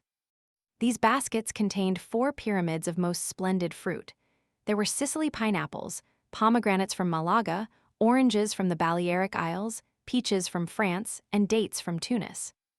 The supper consisted of a roast pheasant garnished with Corsican blackbirds, a boar's ham with jelly, a quarter of a kid with tartar sauce, a glorious turbot, and a gigantic lobster. Between these large dishes were smaller ones containing various dainties. The dishes were of silver, and the plates of Japanese china. France rubbed his eyes in order to assure himself that this was not a dream. Ali alone was present to wait at table, and acquitted himself so admirably that the guest complimented his host thereupon. Yes, replied he, while he did the honors of the supper with much ease and grace. Yes, he is a poor devil who is much devoted to me, and does all he can to prove it. He remembers that I saved his life, and as he has a regard for his head, he feels some gratitude towards me for having kept it on his shoulders. Ali approached his master, took his hand, and kissed it. Would it be impertinent, Signor Sinbad, said France, to ask you the particulars of this kindness? 20,081 m. Oh, they are simple enough, replied the host. It seems the fellow had been caught wandering nearer to the harem of the Bey of Tunis than etiquette permits to one of his color, and he was condemned by the Bey to have his tongue cut out and his hand and head cut off, the tongue the first day, the hand the second, and the head the third. I always had a desire to have a mute in my service, so learning the day his tongue was cut out, I went to the Bey and proposed to give him for Ali a splendid double-barreled gun, which I knew he was very desirous of having. He hesitated a moment, he was so very desirous to complete the poor devil's punishment. But when I added to the gun an English cutlass with which I had shivered His Highness's yataghan to pieces, the Bey yielded and agreed to forgive the hand and head, but on condition that the poor fellow never again set foot in Tunis. This was a useless clause in the bargain, for whenever the coward sees the first glimpse of the shores of Africa, he runs down below, and can only be induced to appear again when we are out of sight of that quarter of the globe. France remained a moment silent and pensive, hardly knowing what to think of the half-kindness, half-cruelty, with which his host related the brief narrative. And like the celebrated sailor whose name you have assumed, he said, by way of changing the conversation, you pass your life in traveling. Yes. I made a vow at a time when I little thought I should ever be able to accomplish it, said the unknown with a singular smile, and I made some others also which I hope I may fulfill in due season. Although Sinbad pronounced these words with much calmness, his eyes gave forth gleams of extraordinary ferocity. You have suffered a great deal, sir, said France inquiringly. Sinbad started and looked fixedly at him as he replied, What makes you suppose so? Everything, answered France, your voice, your look, your pallid complexion, and even the life you led. I live the happiest life possible, the real life of a pasha. I am king of all creation. I am pleased with one place and stay there. I get tired of it and leave it. I am free as a bird and have wings like one. My attendants obey my slightest wish. Sometimes I amuse myself by delivering some bandit or criminal from the bonds of the law. Then I have my mode of dispensing justice, silent and sure, without respite or appeal, which condemns or pardons and which no one sees. Ah, if you had tasted my life, you would not desire any other, and would never return to the world unless you had some great project to accomplish there. Revenge, for instance, observed France. The unknown fixed on the young man one of those looks which penetrate into the depth of the heart and thoughts. And why revenge? He asked. Because, replied France, you seem to me like a man who, persecuted by society, has a fearful account to settle with it. Ah, responded Sinbad, laughing with his singular laugh, which displayed his white and sharp teeth. You have not guessed rightly. Such as you see me I am, a sort of philosopher, and one day perhaps I shall go to Paris to rival Monsieur Apert, and the man in the little blue cloak. And will that be the first time you ever took that journey? Yes, it will. I must seem to you by no means curious, but I assure you that it is not my fault I have delayed it so long. It will happen one day or the other. 20,083 m. And do you propose to make this journey very shortly? I do not know.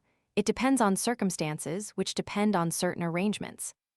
I should like to be there at the time you come, and I will endeavor to repay you, as far as lies in my power, for your liberal hospitality displayed to me at Monte Cristo. I should avail myself of your offer with pleasure, replied the host, but unfortunately, if I go there, it will be, in all probability, incognito. The supper appeared to have been supplied solely for France, for the unknown scarcely touched one or two dishes of the splendid banquet to which his guest did ample justice. Then Ali brought on the dessert, or rather took the baskets from the hands of the statues and placed them on the table. Between the two baskets, he placed a small silver cup with a silver cover. The care with which Ali placed this cup on the table roused France's curiosity. He raised the cover and saw a kind of greenish paste, something like preserved angelica, but which was perfectly unknown to him. He replaced the lid, as ignorant of what the cup contained as he was before he had looked at it, and then casting his eyes towards his host, he saw him smile at his disappointment. You cannot guess, said he, what there is in that small vase, can you? No, I really cannot. Well, then, that green preserve is nothing less than the ambrosia which he be served at the table of Jupiter. But, replied France, this ambrosia, no doubt, in passing through mortal hands has lost its heavenly appellation and assumed a human name. In vulgar phrase, what may you term this composition, for which, to tell the truth, I do not feel any particular desire? Ah, thus it is that our material origin is revealed, cried Sinbad. We frequently pass so near to happiness without seeing, without regarding it, or if we do see and regard it, yet without recognizing it. Are you a man for the substantials, and is gold your god? Taste this, and the mines of Peru, Gujarat, and Golconda are open to you. Are you a man of imagination, a poet? Taste this, and the boundaries of possibility disappear. The fields of infinite space open to you, you advance free in heart, free in mind, into the boundless realms of unfettered reverie. Are you ambitious, and do you seek after the greatnesses of the earth? Taste this, and in an hour you will be a king, not a king of a petty kingdom hidden in some corner of Europe like France, Spain, or England, but king of the world, king of the universe, king of creation. Without bowing at the feet of Satan, you will be king and master of all the kingdoms of the earth. Is it not tempting what I offer you, and is it not an easy thing, since it is only to do thus? Look. At these words, he uncovered the small cup which contained the substance so lauded, took a teaspoonful of the magic sweetmeat, raised it to his lips, and swallowed it slowly with his eyes half shut and his head bent backwards. France did not disturb him whilst he absorbed his favorite sweetmeat, but when he had finished, he inquired, "What then is this precious stuff?" "Did you ever hear," he replied, "of the old man of the mountain who attempted to assassinate Philippe Auguste?" "Of course I have." "Well, you know he reigned over a rich valley which was overhung by the mountain, whence he derived his picturesque name. In this valley were magnificent gardens planted by Hassan ben Sabah, and in these gardens isolated pavilions.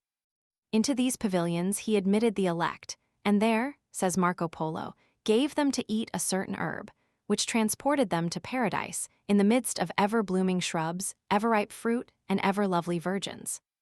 What these happy persons took for reality was but a dream, but it was a dream so soft, so voluptuous, so enthralling, that they sold themselves body and soul to him who gave it to them, and obedient to his orders as to those of a deity, struck down the designated victim, died in torture without a murmur, believing that the death they underwent was but a quick transition to that life of delights of which the holy herb, now before you, had given them a slight foretaste. "Then," cried France, "it is hashish." "I know that by name at least." "That is it precisely, Signor Aladdin. It is hashish, the purest and most unadulterated hashish of Alexandria, the hashish of a Bugor, the celebrated maker, the only man, the man to whom there should be built a palace, inscribed with these words, 'A grateful world to the dealer in happiness.'" "Do you know," said France, "I have a very great inclination to judge for myself of the truth or exaggeration of your eulogies." "Judge for yourself, Signor Aladdin, judge, but do not confine yourself to one trial.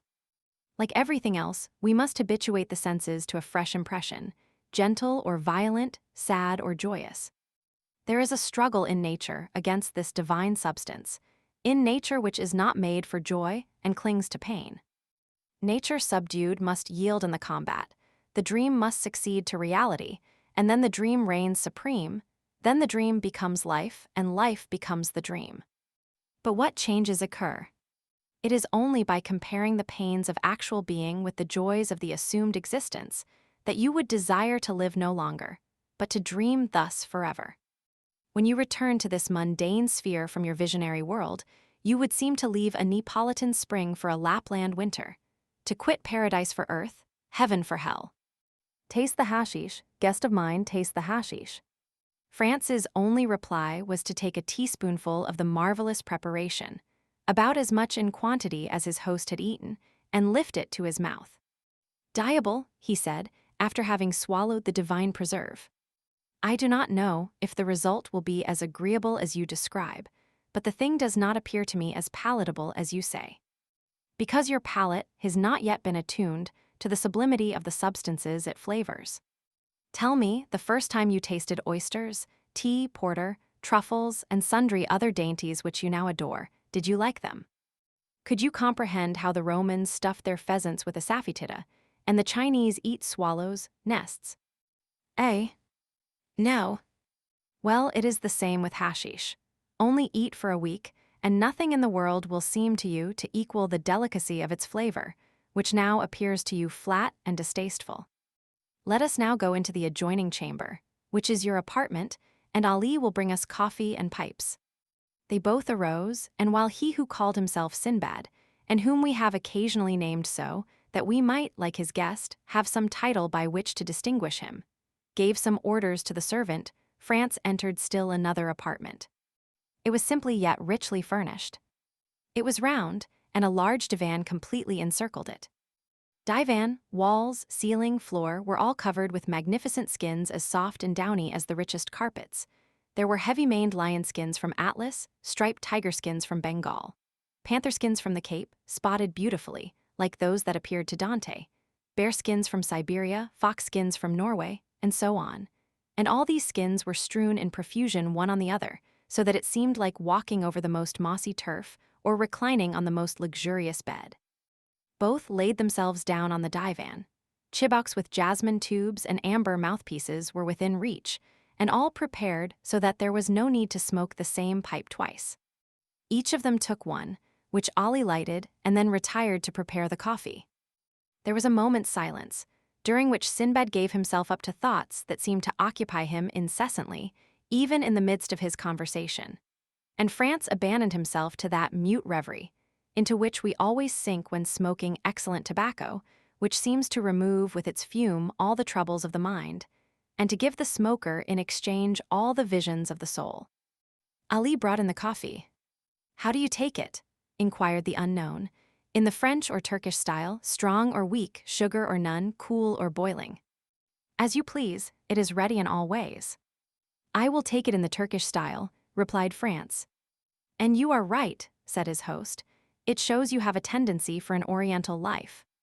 "Ah, those Orientals, they are the only men who know how to live.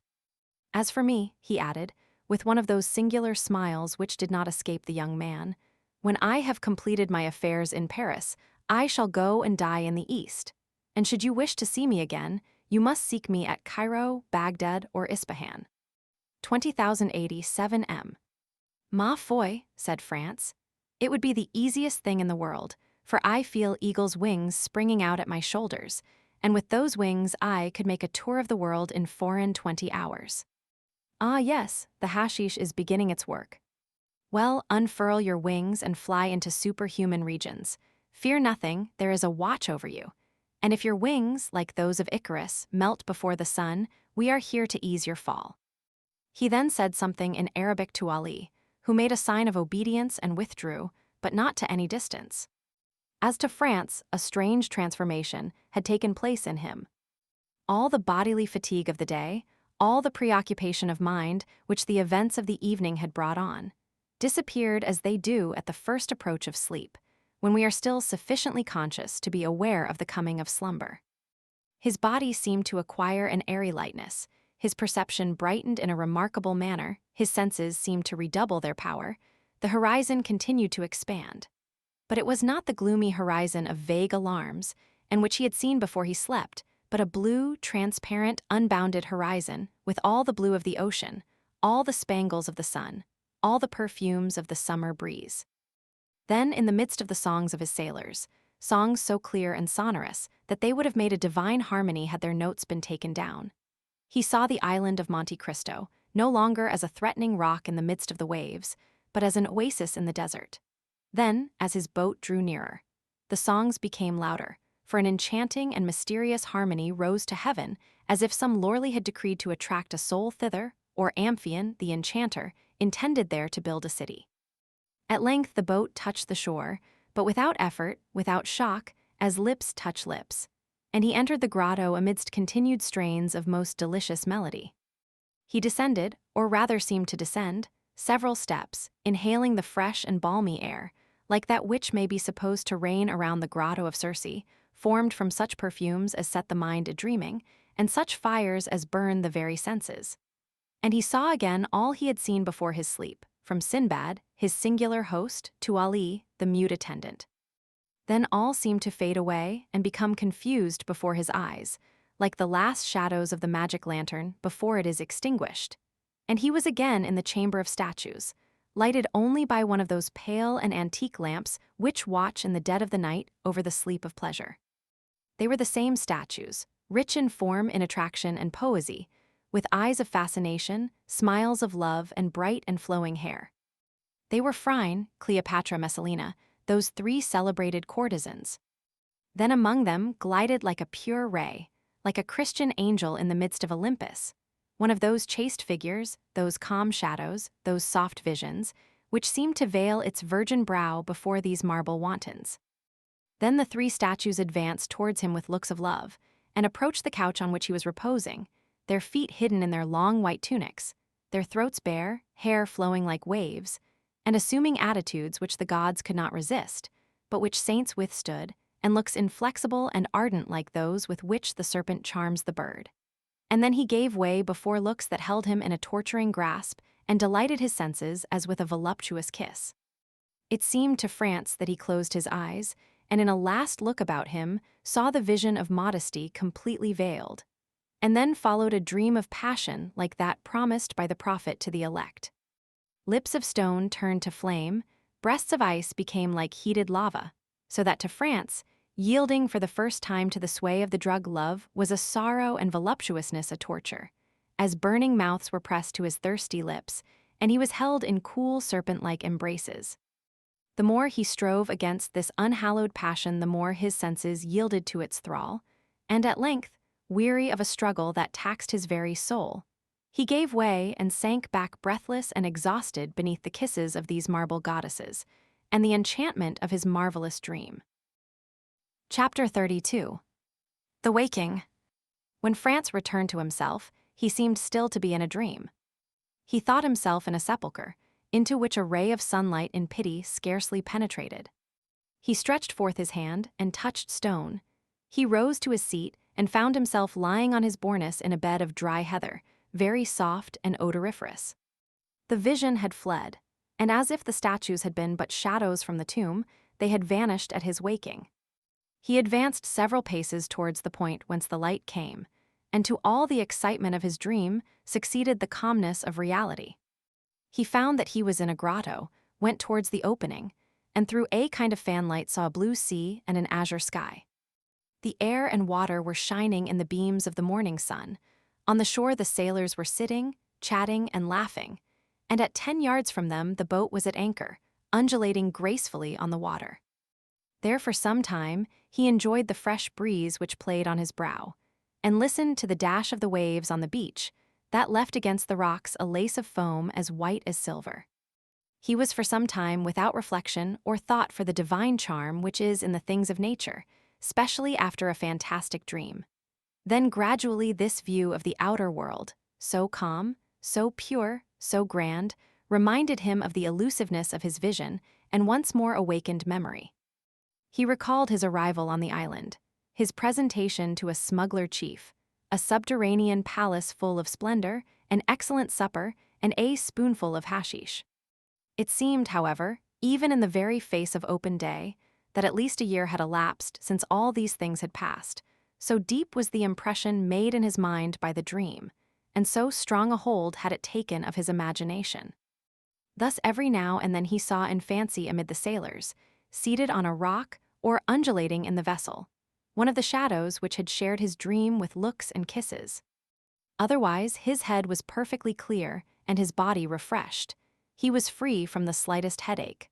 On the contrary, he felt a certain degree of lightness, a faculty for absorbing the pure air and enjoying the bright sunshine more vividly than ever.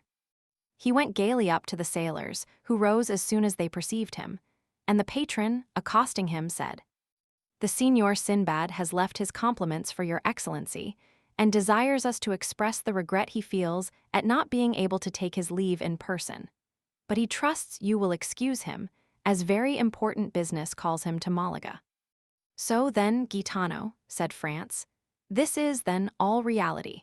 There exists a man who has received me in this island, entertained me right royally, and has departed while I was asleep. He exists as certainly as that you may see his small yacht with all her sails spread. And if you will use your glass, you will, in all probability, recognize your host in the midst of his crew."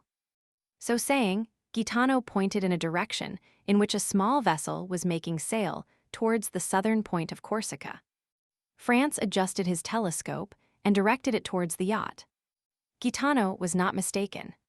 At the stern, the mysterious stranger was standing up looking towards the shore, and holding a spyglass in his hand. He was attired as he had been on the previous evening, and waved his pocket handkerchief to his guest in token of adieu. France returned the salute by shaking his handkerchief as an exchange of signals. After a second, a slight cloud of smoke was seen at the stern of the vessel, which rose gracefully as it expanded in the air, and then France heard a slight report. "There, do you hear?" observed Gaetano. "He is bidding you adieu." The young man took his carbine and fired it in the air, but without any idea that the noise could be heard at the distance which separated the yacht from the shore. "What are your Excellency's orders?" inquired Gaetano. "In the first place, light me a torch." "Ah, yes, I understand," replied the patron, "to find the entrance to the enchanted apartment." "With much pleasure, Your Excellency, if it would amuse you, and I will get you the torch you ask for. But I too have had the idea you have, and 2 or 3 times the same fancy has come over me, but I have always given it up. Giovanni, light a torch," he added, "and give it to His Excellency." Giovanni obeyed. France took the lamp and entered the subterranean grotto, followed by Gaetano. He recognized the place where he had awaked by the bed of heather that was there. But it was in vain that he carried his torch all round the exterior surface of the grotto. He saw nothing, unless that, by traces of smoke, others had before him attempted the same thing, and like him, in vain. Yet he did not leave a foot of this granite wall, as impenetrable as futurity, without strict scrutiny. He did not see a fissure without introducing the blade of his hunting sword into it, or a projecting point on which he did not lean and press in the hopes it would give way. All was vain, and he lost 2 hours in his attempts, which were at last utterly useless. At the end of this time he gave up his search, and Gaetano smiled. When France appeared again on the shore, the yacht only seemed like a small white speck on the horizon. He looked again through his glass, but even then he could not distinguish anything.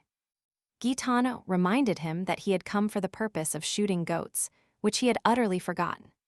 He took his fowling piece and began to hunt over the island with the air of a man who is fulfilling a duty rather than enjoying a pleasure. And at the end of a quarter of an hour, he had killed a goat and 2 kids. These animals, though wild and agile as chamois, were too much like domestic goats, and France could not consider them as game. Moreover, other ideas, much more enthralling, occupied his mind. Since, the evening before, he had really been the hero of one of the tales of the 1,001 Nights, and he was irresistibly attracted towards the grotto. Then, in spite of the failure of his first search, he began a second, after having told Gaetano to roast one of the 2 kids. The second visit was a long one, and when he returned the kid was roasted and the repast ready.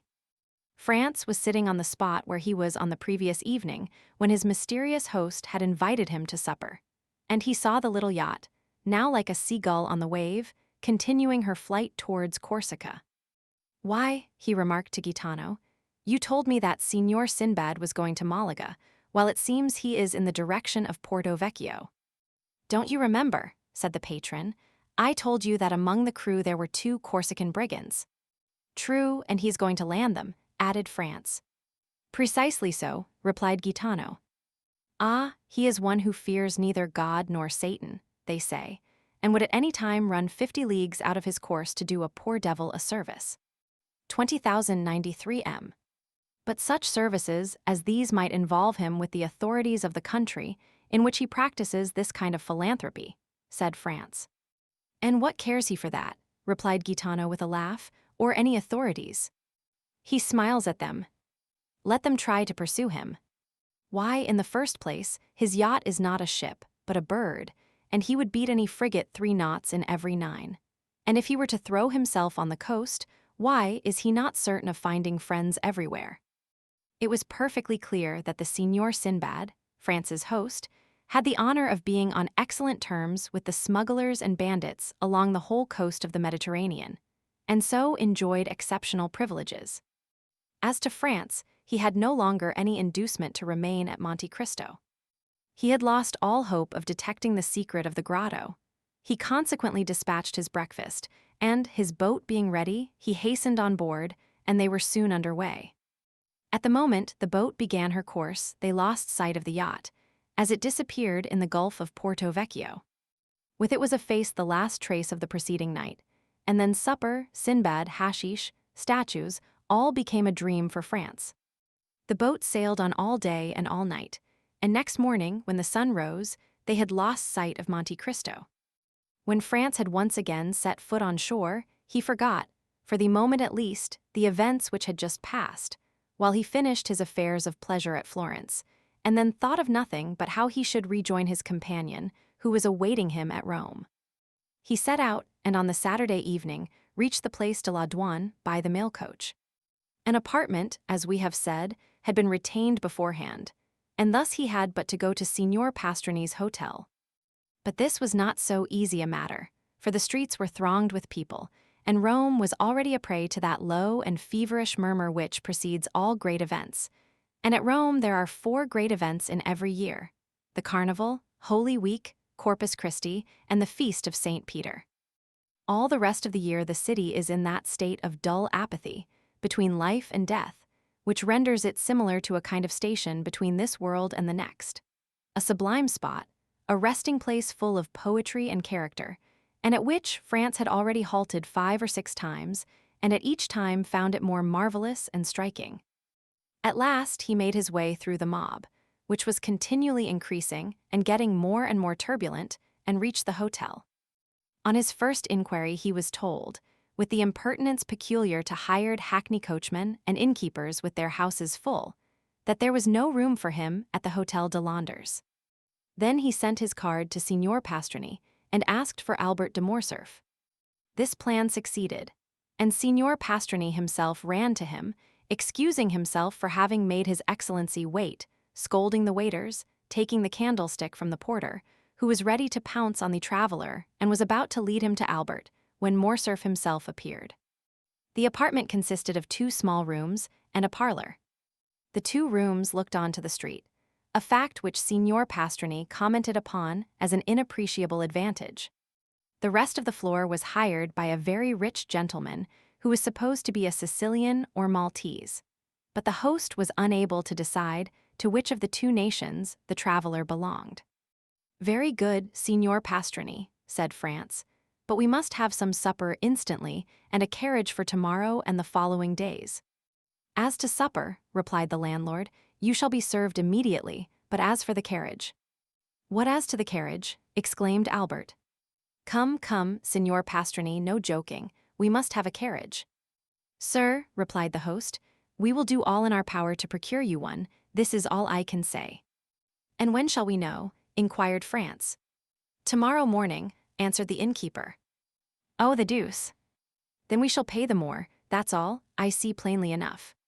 At Drake's or Aaron's, one pays 25 lire for common days, and 30 or 35 lire a day more for Sundays and feast days. Add 5 lire a day more for extras, that will make 40, and there's an end of it. I am afraid, if we offer them double, that we shall not procure a carriage. Then they must put horses to mine. It is a little worse for the journey, but that's no matter. There are no horses." Albert looked at France like a man who hears a reply he does not understand. "Do you understand that, my dear France, no horses?" he said, "but can't we have post horses? They have been all hired this fortnight, and there are none left but those absolutely requisite for posting." "What are we to say to this?" asked France. "I say that when a thing completely surpasses my comprehension, I am accustomed not to dwell on that thing, but to pass to another. Is supper ready, Signor Pastrini?" "Yes, Your Excellency." "Well then, let us sup." "But the carriage and horses," said France. "Be easy, my dear boy, they will come in due season. It is only a question of how much shall be charged for them."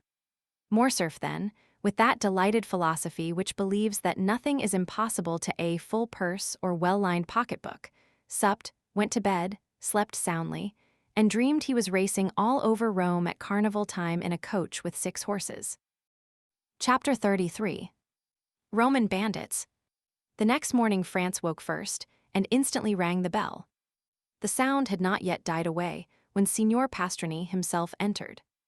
"Well, Excellency," said the landlord triumphantly, and without waiting for France to question him, "I feared yesterday, when I would not promise you anything, that you were too late. There is not a single carriage to be had, that is, for the 3 last days." "Yes," returned France, "for the very 3 days it is most needed." "What is the matter?" said Albert, entering, "no carriage to be had." "Just so," returned France, "you have guessed it." "Well, your eternal city is a nice sort of place." "That is to say, Excellency," replied Pastrini, who was desirous of keeping up the dignity of the capital of the Christian world in the eyes of his guest, "that there are no carriages to be had from Sunday to Tuesday evening, but from now till Sunday you can have 50 if you please." "Ah, that is something," said Albert. "Today is Thursday, and who knows what may arrive between this and Sunday?" 10 or 12,000 travelers will arrive," replied France, "which will make it still more difficult." "My friend," said Morcerf, "let us enjoy the present without gloomy forebodings for the future. At least we can have a window." "Where?" "In the Corso." "Ah, a window!" exclaimed Signor Pastrini. "Utterly impossible. There was only one left on the 5th floor of the Doria Palace, and that has been let to a Russian prince for 20 sequins a day." The two young men looked at each other with an air of stupefaction. "Well," said France to Albert, "do you know what is the best thing we can do? It is to pass the carnival at Venice. There we are sure of obtaining gondolas if we cannot have carriages." "Ah, the devil, no," cried Albert. "I came to Rome to see the carnival, and I will, though I see it on stilts." "Bravo! An excellent idea. We will disguise ourselves as monster pulcinelos or shepherds of the lands, and we shall have complete success. Do your excellencies still wish for a carriage from now to Sunday morning?" "Parbleu," said Albert, "do you think we are going to run about on foot in the streets of Rome like lawyers' clerks?" "I hasten to comply with your excellencies' wishes. Only, I tell you beforehand, the carriage will cost you 6 piasters a day. And as I am not a millionaire, like the gentleman in the next apartments," said France, "I warn you that as I have been 4 times before at Rome, I know the prices of all the carriages. We will give you 12 piasters for today, tomorrow, and the day after, and then you will make a good profit." "But, Excellency," said Pastrini, still striving to gain his point. "Now go," returned France, "or I shall go myself and bargain with your effete editor, who is mine also. He is an old friend of mine, who has plundered me pretty well already, and in the hope of making more out of me, he will take a less price than the one I offer you. You will lose the preference, and that will be your fault." "Do not give yourselves the trouble, Excellency," returned Signor Pastrini, with the smile peculiar to the Italian speculator when he confesses defeat. "I will do all I can, and I hope you will be satisfied. And now we understand each other. When do you wish the carriage to be here?" "In an hour." "In an hour it will be at the door." An hour after the vehicle was at the door. It was a hack conveyance which was elevated to the rank of a private carriage in honor of the occasion, but in spite of its humble exterior, the young men would have thought themselves happy to have secured it for the last 3 days of the carnival. "Excellency," cried the cicerone, seeing France approach the window, "shall I bring the carriage nearer to the palace?" Accustomed as France was to the Italian phraseology, his first impulse was to look round him, but these words were addressed to him. France was the Excellency, the vehicle was the carriage, and the Hôtel de Londres was the palace. The genius for laudation characteristic of the race was in that phrase. France and Albert descended, the carriage approached the palace. Their Excellencies stretched their legs along the seats. The cicerone sprang into the seat behind. "Where do your Excellencies wish to go?" asked he. "To St. Peter's first, and then to the Colosseum," returned Albert. But Albert did not know that it takes a day to see St. Peter's, and a month to study it. The day was passed at St. Peter's alone. Suddenly the daylight began to fade away. France took out his watch. It was 4:30. They returned to the hotel. At the door, France ordered the coachman to be ready at 8. He wished to show Albert the Colosseum by moonlight, as he had shown him St. Peter's by daylight. When we show a friend a city one has already visited, we feel the same pride as when we point out a woman whose lover we have been. He was to leave the city by the Porta del Popolo, skirt the outer wall, and re-enter by the Porta San Giovanni. Thus they would behold the Colosseum without finding their impressions dulled by first looking on the Capitol, the Forum, the Arch of Septimus Severus, the Temple of Antoninus and Faustina, and the Via Sacra. They sat down to dinner. Signor Pastrini had promised them a banquet. He gave them a tolerable repast. At the end of the dinner, he entered in person. France thought that he came to hear his dinner praised, and began accordingly, but at the first words he was interrupted. "Excellency," said Pastrini, "I am delighted to have your approbation, but it was not for that I came." "Did you come to tell us you have procured a carriage?" asked Albert, lighting his cigar. "No, and your excellencies will do well not to think of that any longer. At Rome things can or cannot be done. When you are told anything cannot be done, there is an end of it. It is much more convenient at Paris. When anything cannot be done, you pay double, and it is done directly." "That is what all the French say," returned Signor Pastrini, somewhat piqued. "For that reason, I do not understand why they travel." "But," said Albert, emitting a volume of smoke and balancing his chair on its hind legs, "only madmen or blockheads like us ever do travel. Men in their senses do not quit their hotel in the Rue du Helder, their walk on the Boulevard de Gaulle, and the Café de Paris." It is of course understood that Albert resided in the aforesaid street, appeared every day on the fashionable walk, and dined frequently at the only restaurant where you can really dine, that is, if you are on good terms with its waiters. Signor Pastrini remained silent a short time. It was evident that he was musing over this answer, which did not seem very clear. "But," said France, in his turn interrupting his host's meditations, "you had some motive for coming here. May I beg to know what it was?" 20,099 M. "Ah, yes, you have ordered your carriage at 8 o'clock precisely." "I have." "You intend visiting Il Colosseo." "You mean the Colosseum." "It is the same thing." "You have told your coachman to leave the city by the Porta del Popolo, to drive round the walls, and re-enter by the Porta San Giovanni." "These are my words exactly." "Well, this route is impossible." "Impossible." "Very dangerous, to say the least." "Dangerous, and why?" "On account of the famous Luigi Vampa." "Pray, who may this famous Luigi Vampa be?" inquired Albert. "He may be very famous at Rome, but I can assure you he is quite unknown at Paris." "What? Do you not know him?" "I have not that honor." "You have never heard his name?" "Never." "Well, then, he is a bandit, compared to whom the de Cesaris and the Gasperones were mere children." "Now then, Albert," cried France, "here is a bandit for you at last." "I forewarn you, Signor Pastrini, that I shall not believe one word of what you are going to tell us. Having told you this, begin." "Once upon a time, well, go on." Signor Pastrini turned toward France, who seemed to him the more reasonable of the two. We must do him justice. He had had a great many Frenchmen in his house, but had never been able to comprehend them. "Excellency," said he gravely, addressing France, "if you look upon me as a liar, it is useless for me to say anything. It was for your interest I." "Albert does not say you are a liar, Signor Pastrini," said France, "but that he will not believe what you are going to tell us. But I will believe all you say, so proceed." "But if your excellency doubt my veracity?" "Signor Pastrini," returned France, "you are more susceptible than Cassandra, who was a prophetess, and yet no one believed her, while you, at least, are sure of the credence of half your audience. Come, sit down, and tell us all about this Signor Vampa." "I had told your excellency, he is the most famous bandit we have had since the days of Mastrilla." "Well, what has this bandit to do with the order I have given the coachman to leave the city by the Porta del Popolo, and to re-enter by the Porta San Giovanni?" 20,101 M.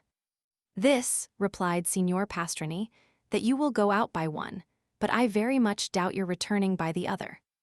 "Why?" asked France. "Because, after nightfall, you are not safe 50 yards from the gates."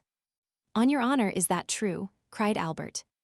"Count," returned Signor Pastrini, hurt at Albert's repeated doubts of the truth of his assertions, "I do not say this to you, but to your companion, who knows Rome and knows, too, that these things are not to be laughed at." "My dear fellow," said Albert, turning to France, "here is an admirable adventure. We will fill our carriage with pistols, blunderbusses, and double-barreled guns. Luigi Vampa comes to take us, and we take him. We bring him back to Rome, and present him to His Holiness the Pope, who asks how he can repay so great a service. Then we merely ask for a carriage and a pair of horses, and we see the carnival in the carriage, and doubtless the Roman people will crown us at the Capitol, and proclaim us, like courteous and Horatius cockles, the preservers of their country. Whilst Albert proposed this scheme, Signor Pastrini's face assumed an expression impossible to describe.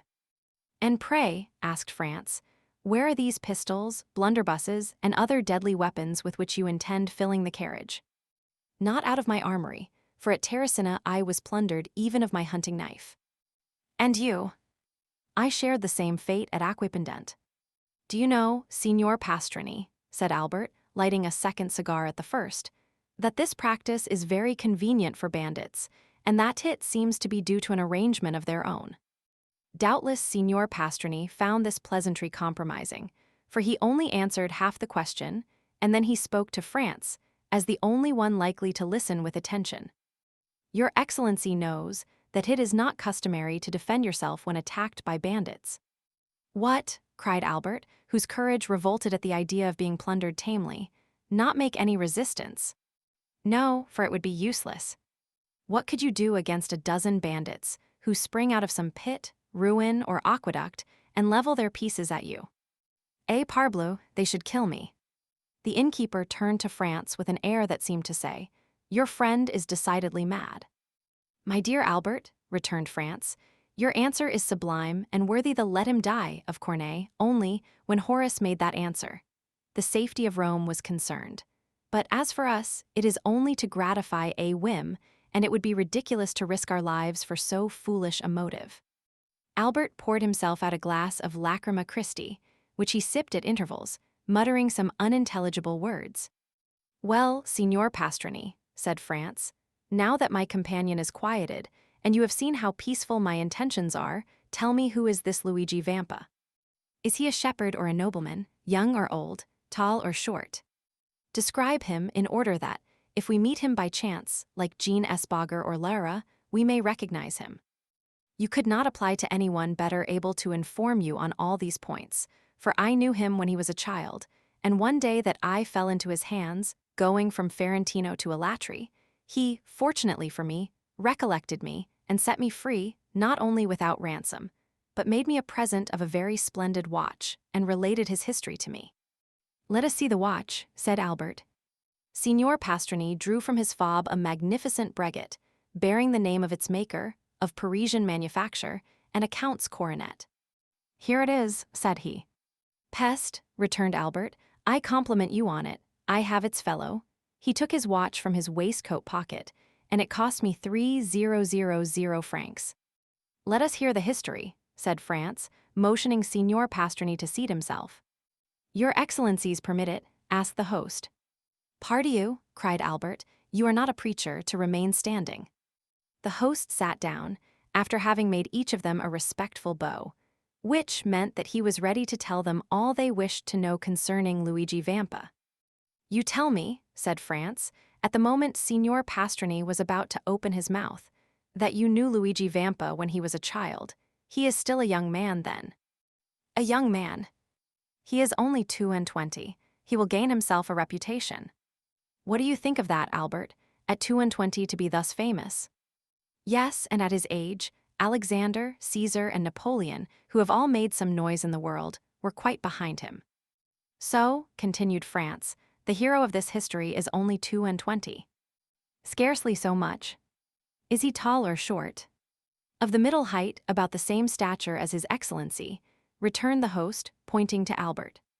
"Thanks for the comparison," said Albert with a bow.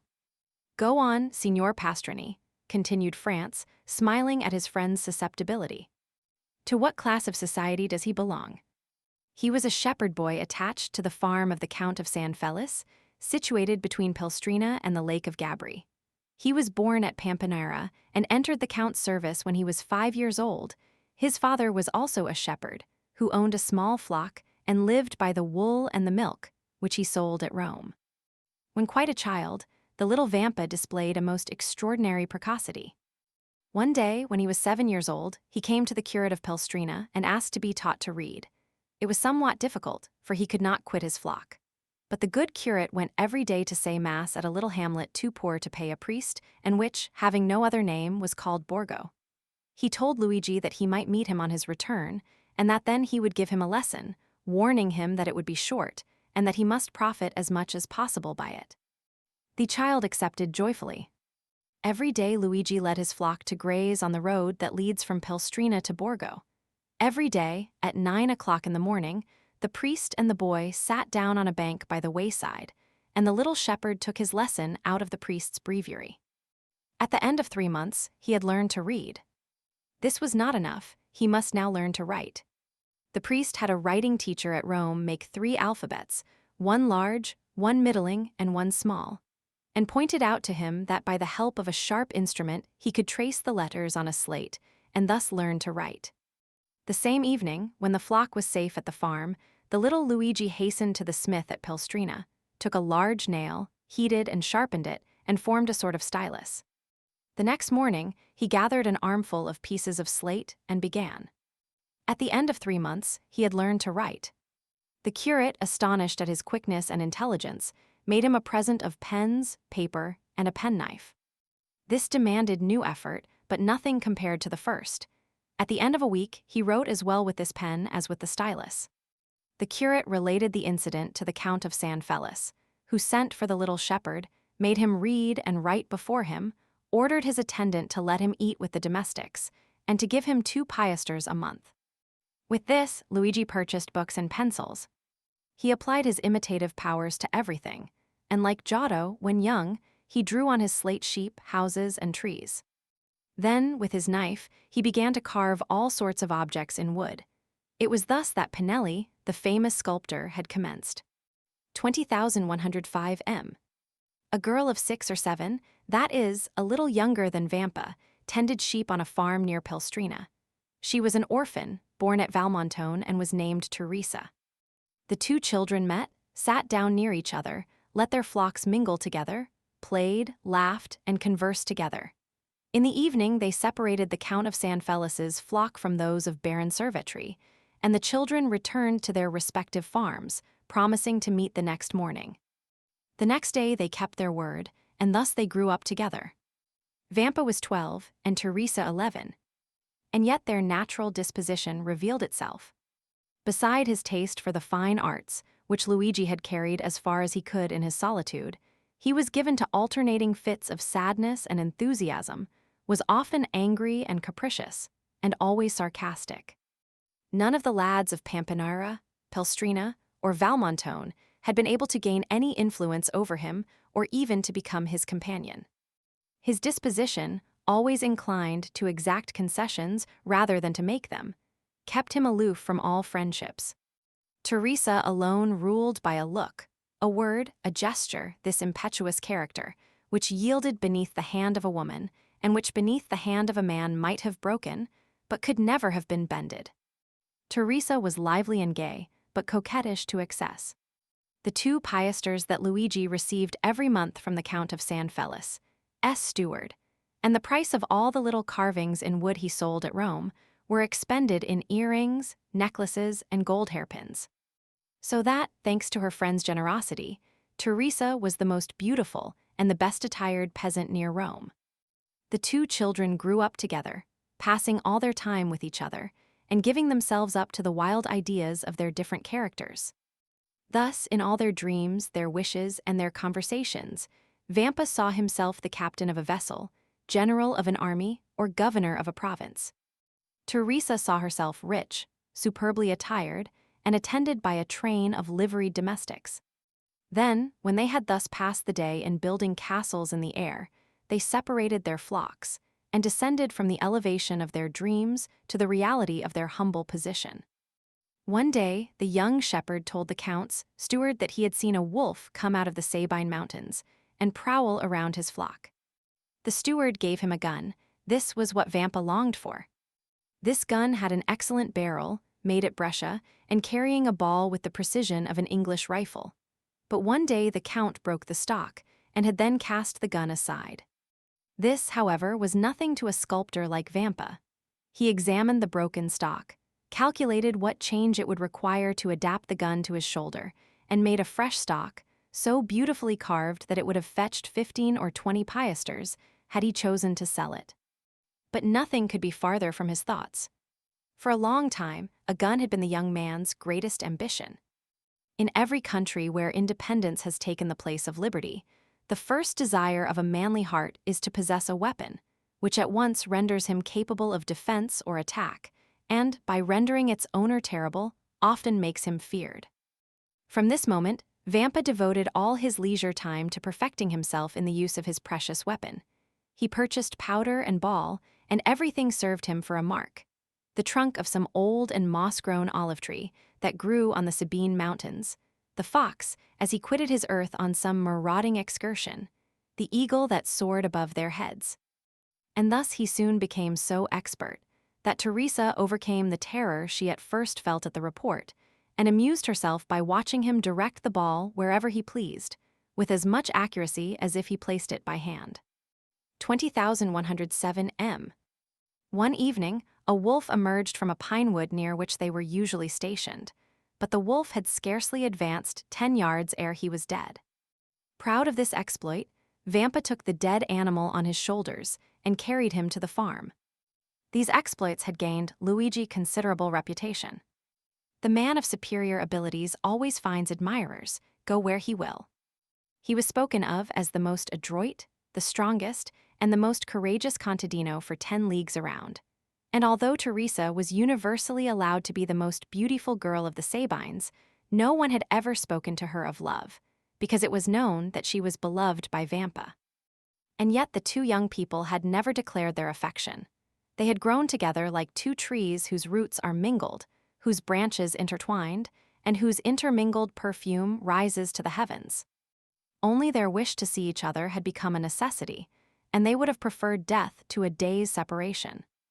Teresa was 16, and Vampa 17. About this time, a band of brigands that had established itself in the Lepini Mountains began to be much spoken of. The brigands have never been really extirpated from the neighborhood of Rome. Sometimes a chief is wanted, but when a chief presents himself, he rarely has to wait long for a band of followers. The celebrated Cucumetto, pursued in the Abruzzo, driven out of the kingdom of Naples, where he had carried on a regular war, had crossed the Garigliano, like Manfred, and had taken refuge on the banks of the Amasine between Cennino and Juperno. He strove to collect a band of followers, and followed the footsteps of Decisaris and Gasparone, whom he hoped to surpass. Many young men of Pelstrina, Frascati, and Pampinara had disappeared. Their disappearance at first caused much disquietude, but it was soon known that they had joined Cucumetto. After some time, Cucumetto became the object of universal attention. The most extraordinary traits of ferocious daring and brutality were related of him. One day he carried off a young girl, the daughter of a surveyor of Frosinone. The bandits' laws are positive. A young girl belongs first to him who carries her off, then the rest draw lots for her, and she is abandoned to their brutality until death relieves her sufferings. When their parents are sufficiently rich to pay a ransom, a messenger is sent to negotiate. The prisoner is hostage for the security of the messenger. Should the ransom be refused, the prisoner is irrevocably lost. The young girl's lover was in Cucumetto's troop. His name was Carlini. When she recognized her lover, the poor girl extended her arms to him and believed herself safe. But Carlini felt his heart sink, for he but too well knew the fate that awaited her. However, as he was a favorite with Cucumetto, as he had for 3 years faithfully served him, and as he had saved his life by shooting a dragoon who was about to cut him down, he hoped the chief would have pity on him. He took Cucumetto one side, while the young girl, seated at the foot of a huge pine that stood in the center of the forest, made a veil of her picturesque headdress to hide her face from the lascivious gaze of the bandits.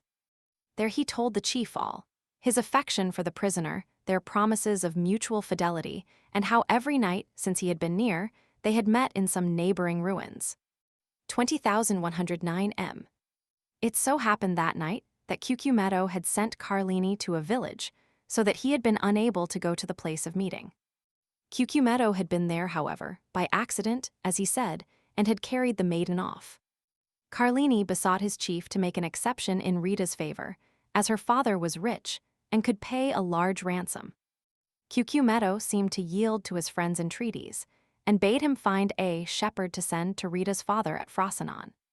Carlini flew joyfully to Rita, telling her she was saved and bidding her write to her father to inform him what had occurred, and that her ransom was fixed at 300 piasters. 12 hours' delay was all that was granted, that is, until 9 the next morning. The instant the letter was written, Carlini seized it and hastened to the plain to find a messenger. He found a young shepherd watching his flock. The natural messengers of the bandits are the shepherds who live between the city and the mountains, between civilized and savage life. The boy undertook the commission, promising to be in Frosinone in less than an hour. Carlini returned, anxious to see his mistress, and announced the joyful intelligence. He found the troop in the glade, supping off the provisions exacted as contributions from the peasants, but his eye vainly sought Rita and Cucumetto among them. He inquired where they were, and was answered by a burst of laughter. A cold perspiration burst from every pore, and his hair stood on end. He repeated his question. One of the bandits rose and offered him a glass filled with Orvieto, saying, "To the health of the brave Cucumetto and the fair Rita." At this moment Carlini heard a woman's cry. He divined the truth, seized the glass, broke it across the face of him who presented it, and rushed towards the spot whence the cry came. After 100 yards, he turned the corner of the thicket. He found Rita senseless in the arms of Cucumetto. At the sight of Carlini, Cucumetto rose, a pistol in each hand. The two brigands looked at each other for a moment, the one with a smile of lasciviousness on his lips, the other with the pallor of death on his brow. A terrible battle between the two men seemed imminent, but by degrees Carlini's features relaxed, his hand, which had grasped one of the pistols in his belt, fell to his side. Rita lay between them. The moon lighted the group. "Well," said Cucumetto, "have you executed your commission?" "Yes, Captain," returned Carlini. "At 9 o'clock, tomorrow Rita's father will be here with the money." "It is well. In the meantime, we will have a merry night. This young girl is charming and does credit to your taste. Now, as I am not egotistical, we will return to our comrades and draw lots for her." "You have determined, then, to abandon her to the common law," said Carlini. "Why should an exception be made in her favor?" "I thought that my entreaties—" "What right have you, any more than the rest, to ask for an exception?" "It is true. But never mind," continued Cucumetto, laughing, "sooner or later your turn will come." Carlini's teeth clenched convulsively. "Now then," said Cucumetto, advancing towards the other bandits, "are you coming?" "I follow you." 20,111 m. Cucumetto departed without losing sight of Carlini, for, doubtless, he feared lest he should strike him unawares, but nothing betrayed a hostile design on Carlini's part. He was standing, his arms folded, near Rita, who was still insensible. Cucumetto fancied for a moment the young man was about to take her in his arms and fly, but this mattered little to him now Rita had been his. And as for the money, 300 piasters distributed among the band was so small a sum that he cared little about it. He continued to follow the path to the glade, but to his great surprise, Carlini arrived almost as soon as himself. "Let us draw lots. Let us draw lots," cried all the brigands when they saw the chief. Their demand was fair, and the chief inclined his head in sign of acquiescence. The eyes of all shone fiercely as they made their demand, and the red light of the fire made them look like demons. The names of all, including Carlini, were placed in a hat, and the youngest of the band drew forth a ticket. The ticket bore the name of Diavolaxio. He was the man who had proposed to Carlini the health of their chief, and to whom Carlini replied by breaking the glass across his face. A large wound, extending from the temple to the mouth, was bleeding profusely. Diavolaxio, seeing himself thus favored by fortune, burst into a loud laugh. "Captain," said he, "just now Carlini would not drink your health when I proposed it to him. Propose mine to him, and let us see if he will be more condescending to you than to me." Everyone expected an explosion on Carlini's part, but to their great surprise, he took a glass in one hand and a flask in the other, and filling it. "Your health, Diavolaxio," said he calmly, and he drank it off without his hand trembling in the least. Then sitting down by the fire, "My supper," said he. "My expedition has given me an appetite." "Well done, Carlini," cried the brigands. "That is acting like a good fellow. and they all formed a circle round the fire while Diavolaccio disappeared. Carlini ate and drank as if nothing had happened. The bandits looked on with astonishment at this singular conduct until they heard footsteps. They turned round and saw Diavolaccio bearing the young girl in his arms. Her head hung back, and her long hair swept the ground. As they entered the circle, the bandits could perceive, by the firelight, the unearthly pallor of the young girl and of Diavolaccio. This apparition was so strange and so solemn that everyone rose, with the exception of Carlini, who remained seated and ate and drank calmly.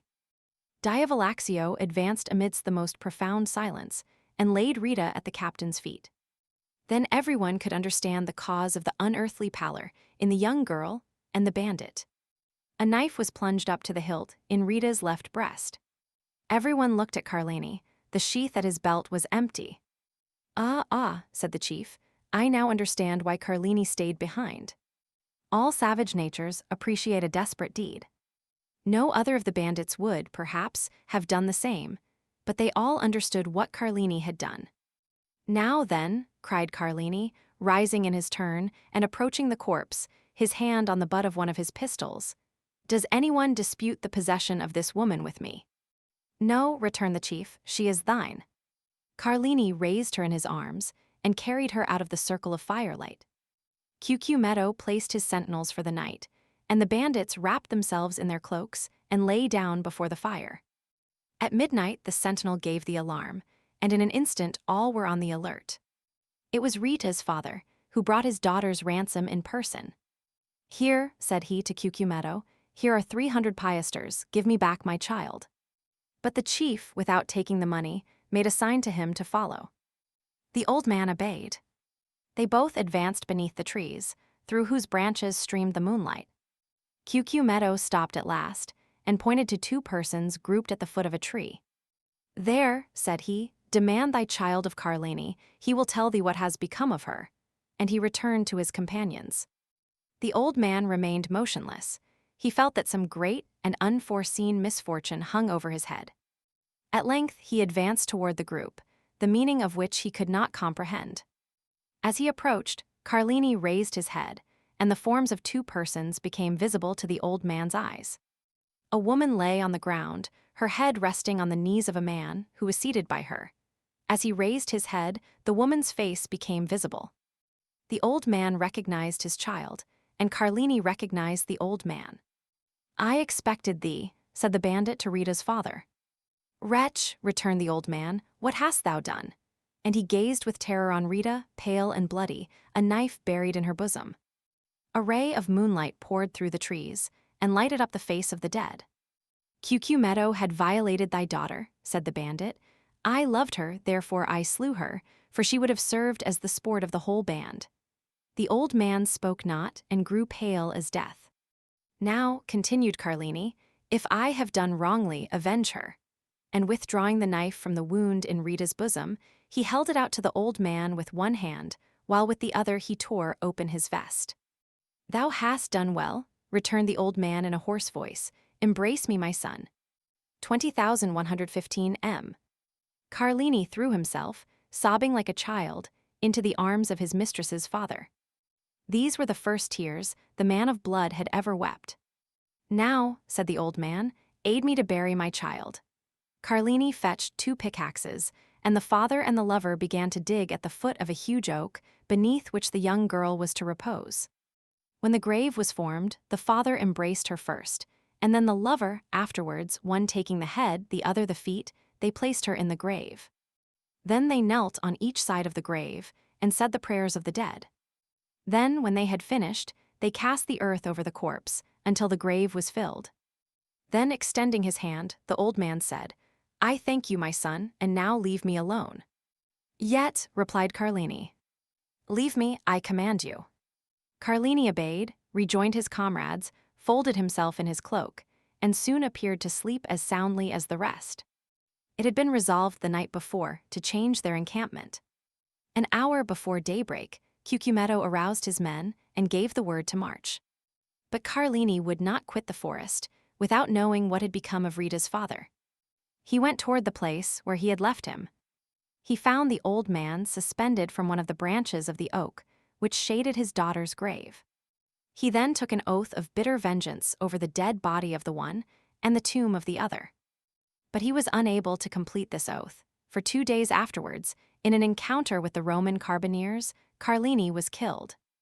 There was some surprise, however, that, as he was with his face to the enemy, he should have received a ball between his shoulders.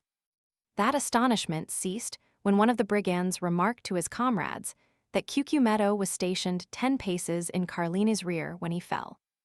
On the morning of the departure from the forest of Frosinone, he had followed Carlini in the darkness, and heard this oath of vengeance, and, like a wise man, anticipated it. They told 10 other stories of this bandit chief, each more singular than the other. Thus, from Fondi to Perusia, everyone trembles at the name of Cucumetto. These narratives were frequently the theme of conversation between Luigi and Teresa. The young girl trembled very much at hearing the stories, but Vampa reassured her with a smile, tapping the butt of his good fowling piece, which threw its ball so well. And if that did not restore her courage, he pointed to a crow, perched on some dead branch, took aim, touched the trigger, and the bird fell dead at the foot of the tree. Time passed on, and the 2 young people had agreed to be married when Vampa should be 20 and Teresa 19 years of age. They were both orphans and had only their employers' leave to ask, which had been already sought and obtained. One day when they were talking over their plans for the future, they heard 2 or 3 reports of firearms, and then suddenly a man came out of the wood, near which the 2 young persons used to graze their flocks, and hurried towards them. When he came within hearing, he exclaimed, "I am pursued, can you conceal me?" They knew full well that this fugitive must be a bandit, but there is an innate sympathy between the Roman brigand and the Roman peasant, and the latter is always ready to aid the former. Vampa, without saying a word, hastened to the stone that closed up the entrance to their grotto, drew it away, made a sign to the fugitive to take refuge there, in a retreat unknown to everyone, closed the stone upon him, and then went and resumed his seat by Teresa.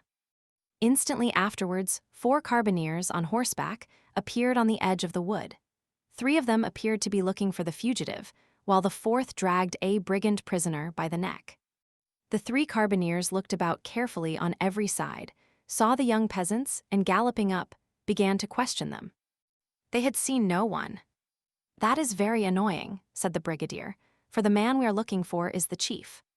"Cucumetto," cried Luigi and Teresa at the same moment. "Yes," replied the brigadier, "and as his head is valued at 1,000 Roman crowns, there would have been 500 for you if you had helped us to catch him." The 2 young persons exchanged looks. The brigadier had a moment's hope. 500 Roman crowns are 3,000 lire, and 3,000 lire are a fortune for 2 poor orphans who are going to be married.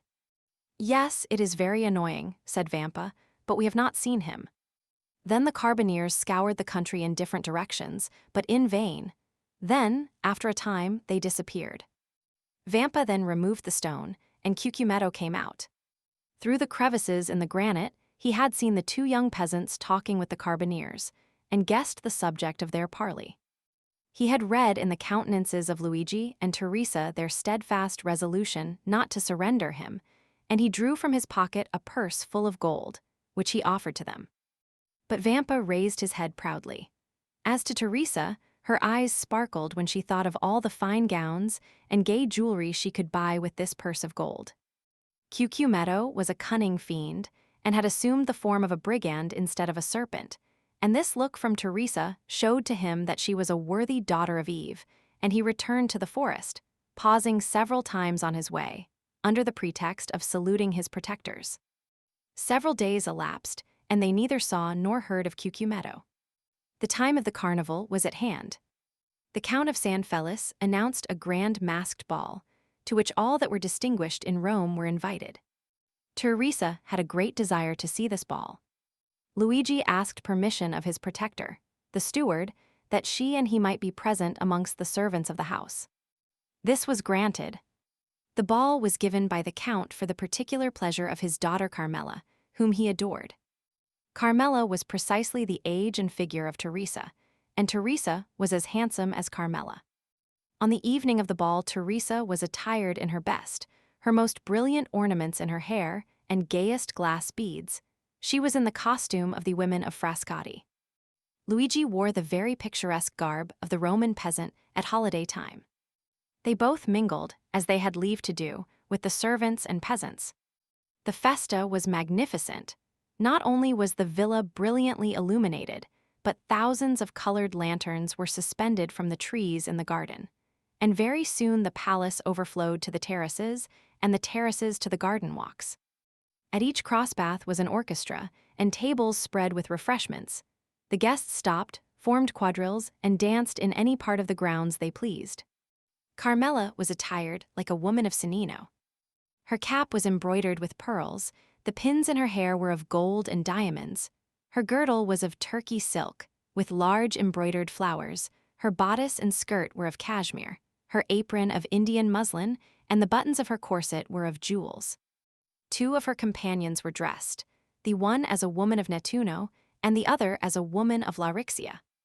4 young men of the richest and noblest families of Rome accompanied them with that Italian freedom, which has not its parallel in any other country in the world. They were attired as peasants of Albano, Velletri, Civita Castellana, and Sora. We need hardly add that these peasant costumes, like those of the young women, were brilliant with gold and jewels. Carmela wished to form a quadrille, but there was one lady wanting. Carmela looked all around her, but not one of the guests had a costume similar to her own or those of her companions. The Count of San Felice pointed out Teresa, who was hanging on Luigi's arm in a group of peasants. "Will you allow me, father?" said Carmela. "Certainly," replied the Count. "Are we not in carnival time?" Carmela turned towards the young man who was talking with her, and saying a few words to him, pointed with her finger to Teresa. The young man looked, bowed in obedience, and then went to Teresa and invited her to dance in a quadrille directed by the Count's daughter. Teresa felt a flush pass over her face. She looked at Luigi, who could not refuse his assent. Luigi slowly relinquished Teresa's arm, which he had held beneath his own, and Teresa, accompanied by her elegant cavalier, took her appointed place, with much agitation in the aristocratic quadrille. Certainly, in the eyes of an artist, the exact and strict costume of Teresa had a very different character from that of Carmela and her companions. And Teresa was frivolous and coquettish, and thus the embroidery and muslins, the cashmere waist-girdles, all dazzled her, and the reflection of sapphires and diamonds almost turned her giddy brain. Luigi felt a sensation hitherto unknown arising in his mind. It was like an acute pain which gnawed at his heart, and then thrilled through his whole body. He followed with his eye each movement of Teresa and her cavalier. When their hands touched, he felt as though he should swoon. Every pulse beat with violence, and it seemed as though a bell were ringing in his ears. When they spoke, although Teresa listened timidly and with downcast eyes to the conversation of her cavalier, as Luigi could read in the ardent looks of the good-looking young man that his language was that of praise, it seemed as if the whole world was turning round with him, and all the voices of hell were whispering in his ears ideas of murder and assassination. Then, fearing that his paroxysm might get the better of him, he clutched with one hand the branch of a tree against which he was leaning, and with the other convulsively grasped the dagger with a carved handle which was in his belt, and which, unwittingly, he drew from the scabbard from time to time. Luigi was jealous. He felt that, influenced by her ambitions and coquettish disposition, Teresa might escape him. The young peasant girl, at first timid and scared, soon recovered herself. We have said that Teresa was handsome, but this is not all. Teresa was endowed with all those wild graces which are so much more potent than our affected and studied elegancies. She had almost all the honors of the quadrille, and if she were envious of the Count of San Felice's daughter, we will not undertake to say that Carmela was not jealous of her. And with overpowering compliments, her handsome cavalier led her back to the place whence he had taken her, and where Luigi awaited her. Twice or thrice during the dance the young girl had glanced at Luigi, and each time she saw that he was pale and that his features were agitated. Once even the blade of his knife, half drawn from its sheath, had dazzled her eyes with its sinister glare. Thus, it was almost tremblingly that she resumed her lover's arm. The quadrille had been most perfect, and it was evident there was a great demand for a repetition, Carmela alone objecting to it, but the Count of San Felice besought his daughter so earnestly that she acceded. One of the cavaliers then hastened to invite Teresa, without whom it was impossible for the quadrille to be formed, but the young girl had disappeared. The truth was that Luigi had not felt the strength to support another such trial, and, half by persuasion and half by force, he had removed Teresa toward another part of the garden. Teresa had yielded in spite of herself, but when she looked at the agitated countenance of the young man, she understood by his silence and trembling voice that something strange was passing within him. She herself was not exempt from internal emotion, and without having done anything wrong, yet fully comprehended that Luigi was right in reproaching her.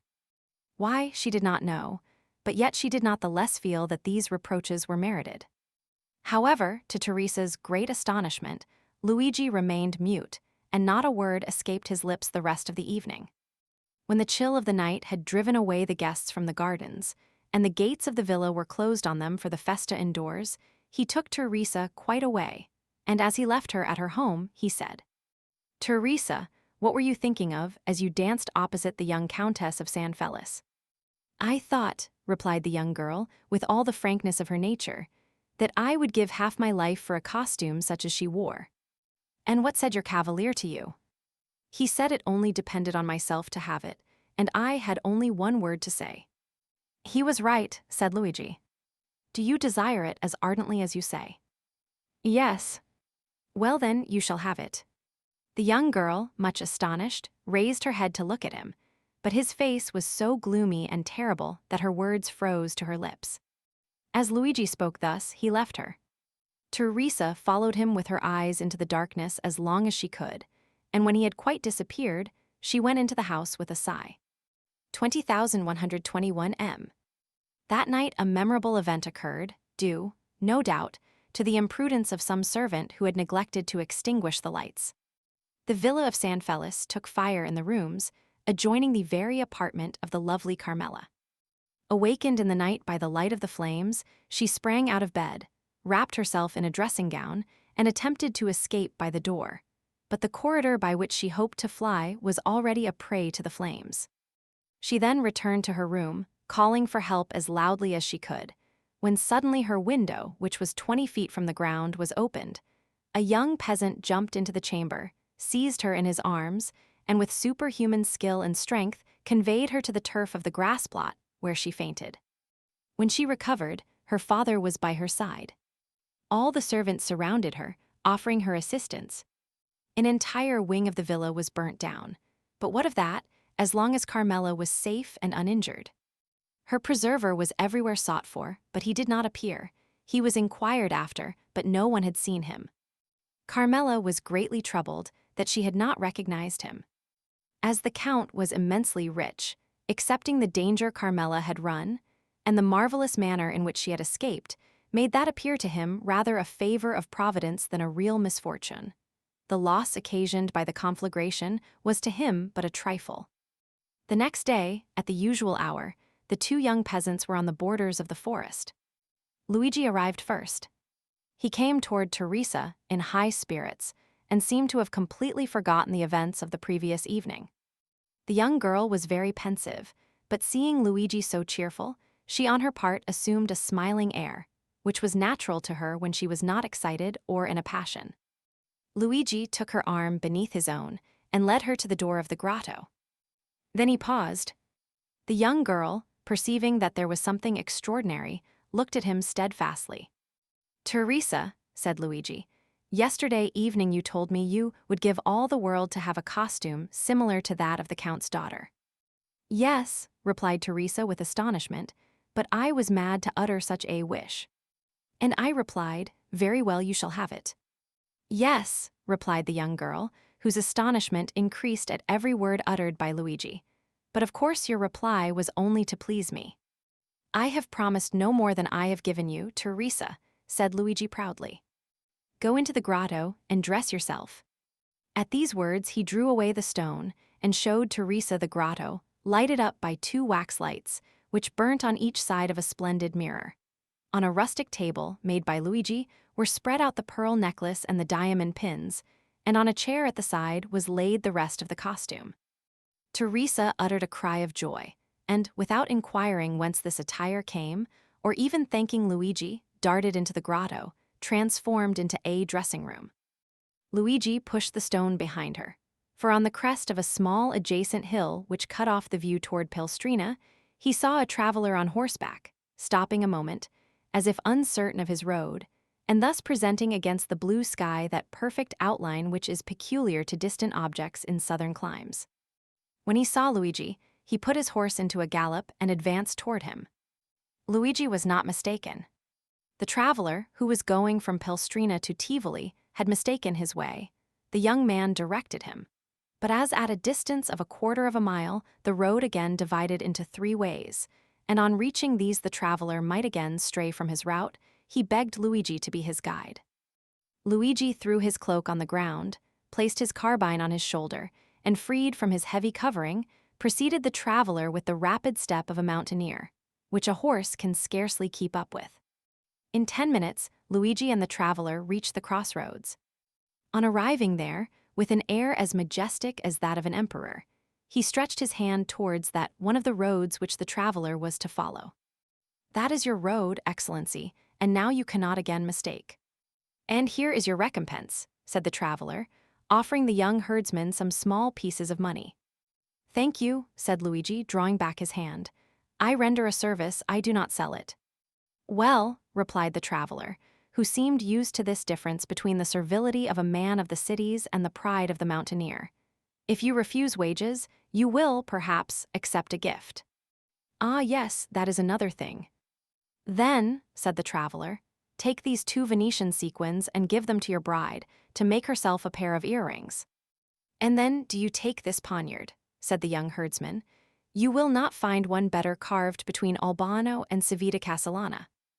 "I accept it," answered the traveler, "but then the obligation will be on my side, for this poniard is worth more than 2 sequins.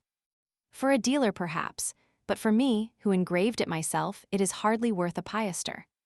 "What is your name?" inquired the traveler.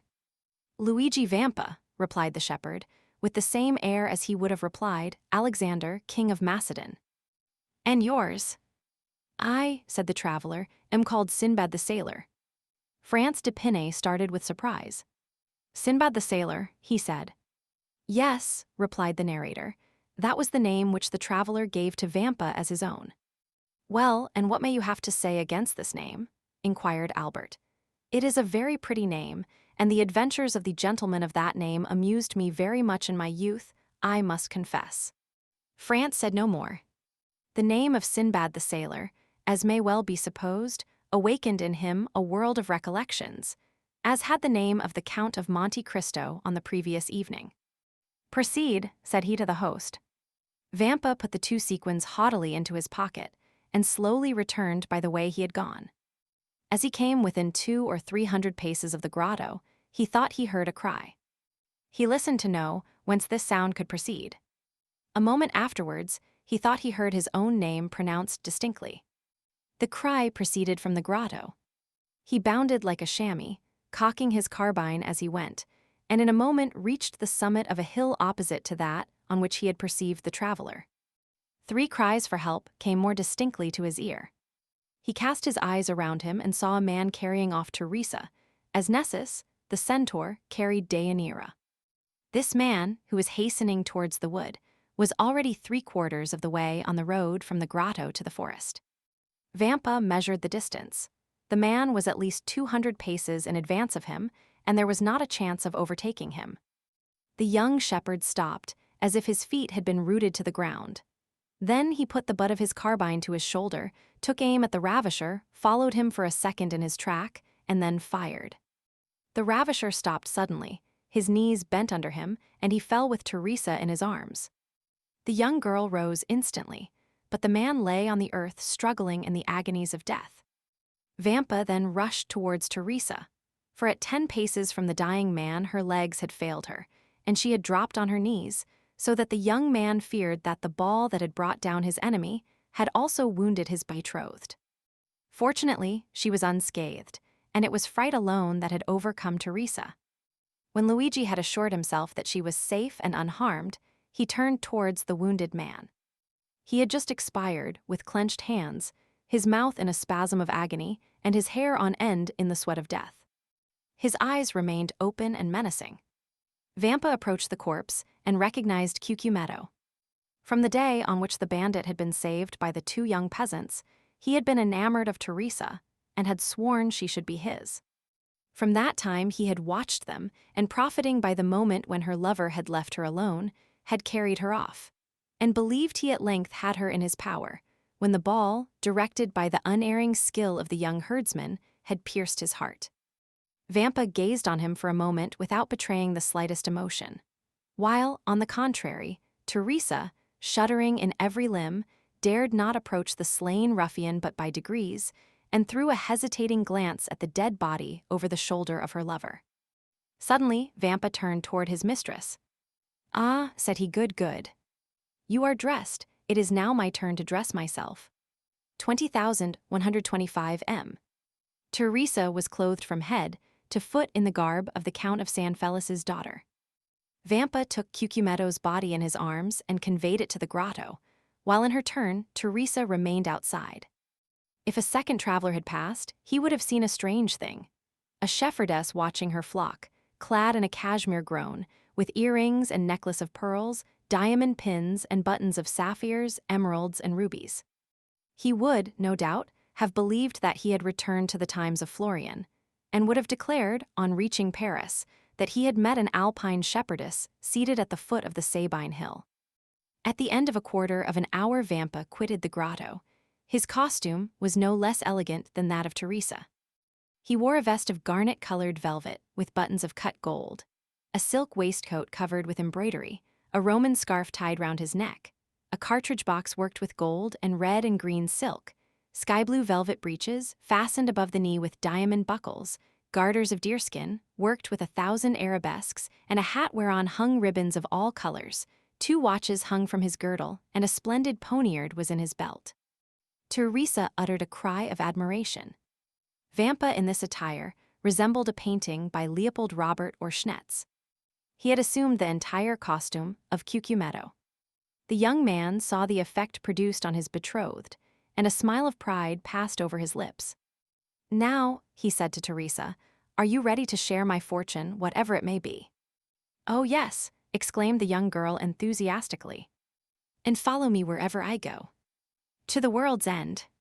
"Then take my arm and let us on. We have no time to lose."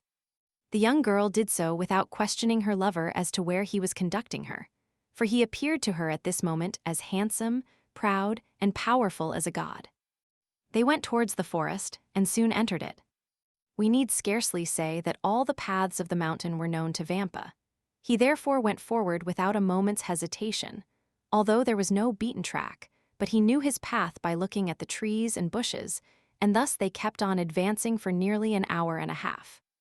At the end of this time, they had reached the thickest part of the forest. A torrent, whose bed was dry, led into a deep gorge. Vampa took this wild road, which, enclosed between 2 ridges and shadowed by the tufted umbrage of the pines, seemed, but for the difficulties of its descent, that path to Avernus of which Virgil speaks. Teresa had become alarmed at the wild and deserted look of the plain around her, and pressed closely against her guide, not uttering a syllable. But as she saw him advance with even step and composed countenance, she endeavored to repress her emotion. Suddenly, about 10 paces from them, a man advanced from behind a tree and aimed at Vampa. "Not another step," he said, "or you are a dead man." "What then?" said Vampa, raising his hand with a gesture of disdain, while Teresa, no longer able to restrain her alarm, clung closely to him. "Do wolves rend each other?" "Who are you?" inquired the sentinel. "I am Luigi Vampa, shepherd of the San Felis farm." "What do you want?" "I would speak with your companions, who are in the glade at Rocca Bianca." "Follow me then," said the sentinel, "or, as you know your way, go first." Vampa smiled disdainfully at this precaution on the part of the bandit, went before Teresa, and continued to advance with the same firm and easy step as before. At the end of 10 minutes, the bandit made them a sign to stop. The two young persons obeyed. Then the bandit thrice imitated the cry of a crow. A croak answered this signal. "Good," said the sentry, "you may now go on." Luigi and Teresa again set forward. As they went on, Teresa clung tremblingly to her lover at the sight of weapons and the glistening of carbines through the trees. The retreat of Rocca Bianca was at the top of a small mountain, which no doubt in former days had been a volcano. An extinct volcano, before the days when Remus and Romulus had deserted Alba to come and found the city of Rome. Teresa and Luigi reached the summit, and all at once found themselves in the presence of 20 bandits. "Here is a young man who seeks and wishes to speak to you," said the sentinel. "What has he to say?" inquired the young man who was in command in the chief's absence. "I wish to say that I am tired of a shepherd's life," was Vampa's reply. "Ah, I understand," said the lieutenant, "and you seek admittance into our ranks." "Welcome," cried several bandits from Ferrucino, Pampinara, and Anagni, who had recognized Luigi Vampa. "Yes, but I came to ask something more than to be your companion." "And what may that be?" inquired the bandits with astonishment. "I come to ask to be your captain," said the young man. The bandits shouted with laughter. "And what have you done to aspire to this honor?" demanded the lieutenant. "I have killed your chief, Cucumetto, whose dress I now wear, and I set fire to the Villa San Felice to procure a wedding dress for my betrothed."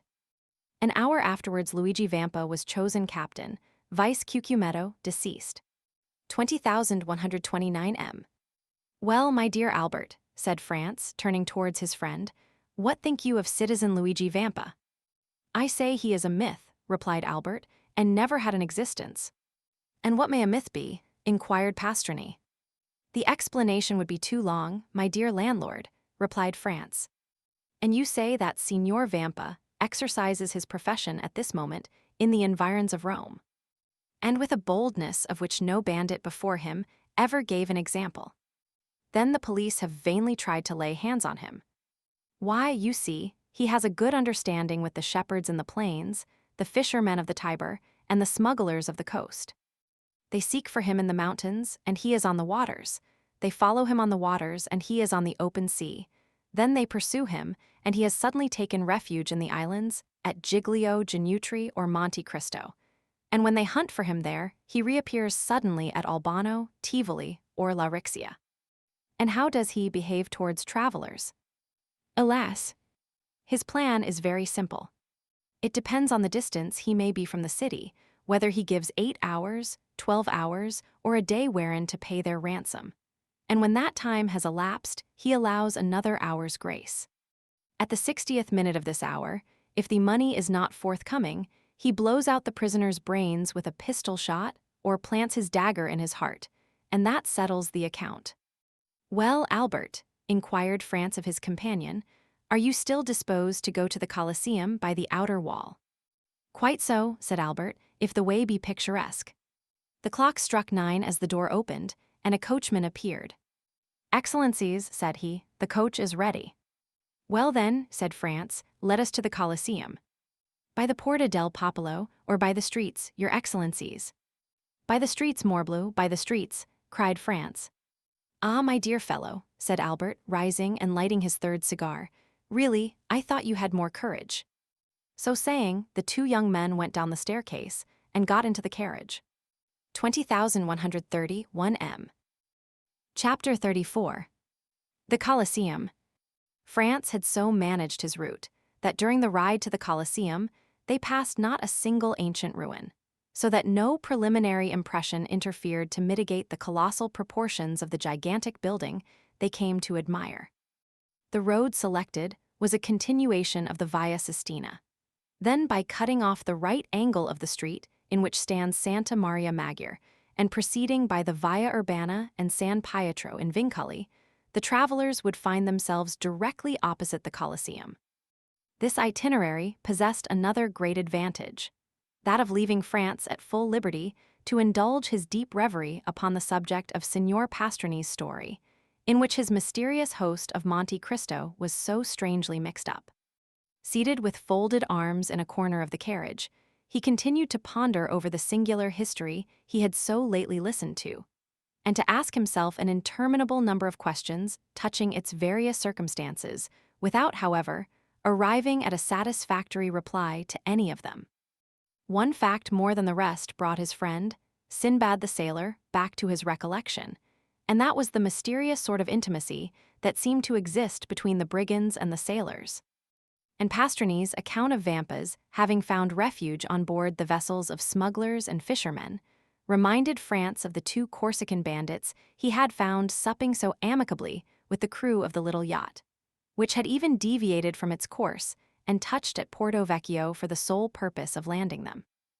The very name assumed by his host of Monte Cristo, and again repeated by the landlord of the Hotel de Londres, abundantly proved to him that his island friend was playing his philanthropic part on the shores of Piombino, Civita Vecchia Ostia, and Gadda, as on those of Corsica, Tuscany, and Spain.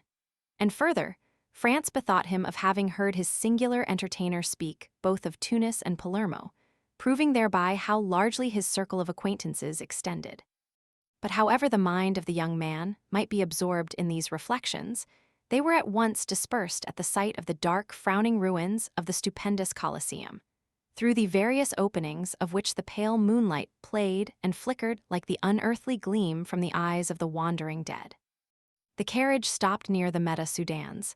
The door was opened, and the young men, eagerly alighting, found themselves opposite a cicerone, who appeared to have sprung up from the ground, so unexpected was his appearance. The usual guide from the hotel having followed them, they had paid 2 conductors, nor is it possible, at Rome, to avoid this abundant supply of guides. Besides the ordinary cicerone, who seizes upon you directly you set foot in your hotel, and never quits you while you remain in the city, there is also a special cicerone belonging to each monument, nay, almost to each part of a monument. It may, therefore, be easily imagined there is no scarcity of guides at the Colosseum, that wonder of all ages, which Martial thus eulogizes. Let Memphis cease to boast the barbarous miracles of her pyramids, and the wonders of Babylon be talked of no more among us. All must bow to the superiority of the gigantic labor of the Caesars, and the many voices of fame spread far and wide the surpassing merits of this incomparable monument. As for Albert and France, they essayed not to escape from their Ciceronian tyrants. And, indeed, it would have been so much the more difficult to break their bondage, as the guides alone are permitted to visit these monuments with torches in their hands. Thus, then, the young men made no attempt at resistance, but blindly and confidingly surrendered themselves into the care and custody of their conductors. France had already made 7 or 8 similar excursions to the Colosseum. While his less favored companion trod, for the first time in his life, the classic ground forming the monument of Flavius Vespasian and, to his credit be it spoken, his mind, even amid the glib loquacity of the guides, was duly and deeply touched with awe and enthusiastic admiration of all he saw. And certainly no adequate notion of these stupendous ruins can be formed save by such as have visited them, and more especially by moonlight, at which time the vast proportions of the building appear twice as large when viewed by the mysterious beams of a southern moonlit sky, whose rays are sufficiently clear and vivid to light the horizon with a glow equal to the soft twilight of a western clime.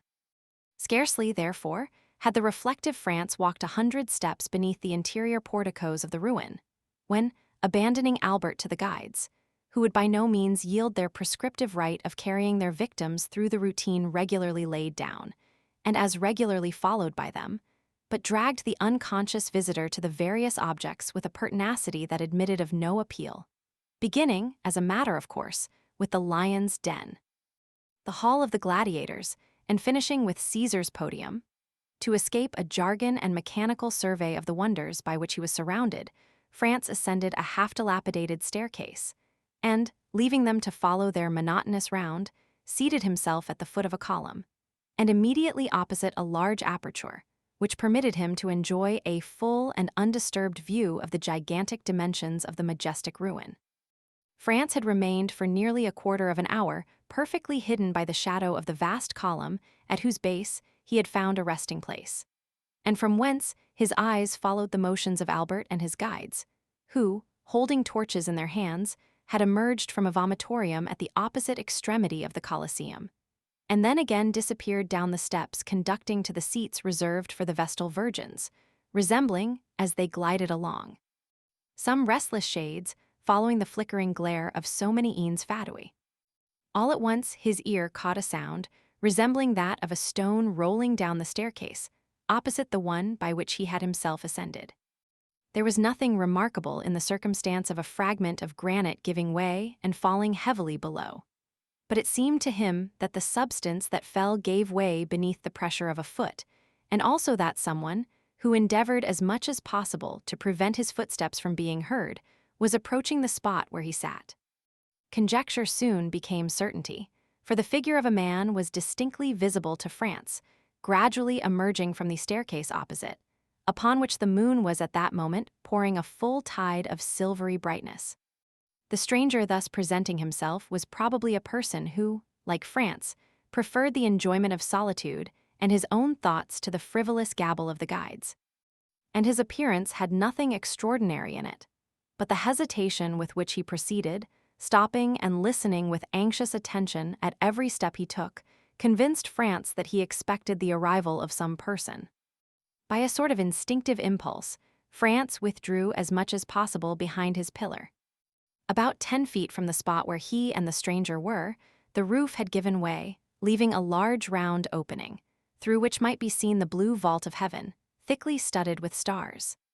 Around this opening, which had possibly, for ages permitted a free entrance to the brilliant moonbeams that now illumined the vast pile, grew a quantity of creeping plants, whose delicate green branches stood out in bold relief against the clear azure of the firmament, while large masses of thick, strong, fibrous shoots forced their way through the chasm and hung floating to and fro like so many waving strings. The person whose mysterious arrival had attracted the attention of France stood in a kind of half-light that rendered it impossible to distinguish his features, although his dress was easily made out. He wore a large brown mantle, one fold of which, thrown over his left shoulder, served likewise to mask the lower part of his countenance, while the upper part was completely hidden by his broad-brimmed hat. The lower part of his dress was more distinctly visible by the bright rays of the moon, which, entering through the broken ceiling, shed their refulgent beams on feet cased in elegantly made boots of polished leather, over which descended fashionably cut trousers of black cloth. 20,135 m. From the imperfect means France had of judging, he could only come to one conclusion, that the person whom he was thus watching certainly belonged to no inferior station of life. Some few minutes had elapsed, and the stranger began to show manifest signs of impatience, when a slight noise was heard outside the aperture in the roof, and almost immediately a dark shadow seemed to obstruct the flood of light that had entered it, and the figure of a man was clearly seen gazing with eager scrutiny on the immense space beneath him. Then, as his eye caught sight of him in the mantle, he grasped a floating mass of thickly matted boughs, and glided down by their help to within 3 or 4 feet of the ground, and then leaped lightly on his feet. The man who had performed this daring act with so much indifference wore the Transstever costume. "I beg your excellency's pardon for keeping you waiting," said the man in the Roman dialect, "but I don't think I'm many minutes after my time. 10 o'clock has just struck by the clock of St. John Lateran."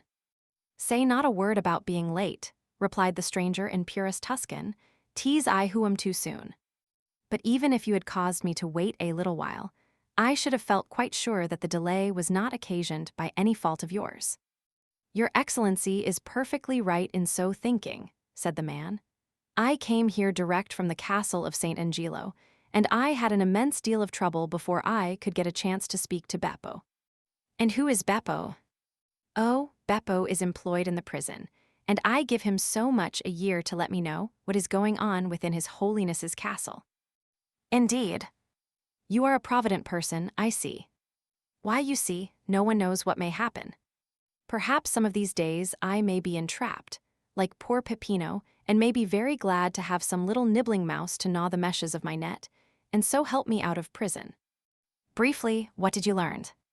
"That 2 executions of considerable interest will take place the day after tomorrow at 2 o'clock, as is customary at Rome at the commencement of all great festivals. One of the culprits will be Mazzilato.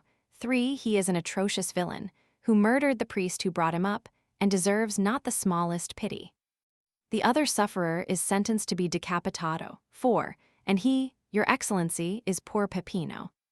The fact is that you have inspired not only the pontifical government, but also the neighboring states with such extreme fear that they are glad of all opportunity of making an example. But Peppino did not even belong to my band. He was merely a poor shepherd whose only crime consisted in furnishing us with provisions, which makes him your accomplice to all intents and purposes. But mark the distinction with which he is treated. Instead of being knocked on the head, as you would be if once they caught hold of you, he is simply sentenced to be guillotined, by which means, too, the amusements of the day are diversified, and there is a spectacle to please every spectator. Without reckoning the wholly unexpected one I am preparing to surprise them with. My good friend, said the man in the cloak, excuse me for saying that you seem to me precisely in the mood to commit some wild or extravagant act. Perhaps I am, but one thing I have resolved on, and that is to stop at nothing to restore a poor devil to liberty, who has got into this scrape solely from having served me. I should hate and despise myself as a coward, did I desert the brave fellow in his present extremity.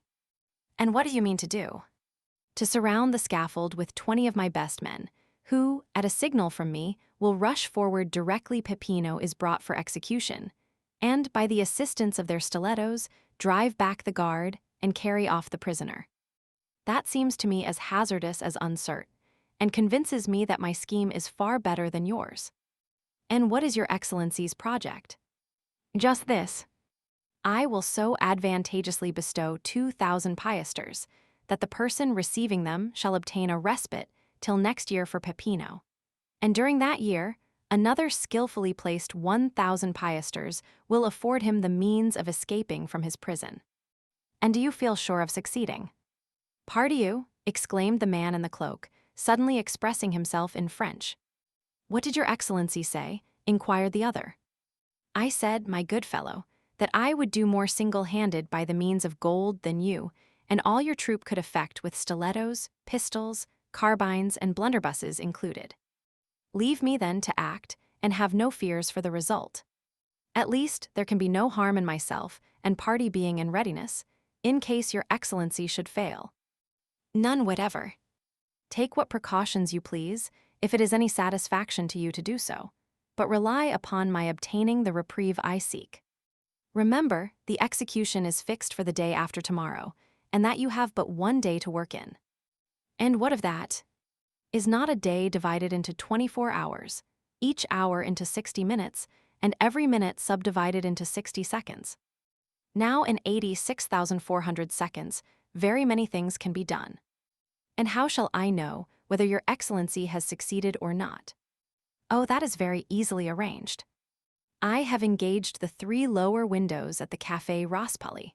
Should I have obtained the requisite pardon for Peppino, the 2 outside windows will be hung with yellow damasks, and the center with white, having a large cross in red marked on it. And whom will you employ to carry the reprieve to the officer directing the execution? Send one of your men, disguised as a penitent friar, and I will give it to him. His dress will procure him the means of approaching the scaffold itself, and he will deliver the official order to the officer, who, in his turn, will hand it to the executioner. In the meantime, it will be as well to acquaint Peppino with what we have determined on, if it be only to prevent his dying of fear or losing his senses, because in either case a very useless expense will have been incurred. Your Excellency, said the man, you are fully persuaded of my entire devotion to you, are you not? Nay, I flatter myself that there can be no doubt of it, replied the cavalier in the cloak.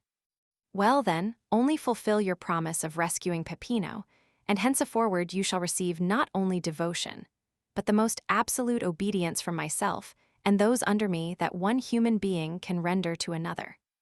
Have a care how far you pledge yourself, my good friend, for I may remind you of your promise at some, perhaps, not very distant period, when I, in my turn, may require your aid and influence. Let that day come sooner or later, your Excellency will find me what I have found you in this my heavy trouble. And if from the other end of the world you but write me word to do such or such a thing, you may regard it as done, for done it shall be, on the word and faith of. Hush, interrupted the stranger, I hear a noise. 'Tis some travelers, who are visiting the Colosseum by torchlight. 'Twere better we should not be seen together. Those guides are nothing but spies, and might possibly recognize you. And, however I may be honored by your friendship, my worthy friend, if once the extent of our intimacy were known, I am sadly afraid both my reputation and credit would suffer thereby. Well then, if you obtain the reprieve. The middle window at the Café Rospali will be hung with white damask, bearing a red cross. And if you fail, then all 3 windows will have yellow draperies. And then, my good fellow, use your daggers in any way you please, and I further promise you to be there as a spectator of your prowess. We understand each other perfectly, then. Adieu, your excellency. Depend upon me as firmly as I do upon you. Saying these words, the Transteverin disappeared down the staircase, while his companion, muffling his features more closely than before in the folds of his mantle, passed almost close to France, and descended to the arena by an outward flight of steps. The next minute, France heard himself called by Albert, who made the lofty building re-echo with the sound of his friend's name. France, however, did not obey the summons till he had satisfied himself that the 2 men whose conversation he had overheard were at a sufficient distance to prevent his encountering them in his descent. In 10 minutes after the strangers had departed, France was on the road to the Piazza di Spagna, listening with studied indifference to the learned dissertation delivered by Albert, after the manner of Pliny and Calpurnius, touching the iron-pointed nets used to prevent the ferocious beasts from springing on the spectators. France let him proceed without interruption, and, in fact, did not hear what was said. He longed to be alone and free to ponder over all that had occurred. One of the 2 men, whose mysterious meeting in the Colosseum he had so unintentionally witnessed, was an entire stranger to him, but not so the other. And though France had been unable to distinguish his features, from his being either wrapped in his mantle or obscured by the shadow, the tones of his voice had made too powerful an impression on him the first time he had heard them for him ever again to forget them, hear them when or where he might. It was more especially when this man was speaking in a manner half jesting, half bitter, that France's ear recalled most vividly the deep sonorous, yet well-pitched voice that had addressed him in the grotto of Monte Cristo, and which he heard for the second time amid the darkness and ruined grandeur of the Colosseum. And the more he thought, the more entire was his conviction that the person who wore the mantle was no other than his former host and entertainer, Sinbad the Sailor. 20,139 m. Under any other circumstances, France would have found it impossible to resist his extreme curiosity to know more of so singular a personage, and with that intent have sought to renew their short acquaintance. But in the present instance, the confidential nature of the conversation he had overheard made him, with propriety, judge that his appearance at such a time would be anything but agreeable.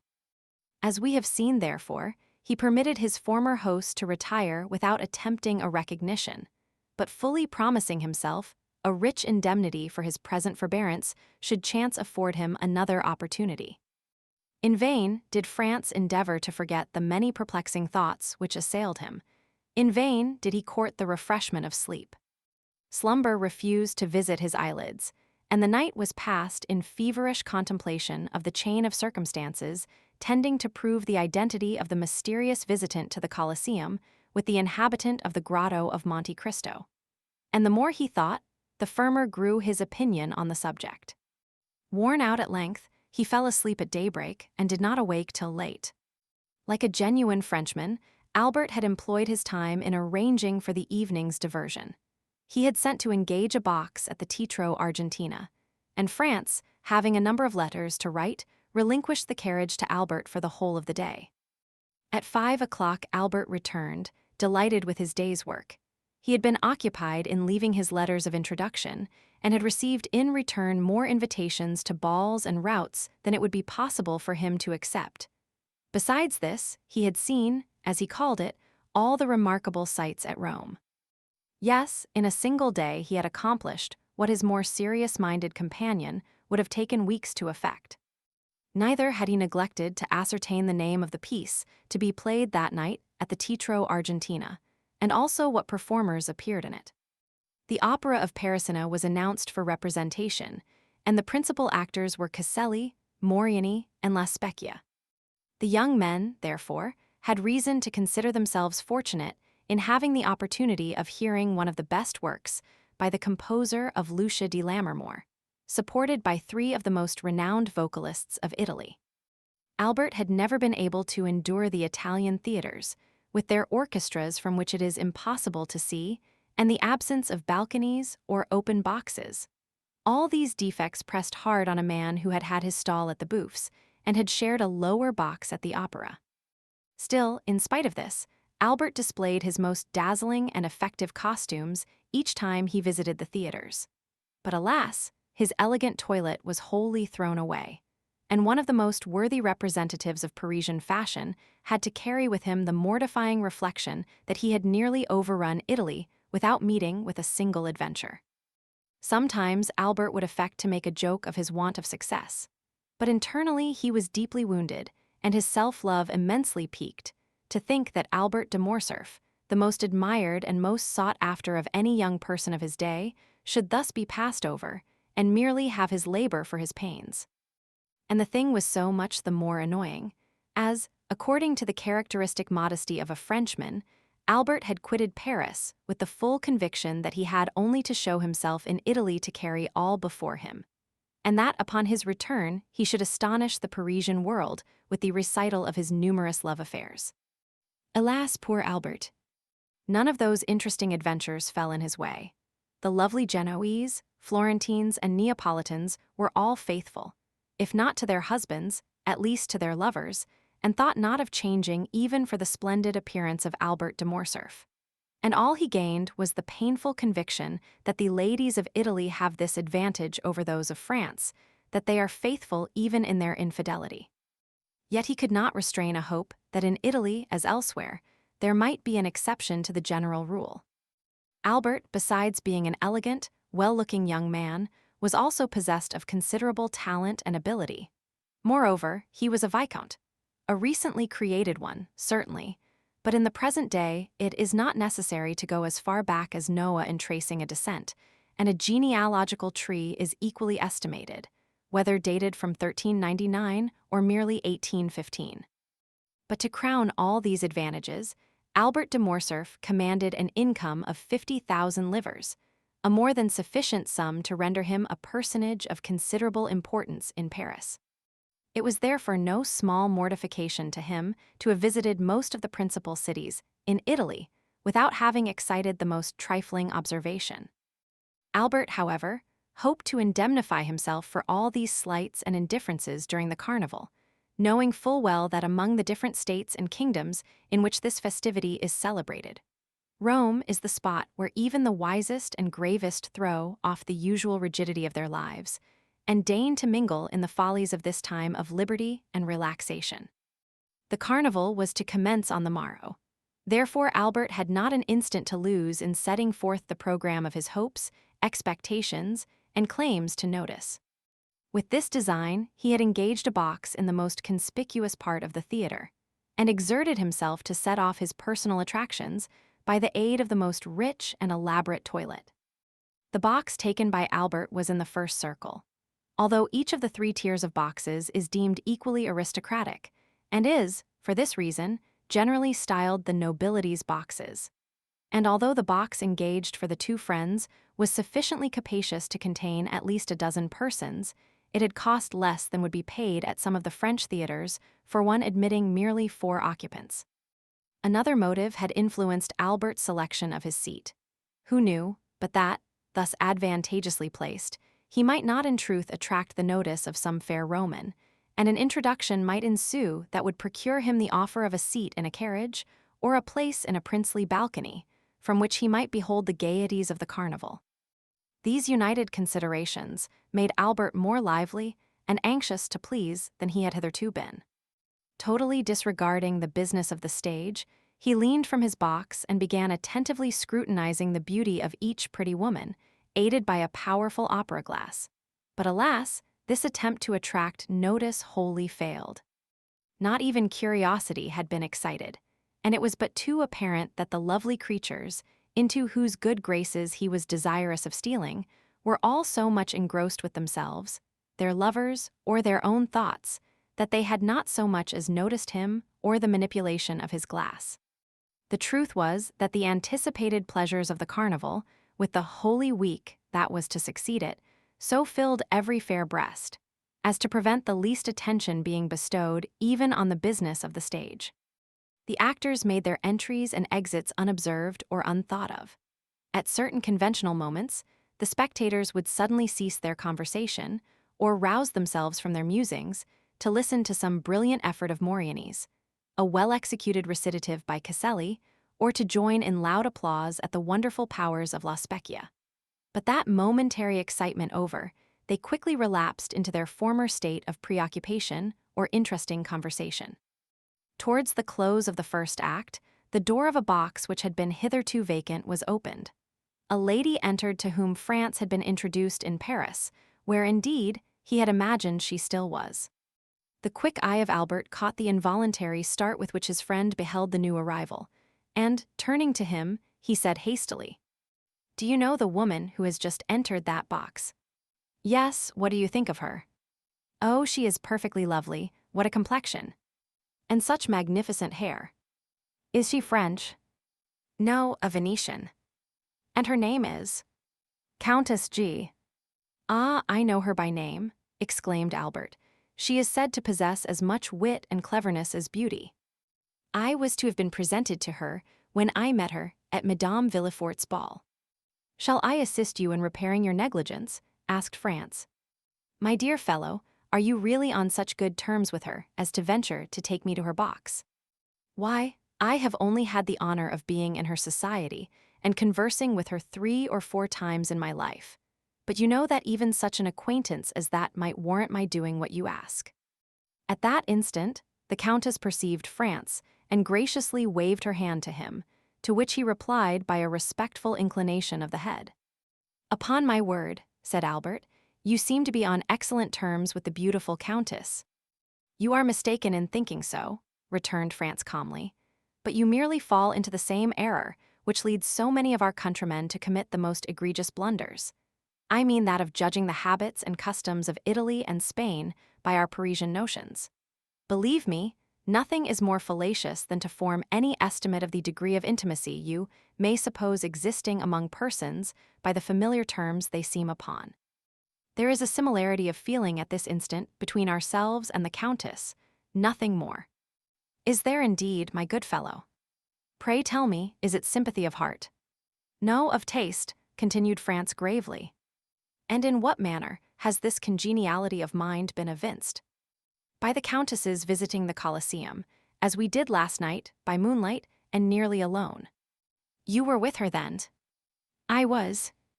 "And what did you say to her?" "Oh, we talked of the illustrious dead, of whom that magnificent ruin is a glorious monument." "Upon my word," cried Albert, "you must have been a very entertaining companion alone, or all but alone, with a beautiful woman in such a place of sentiment as the Colosseum, and yet to find nothing better to talk about than the dead.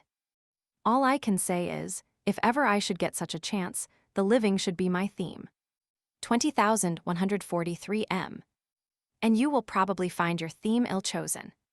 "But," said Albert, breaking in upon his discourse, "never mind the past, let us only remember the present. Are you not going to keep your promise of introducing me to the fair subject of our remarks?" "Certainly, directly the curtain falls on the stage." "What a confounded long time this first act lasts." "I believe, on my soul, that they never mean to finish it." "Oh yes, they will, only listen to that charming finale. How exquisitely Caselli sings his part. But what an awkward, inelegant fellow he is. Well then, what do you say to La Specchia? Did you ever see anything more perfect than her acting? Why, you know, my dear fellow, when one has been accustomed to Malibran and Sontag, such singers as these don't make the same impression on you they perhaps do on others. At least, you must admire Moriani's style and execution. I never fancied men of his dark, ponderous appearance singing with a voice like a woman. S. My good friend," said France, turning to him, while Albert continued to point his glass at every box in the theater. "You seem determined not to approve. You are really too difficult to please." The curtain at length fell on the performances, to the infinite satisfaction of the Viscount of Morcerf, who seized his hat, rapidly passed his fingers through his hair, arranged his cravat and wristbands, and signified to France that he was waiting for him to lead the way.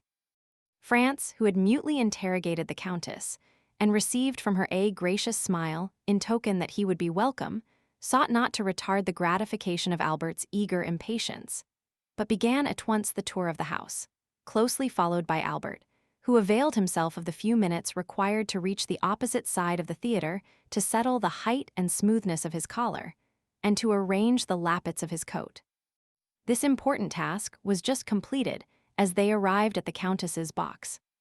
At the knock, the door was immediately opened, and the young man who was seated beside the Countess, in obedience to the Italian custom, instantly rose and surrendered his place to the strangers, who, in turn, would be expected to retire upon the arrival of other visitors. France presented Albert as one of the most distinguished young men of the day, both as regarded his position in society and extraordinary talents. Nor did he say more than the truth, for in Paris and the circle in which the Viscount moved, he was looked upon and cited as a model of perfection. France added that his companion, deeply grieved at having been prevented the honor of being presented to the Countess during her sojourn in Paris, was most anxious to make up for it, and had requested him, France, to remedy the past misfortune by conducting him to her box, and concluded by asking pardon for his presumption in having taken it upon himself to do so. The Countess, in reply, bowed gracefully to Albert, and extended her hand with cordial kindness to France. Then, inviting Albert to take the vacant seat beside her, she recommended France to take the next best, if he wished to view the ballet, and pointed to the one behind her own chair. Albert was soon deeply engrossed in discoursing upon Paris and Parisian matters, speaking to the Countess of the various persons they both knew there. France perceived how completely he was in his element, and, unwilling to interfere with the pleasure he so evidently felt, took up Albert's glass and began in his turn to survey the audience. Sitting alone in the front of a box immediately opposite, but situated on the third row, was a woman of exquisite beauty, dressed in a Greek costume, which evidently, from the ease and grace with which she wore it, was her national attire. Behind her, but in deep shadow, was the outline of a masculine figure, but the features of this latter personage it was not possible to distinguish. France could not forbear breaking in upon the apparently interesting conversation passing between the Countess and Albert, to inquire of the former if she knew who was the fair Albanian opposite, since beauty such as hers was well worthy of being observed by either sex. "All I can tell about her," replied the Countess, "is that she has been at Rome since the beginning of the season. For I saw her where she now sits the very first night of the season, and since then she has never missed a performance. Sometimes she is accompanied by the person who is now with her, and at others she is merely attended by a black servant. And what do you think of her personal appearance?" "Oh, I consider her perfectly lovely. She is just my idea of what Medora must have been." France and the Countess exchanged a smile, and then the latter resumed her conversation with Albert, while France returned to his previous survey of the house and company. The curtain rose on the ballet, which was one of those excellent specimens of the Italian school, admirably arranged and put on the stage by Henry, who has established for himself a great reputation throughout Italy for his taste and skill in the choreographic art.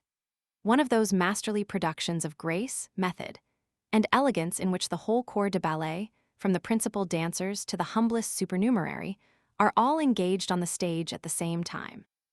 And 150 persons may be seen exhibiting the same attitude, or elevating the same arm or leg with a simultaneous movement, that would lead you to suppose that but one mind, one act of volition, influenced the moving mass.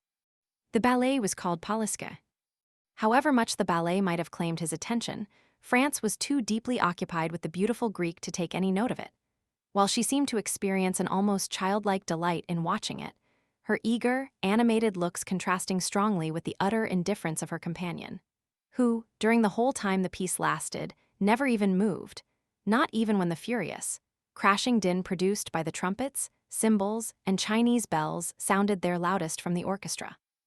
Of this he took no heed, but was, as far as appearances might be trusted, enjoying soft repose and bright celestial dreams. The ballet at length came to a close, and the curtain fell amid the loud, unanimous plaudits of an enthusiastic and delighted audience. Owing to the very judicious plan of dividing the two acts of the opera with a ballet, the pauses between the performances are very short, the singers in the opera having time to repose themselves and change their costume, when necessary, while the dancers are executing their pirouettes and exhibiting their graceful steps. The overture to the second act began, and, at the first sound of the leader's bow across his violin, France observed the sleeper slowly arise and approach the Greek girl, who turned around to say a few words to him, and then, leaning forward again on the railing of her box, she became as absorbed as before in what was going on. The countenance of the person who had addressed her remained so completely in the shade that, though France tried his utmost, he could not distinguish a single feature. The curtain rose, and the attention of France was attracted by the actors, and his eyes turned from the box containing the Greek girl and her strange companion to watch the business of the stage. Most of my readers are aware that the second act of Parisina opens with the celebrated and effective duet in which Parisina, while sleeping, betrays to Atso the secret of her love for Hugo. The injured husband goes through all the emotions of jealousy, until conviction seizes on his mind, and then, in a frenzy of rage and indignation, he awakens his guilty wife to tell her that he knows her guilt and to threaten her with his vengeance. This duet is one of the most beautiful, expressive, and terrible conceptions that has ever emanated from the fruitful pen of Dynasty. France now listened to it for the third time. Yet its notes, so tenderly expressive and fearfully grand as the wretched husband and wife give vent to their different griefs and passions, thrilled through the soul of France with an effect equal to his first emotions upon hearing it. Excited beyond his usual calm demeanor, France rose with the audience and was about to join the loud, enthusiastic applause that followed. But suddenly his purpose was arrested, his hands fell by his sides, and the half-uttered bravos expired on his lips. The occupant of the box in which the Greek girl sat appeared to share the universal admiration that prevailed, for he left his seat to stand up in front, so that, his countenance being fully revealed, France had no difficulty in recognizing him as the mysterious inhabitant of Monte Cristo, and the very same person he had encountered the preceding evening in the ruins of the Colosseum, and whose voice and figure had seemed so familiar to him. All doubt of his identity was now at an end. His singular host evidently resided at Rome. The surprise and agitation occasioned by this full confirmation of France's former suspicion had no doubt imparted a corresponding expression to his features. For the Countess, after gazing with a puzzled look at his face, burst into a fit of laughter and begged to know what had happened. "Countess," returned France, totally unheeding her raillery, "I asked you a short time since if you knew any particulars respecting the Albanian lady opposite. I must now beseech you to inform me who and what is her husband." "Nay," answered the Countess, "I know no more of him than yourself." "Perhaps you never before noticed him." "What a question, so truly French. Do you not know that we Italians have eyes only for the man we love?" "True," replied France. "All I can say is," continued the Countess, taking up the lorgnette, and directing it toward the box in question, "that the gentleman, whose history I am unable to furnish, seems to me as though he had just been dug up. He looks more like a corpse permitted by some friendly grave digger to quit his tomb for a while and revisit this earth of ours than anything human. How ghastly pale he is." "Oh, he is always as colorless as you now see him," said France. "Then you know him," almost screamed the Countess. "Oh, pray do, for heaven's sake, tell us all about. Is he a vampire or a resuscitated corpse or what? I fancy I have seen him before, and I even think he recognizes me." "And I can well understand," said the Countess, shrugging up her beautiful shoulders as though an involuntary shudder passed through her veins, "that those who have once seen that man will never be likely to forget him." The sensation experienced by France was evidently not peculiar to himself. Another, and wholly uninterested person felt the same unaccountable awe and misgiving. "Well," inquired France, after the Countess had a second time directed her lorgnette at the box, "what do you think of our opposite neighbor?" 20,147 M. "Why, that he is no other than Lord Ruthven himself in a living form." This fresh allusion to Byron 5 drew a smile to France's countenance, although he could but allow that if anything was likely to induce belief in the existence of vampires, it would be the presence of such a man as the mysterious personage before him. "I must positively find out who and what he is," said France, rising from his seat. "No, no," cried the Countess, "you must not leave me. I depend upon you to escort me home." "Oh, indeed, I cannot permit you to go." "Is it possible," whispered France, "that you entertain any fear?" "I'll tell you," answered the Countess. "Byron had the most perfect belief in the existence of vampires, and even assured me that he had seen them. The description he gave me perfectly corresponds with the features and character of the man before us. Oh, he is the exact personification of what I have been led to expect. The coal-black hair, large, bright, glittering eyes, in which a wild, unearthly fire seems burning, the same ghastly paleness.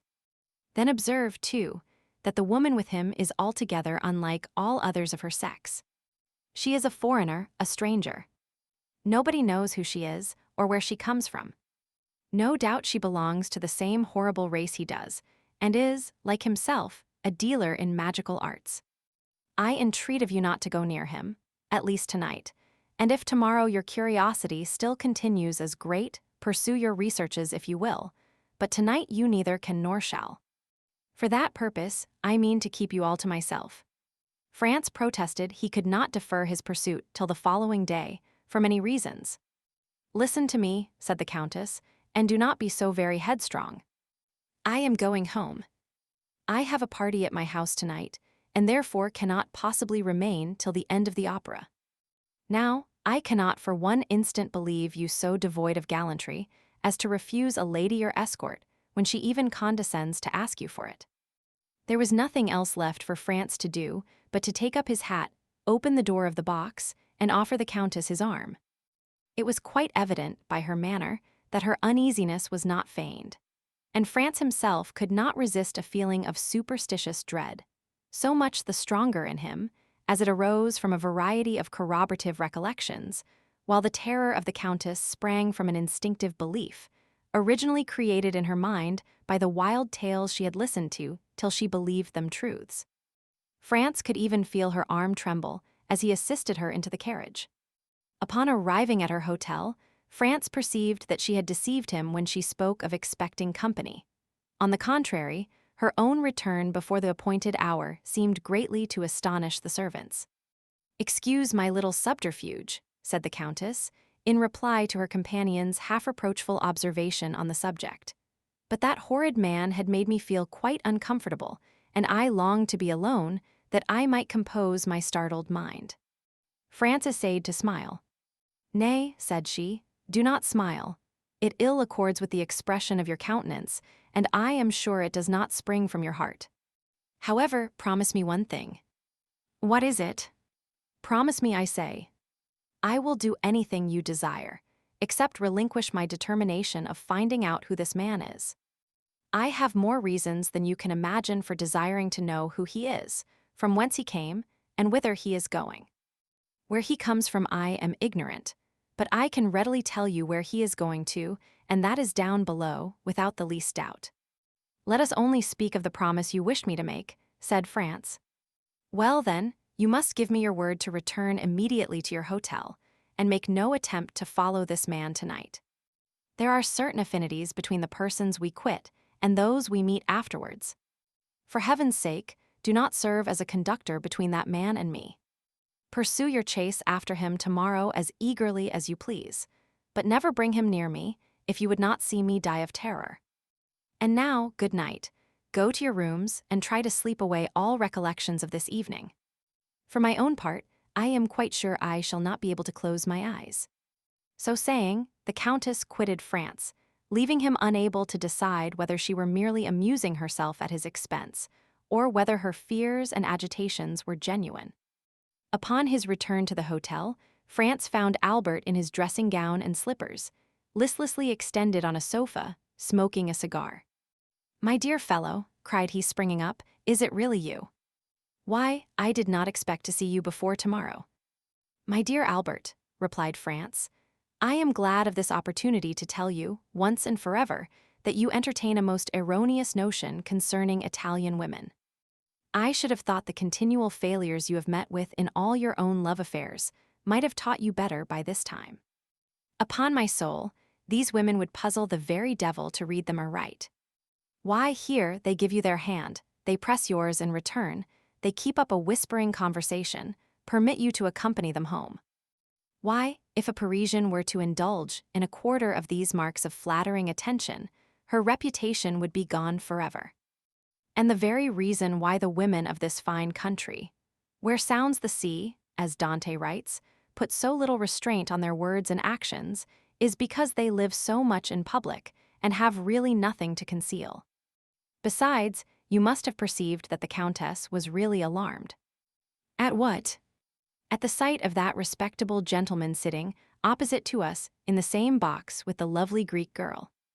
Now, for my part, I met them in the lobby after the conclusion of the piece, and hang me, if I can guess where you took your notions of the other world from.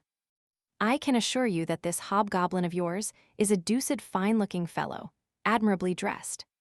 Indeed, I feel quite sure, from the cut of his clothes, they are made by a first-rate Paris tailor, probably Blin or Human. He was rather too pale, certainly. But then, you know, paleness is always looked upon as a strong proof of aristocratic descent and distinguished breeding." France smiled, for he well remembered that Albert particularly prided himself on the entire absence of color in his own complexion. "Well, that tends to confirm my own ideas," said France, "that the Countess's suspicions were destitute alike of sense and reason." "Did he speak in your hearing? And did you catch any of his words?" "I did, but they were uttered in the Romaic dialect. I knew that from the mixture of Greek words. I don't know whether I ever told you that when I was at college I was rather strong in Greek." "He spoke the Romaic language, did he?" "I think so." "That settles it," murmured France. "'Tis he, past all doubt." "What do you say?" "Nothing, nothing. But tell me, what were you thinking about when I came in?" "Oh, I was arranging a little surprise for you." "Indeed? Of what nature?" "Why, you know it is quite impossible to procure a carriage." "Certainly, and I also know that we have done all that human means afforded to endeavor to get one. Now then, in this difficulty, a bright idea has flashed across my brain." France looked at Albert as though he had not much confidence in the suggestions of his imagination. "I tell you what, M." "France," cried Albert, "you deserve to be called out for such a misgiving and incredulous glance as that you were pleased to bestow on me just now. And I promise to give you the satisfaction of a gentleman if your scheme turns out as ingenious as you assert. Well then, hearken to me." "I listen." "You agree, do you not, that obtaining a carriage is out of the question?" "I do." "Neither can we procure horses." "True, we have offered any sum, but have failed." "Well now, what do you say to a cart?" "I dare say such a thing might be had." "Very possibly." "And a pair of oxen?" "As easily found as the cart." "Then you see, my good fellow, with a cart and a couple of oxen our business can be managed. The cart must be tastefully ornamented, and if you and I dress ourselves as Neapolitan reapers, we may get up a striking tableau, after the manner of that splendid picture by Leopold Robert. It would add greatly to the effect if the Countess would join us in the costume of a peasant from Puzzoli or Sorrento. Our group would then be quite complete, more especially as the Countess is quite beautiful enough to represent a Madonna." "Well," said France, this time M. "Albert, I am bound to give you credit for having hit upon a most capital idea." "And quite a national one, too," replied Albert with gratified pride. "A mere mask borrowed from our own festivities. Ha ha, ye Romans! You thought to make us, unhappy strangers, trot at the heels of your processions, like so many Lazzaroni, because no carriages or horses are to be had in your beggarly city. But you don't know us. When we can't have one thing, we invent another. And have you communicated your triumphant idea to anybody? Only to our host. Upon my return home, I sent for him, and I then explained to him what I wished to procure. He assured me that nothing would be easier than to furnish all I desired. One thing I was sorry for. When I bade him have the horns of the oxen gilded, he told me there would not be time, as it would require 3 days to do that. So you see we must do without this little superfluity. And where is he now? Who? Our host. Gone out in search of our equipage. By tomorrow it might be too late. Then he will be able to give us an answer tonight. Oh, I expect him every minute. At this instant the door opened, and the head of Signor Pastrini appeared. Permesso, inquired he. Certainly, certainly, cried France. Come in, my host. Now then, asked Albert eagerly, have you found the desired cart and oxen? Better than that, replied Signor Pastrini, with the air of a man perfectly well satisfied with himself. Take care, my worthy host, said Albert, better is a sure enemy to well. Let your excellencies only leave the matter to me, returned Signor Pastrini in a tone indicative of unbounded self-confidence. But what have you done? Asked France. Speak out, there's a worthy fellow. Your excellencies are aware, responded the landlord, swelling with importance, that the Count of Monte Cristo is living on the same floor with yourselves. I should think we did know it, exclaimed Albert, since it is owing to that circumstance that we are packed into these small rooms, like 2 poor students in the back streets of Paris. When, then, the Count of Monte Cristo, hearing of the dilemma in which you are placed, has sent to offer you seats in his carriage and 2 places at his windows in the Palazzo Rospoli. The friends looked at each other with unutterable surprise.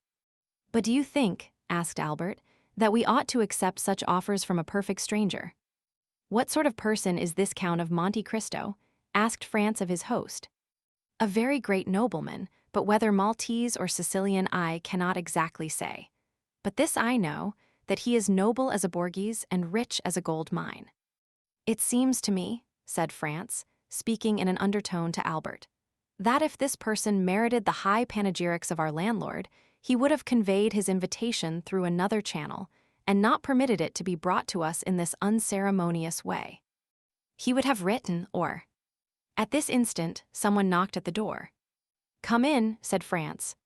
A servant, wearing a livery of considerable style and richness, appeared at the threshold, and, placing 2 cards in the landlord's hands, who forthwith presented them to the 2 young men, he said, Please to deliver these, from the Count of Monte Cristo to Vicomte Albert de Morcerf and M.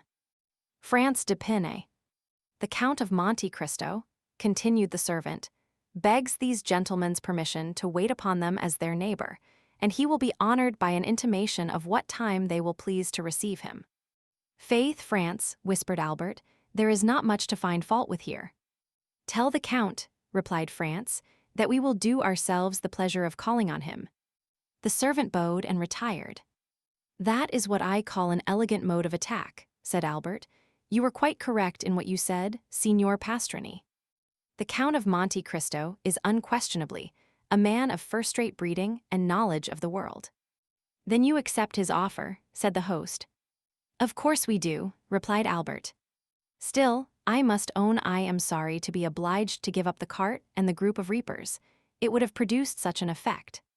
And were it not for the windows at the Palazzo Rospoli, by way of recompense for the loss of our beautiful scheme, I don't know but what I should have held on by my original plan. What say you, France? Oh, I agree with you. The windows in the Palazzo Rospoli alone decided me. The truth was that the mention of 2 places in the Palazzo Rospoli had recalled to France the conversation he had overheard the preceding evening in the ruins of the Colosseum between the mysterious unknown and the Transteverin, in which the stranger in the cloak had undertaken to obtain the freedom of a condemned criminal. And if this muffled-up individual proved, as France felt sure he would, the same as the person he had just seen in the Teatro Argentina, then he should be able to establish his identity and also to prosecute his researches respecting him with perfect facility and freedom. France passed the night in confused dreams, respecting the 2 meetings he had already had with his mysterious tormentor, and in waking speculations as to what the morrow would produce. The next day must clear up every doubt, and unless his near neighbor and would-be friend, the Count of Monte Cristo, possessed the ring of joyous, and by its power was able to render himself invisible, it was very certain he could not escape this time. 8 o'clock found France up and dressed, while Albert, who had not the same motives for early rising, was still soundly asleep.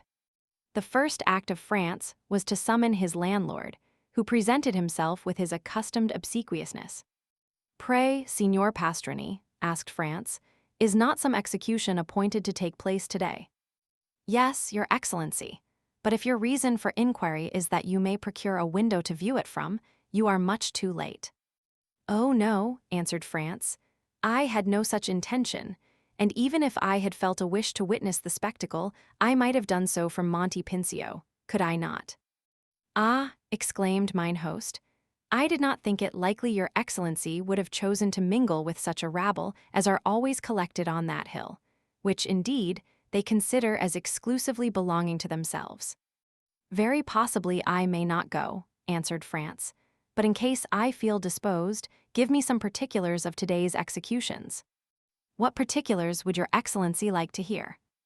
"Why, the number of persons condemned to suffer, their names, and description of the death they are to die." "That happens just lucky, Your Excellency. Only a few minutes ago, they brought me the tabulettas." "What are they?" "Sort of wooden tablets hung up at the corners of streets the evening before an execution, on which is pasted up a paper containing the names of the condemned persons, their crimes, and mode of punishment. The reason for so publicly announcing all this is that all good and faithful Catholics may offer up their prayers for the unfortunate culprits, and, above all, beseech of heaven to grant them a sincere repentance. And these tablets are brought to you that you may add your prayers to those of the faithful, are they?" asked France somewhat incredulously. "Oh dear, no, Your Excellency. I have not time for anybody's affairs, but my own and those of my honorable guests.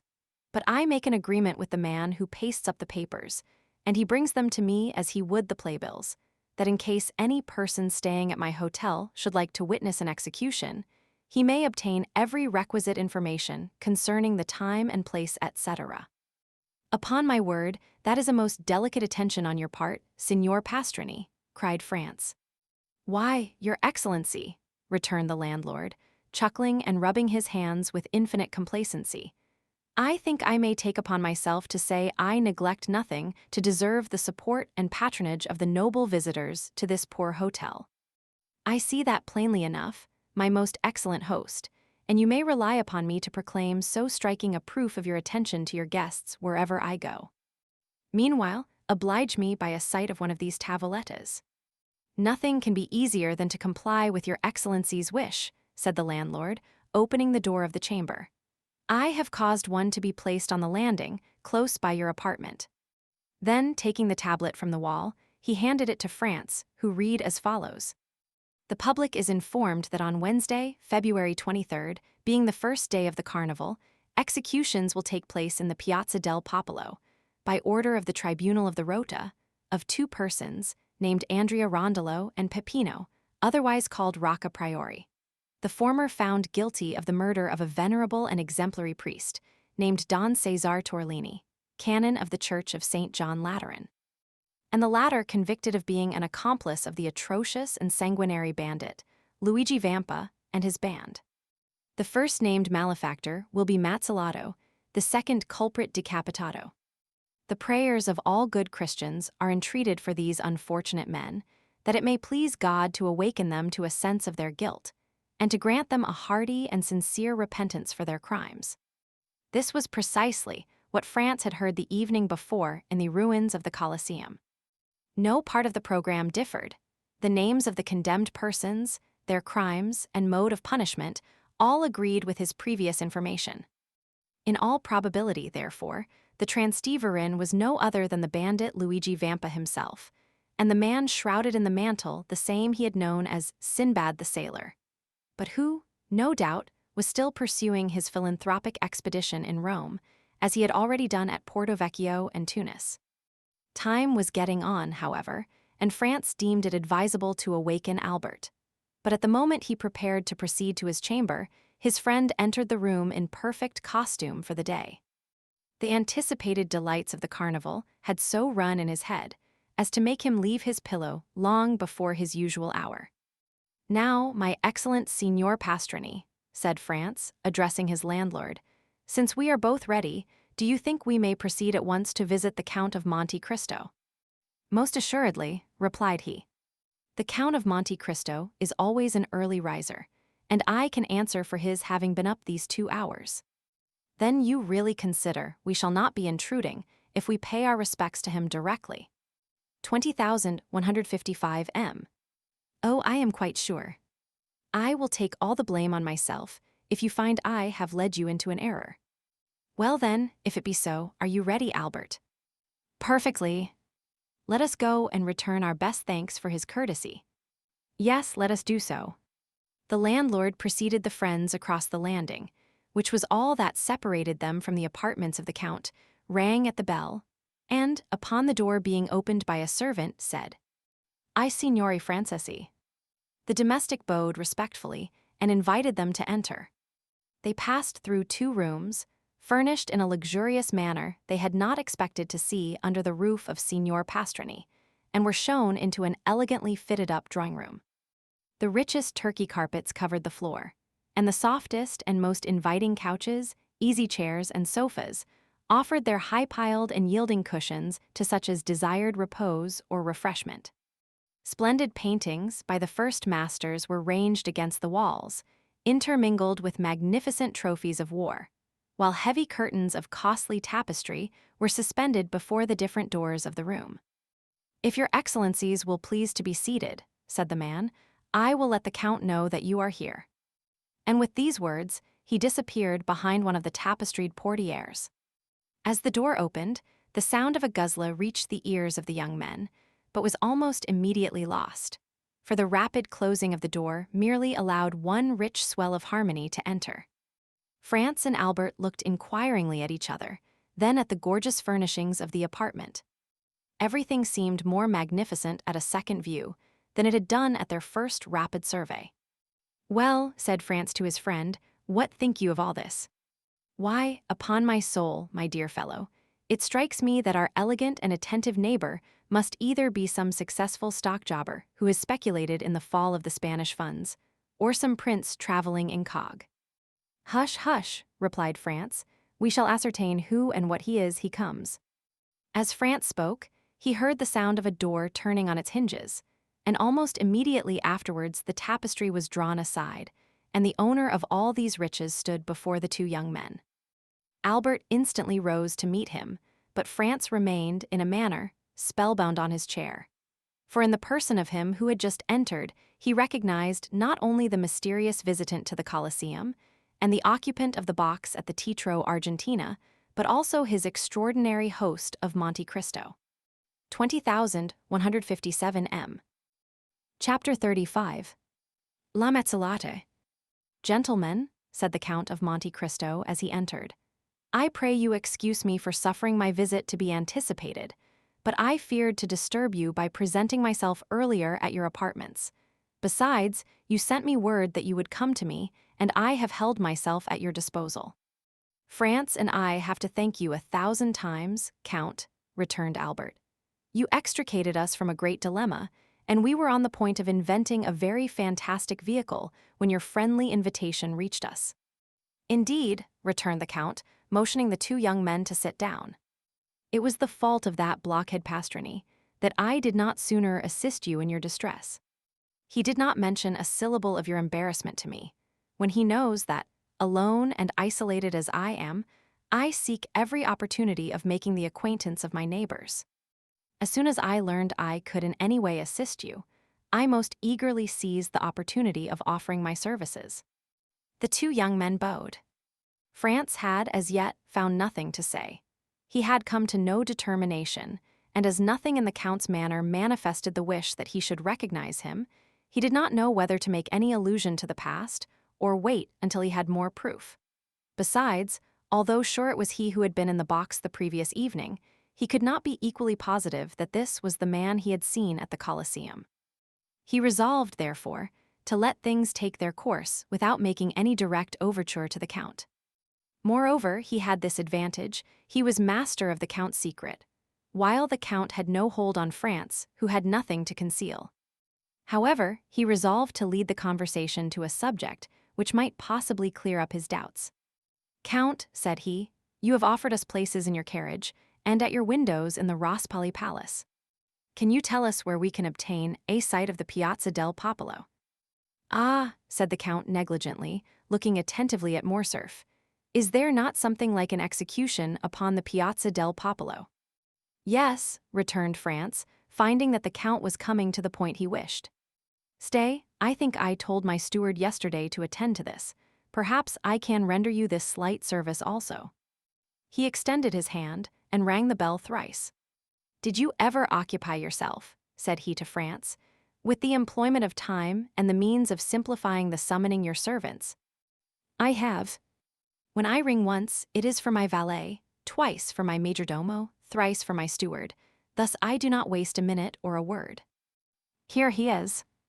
A man of about 45 or 50 entered, exactly resembling the smuggler who had introduced France into the cavern, but he did not appear to recognize him. It was evident he had his orders.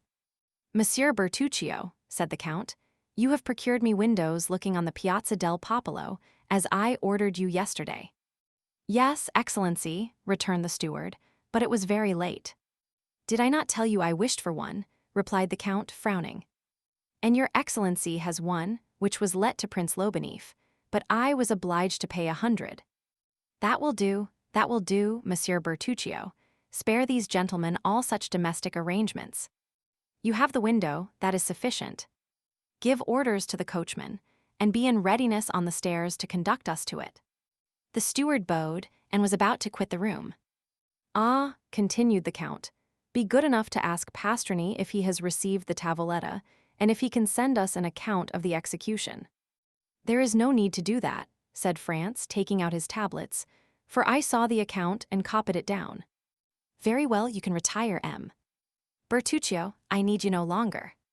Let us know when breakfast is ready. These gentlemen," added he, turning to the two friends, "will, I trust, do me the honor to breakfast with me." "But, my dear Count," said Albert, "we shall abuse your kindness."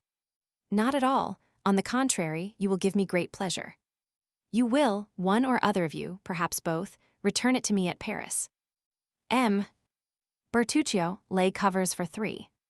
He then took France's tablets out of his hand.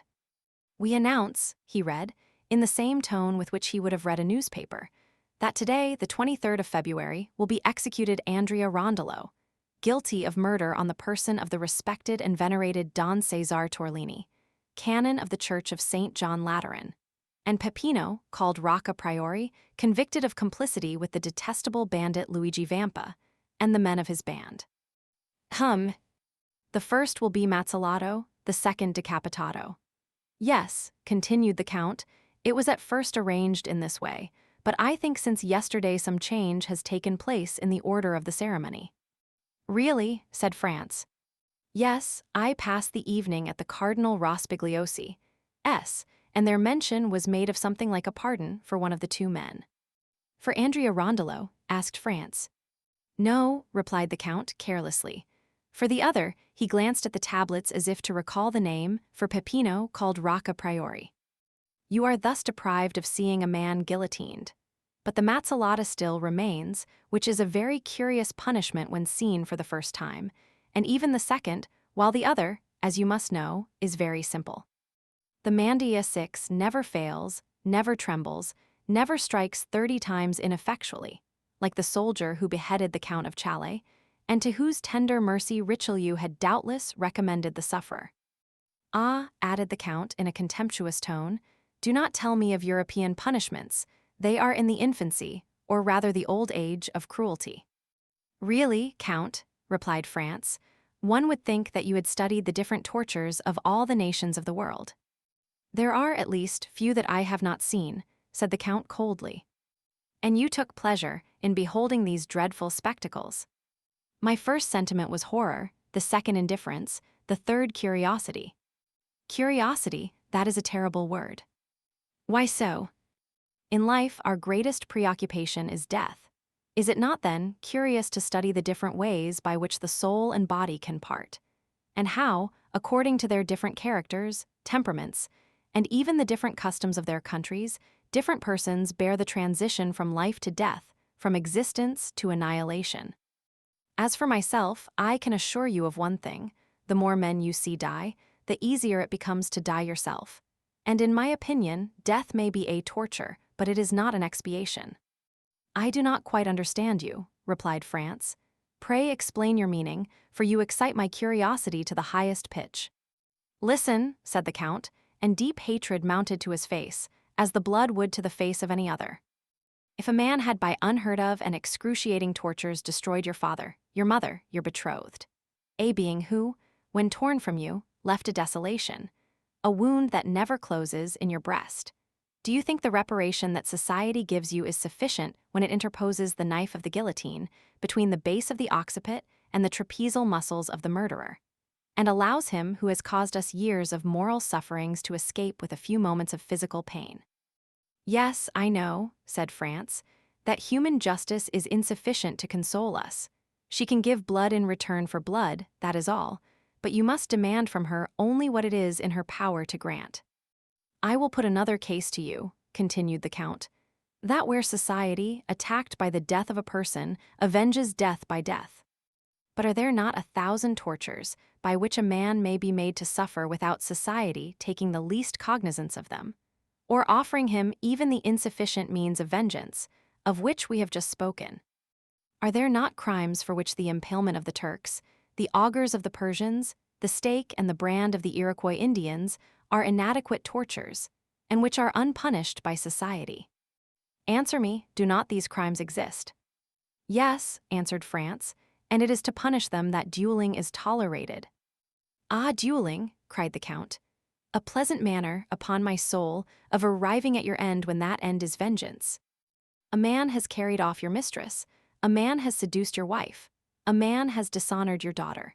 He has rendered the whole life of one who had the right to expect from heaven that portion of happiness God has promised to every one of his creatures, an existence of misery and infamy. And you think you are avenged because you send a ball through the head or pass a sword through the breast of that man who has planted madness in your brain and despair in your heart. And remember, moreover, that it is often he who comes off victorious from the strife, absolved of all crime in the eyes of the world. No, no, continued the Count, had I to avenge myself, it is not thus I would take revenge. Then you disapprove of dueling. You would not fight a duel? Asked Albert in his turn, astonished at this strange theory. Oh, yes, replied the Count. Understand me, I would fight a duel for a trifle, for an insult, for a blow, and the more so that, thanks to my skill in all bodily exercises and the indifference to danger I have gradually acquired, I should be almost certain to kill my man. Oh, I would fight for such a cause, but in return for a slow, profound, eternal torture, I would give back the same, were it possible.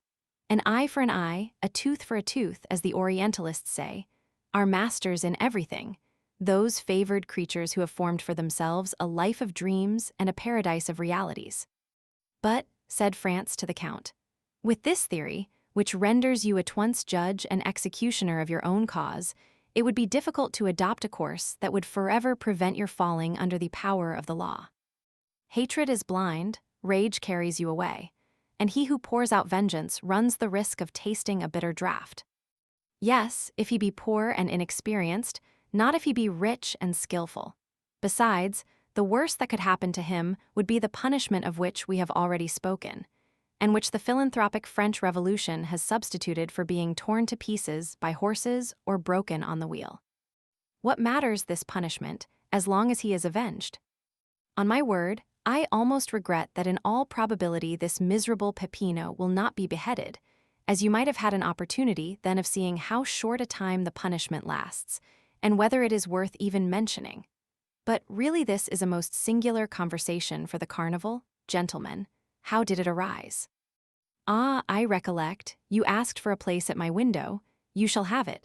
But let us first sit down to table, for here comes the servant to inform us that breakfast is ready."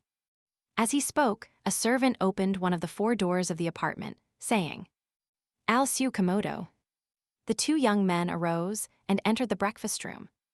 During the meal, which was excellent and admirably served, France looked repeatedly at Albert, in order to observe the impressions which he doubted not had been made on him by the words of their entertainer. But whether with his usual carelessness, he had paid but little attention to him, whether the explanation of the Count of Monte Cristo with regard to dueling had satisfied him, or whether the events which France knew of had had their effect on him alone, he remarked that his companion did not pay the least regard to them, but on the contrary ate like a man who for the last 4 or 5 months had been condemned to partake of Italian cookery. That is the worst in the world. As for the Count, he just touched the dishes. He seemed to fulfill the duties of a host by sitting down with his guests, and awaited their departure to be served with some strange or more delicate food. This brought back to France, in spite of himself, the recollection of the terror with which the Count had inspired the Countess G, and her firm conviction that the man in the opposite box was a vampire. At the end of the breakfast, France took out his watch. "Well," said the Count, "what are you doing?" "You must excuse us, Count," returned France, "but we have still much to do." "What may that be?" "We have no masks, and it is absolutely necessary to procure them." "Do not concern yourself about that. We have, I think, a private room in the Piazza del Popolo. I will have whatever costumes you choose brought to us, and you can dress there." "After the execution," cried France. "Before or after, whichever you please." "Opposite the scaffold." "The scaffold forms part of the fête." "Count, I have reflected on the matter," said France. "I thank you for your courtesy, but I shall content myself with accepting a place in your carriage and at your window at the Rospoli Palace, and I leave you at liberty to dispose of my place at the Piazza del Popolo." "But I warn you, you will lose a very curious sight," returned the Count. "You will describe it to me," replied France, "and the recital from your lips will make as great an impression on me as if I had witnessed it. I have more than once intended witnessing an execution, but I have never been able to make up my mind. And you, Albert?" "I," replied the Viscount, "I saw casting executed, but I think I was rather intoxicated that day, for I had quitted college the same morning, and we had passed the previous night at a tavern. Besides, it is no reason because you have not seen an execution at Paris that you should not see one anywhere else. When you travel, it is to see everything. Think what a figure you will make when you are asked, 'How do they execute at Rome?' And you reply, 'I do not know.' And, besides, they say that the culprit is an infamous scoundrel who killed with a log of wood a worthy canon who had brought him up like his own son. Diable, when a churchman is killed, it should be with a different weapon than a log, especially when he has behaved like a father. If you went to Spain, would you not see the bullfights? Well, suppose it is a bullfight you are going to see. Recollect the ancient Romans of the circus, and the sports where they killed 300 lions and 100 men.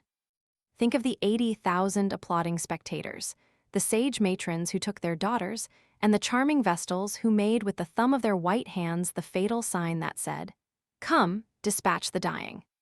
Shall you go then, Albert?" asked France. "Ma foi, yes. Like you, I hesitated, but the Count's eloquence decides me." "Let us go then," said France, "since you wish it, but on our way to the Piazza del Popolo, I wish to pass through the Corso." "Is this possible, Count?" "On foot, yes, in a carriage, no." "I will go on foot then." "Is it important that you should go that way?" "Yes, there is something I wish to see." "Well, we will go by the Corso.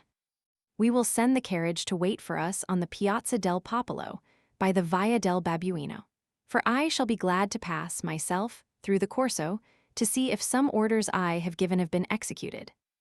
"Excellency," said a servant, opening the door, "a man in the dress of a penitent wishes to speak to you." "Ah." "Yes," returned the Count, "I know who he is, gentlemen. Will you return to the salon? You will find good cigars on the center table." "I will be with you directly." The young men rose and returned into the salon, while the Count, again apologizing, left by another door. Albert, who was a great smoker, and who had considered it no small sacrifice to be deprived of the cigars of the Café de Paris, approached the table and uttered a cry of joy at perceiving some veritable puros. "Well," asked France, "what think you of the Count of Monte Cristo?" "What do I think?" said Albert, evidently surprised at such a question from his companion. "I think he is a delightful fellow who does the honors of his table admirably, who has traveled much, read much, is like Brutus of the Stoic school, and moreover," added he, sending a volume of smoke up towards the ceiling, "that he has excellent cigars." Such was Albert's opinion of the Count, and as France well knew that Albert professed never to form an opinion except upon long reflection, he made no attempt to change it. "But," said he, "did you observe one very singular thing?" "What?" "How attentively he looked at you." "At me?" "Yes." Albert reflected. "Ah," replied he, sighing, "that is not very surprising. I have been more than a year absent from Paris, and my clothes are of a most antiquated cut. The Count takes me for a provincial. The first opportunity you have, undeceive him, I beg, and tell him I am nothing of the kind." France smiled, an instant after the Count entered. "I am now quite at your service, gentlemen," said he. "The carriage is going one way to the Piazza del Popolo, and we will go another, and, if you please, by the Corso. Take some more of these cigars, M. de Morcerf." "With all my heart," returned Albert. "Italian cigars are horrible. When you come to Paris, I will return all this. I will not refuse. I intend going there soon, and since you allow me, I will pay you a visit. Come, we have not any time to lose. It is 12:30. Let us set off." All three descended. The coachman received his master's orders and drove down the Via del Babuino, while the three gentlemen walked along the Piazza di Spagna and the Via Fratina, which led directly between the Fiano and Rospoli palaces. France's attention was directed towards the windows of that last palace, for he had not forgotten the signal agreed upon between the man in the mantle and the Transtever peasant. "Which are your windows?" asked he of the Count, with as much indifference as he could assume. "The three last," returned he, with a negligence evidently unaffected, for he could not imagine with what intention the question was put. France glanced rapidly towards the three windows. The side windows were hung with yellow damask, and the center one with white damask and a red cross. The man in the mantle had kept his promise to the Transteverin, and there could now be no doubt that he was the Count. The three windows were still untenanted. Preparations were making on every side.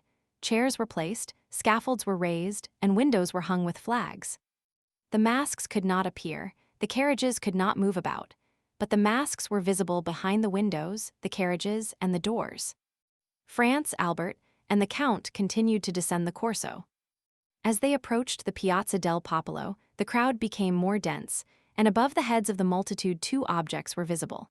The obelisk, surmounted by a cross, which marks the center of the square, and in front of the obelisk, at the point where the three streets, del Babuino, del Corso, and di Ripetta, meet, the two uprights of the scaffold, between which glittered the curved knife of the mandia. At the corner of the street, they met the Count's steward, who was awaiting his master.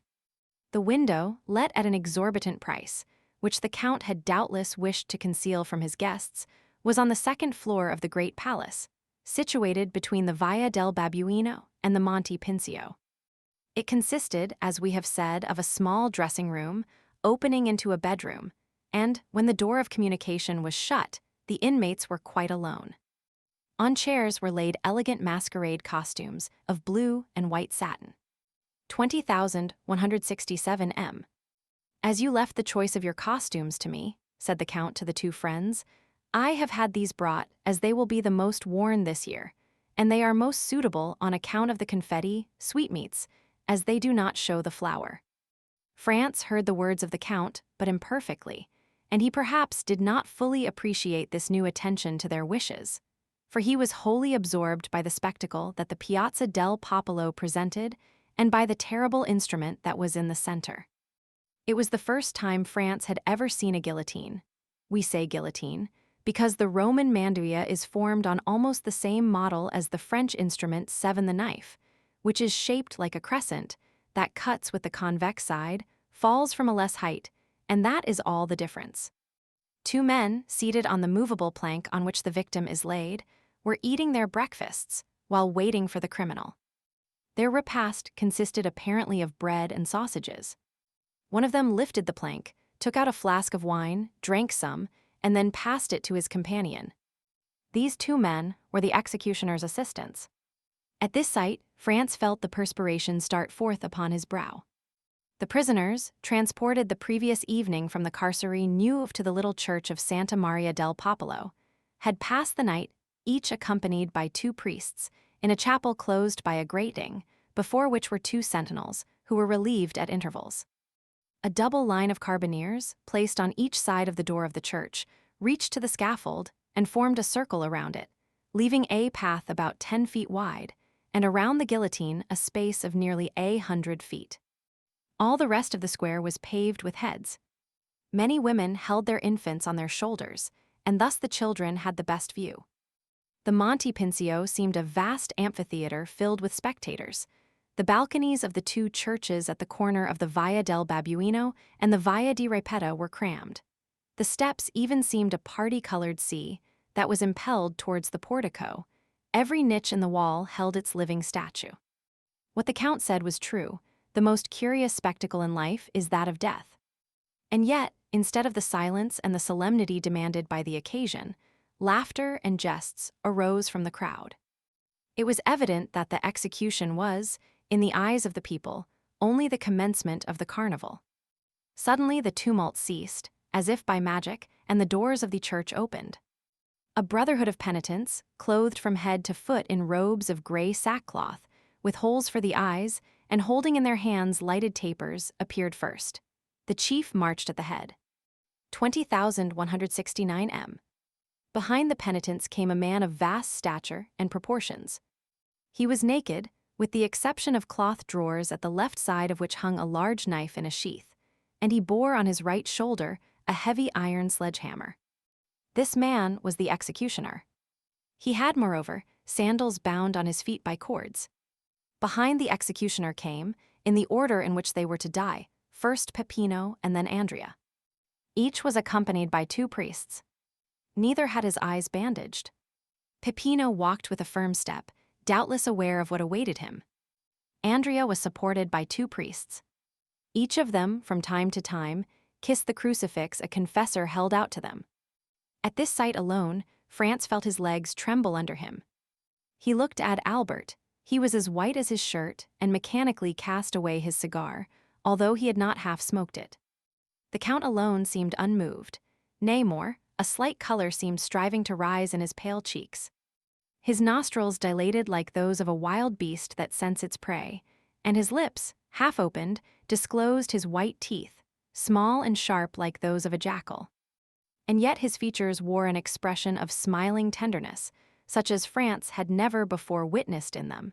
His black eyes especially were full of kindness and pity. However, the two culprits advanced, and as they approached their faces became visible.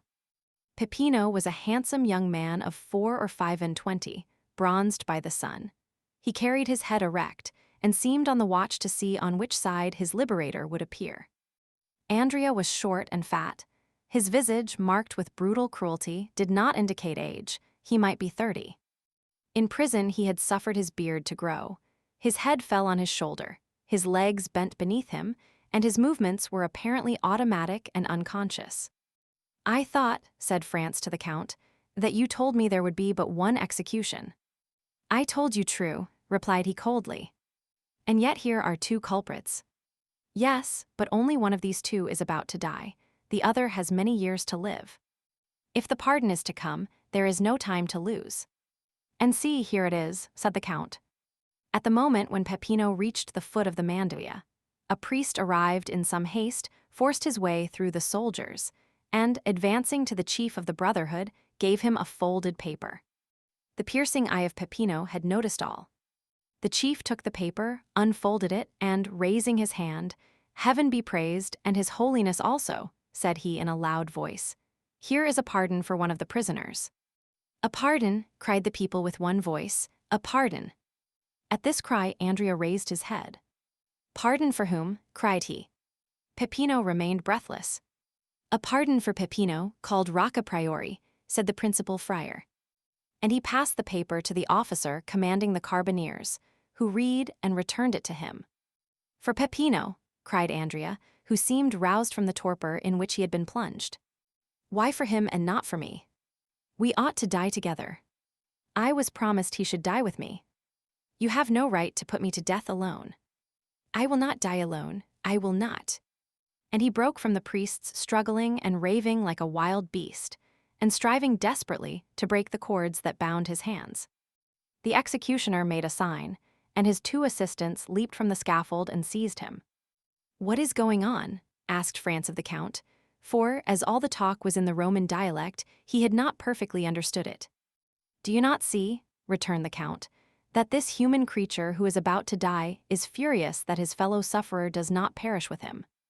And were he able, he would rather tear him to pieces with his teeth and nails than let him enjoy the life he himself is about to be deprived of."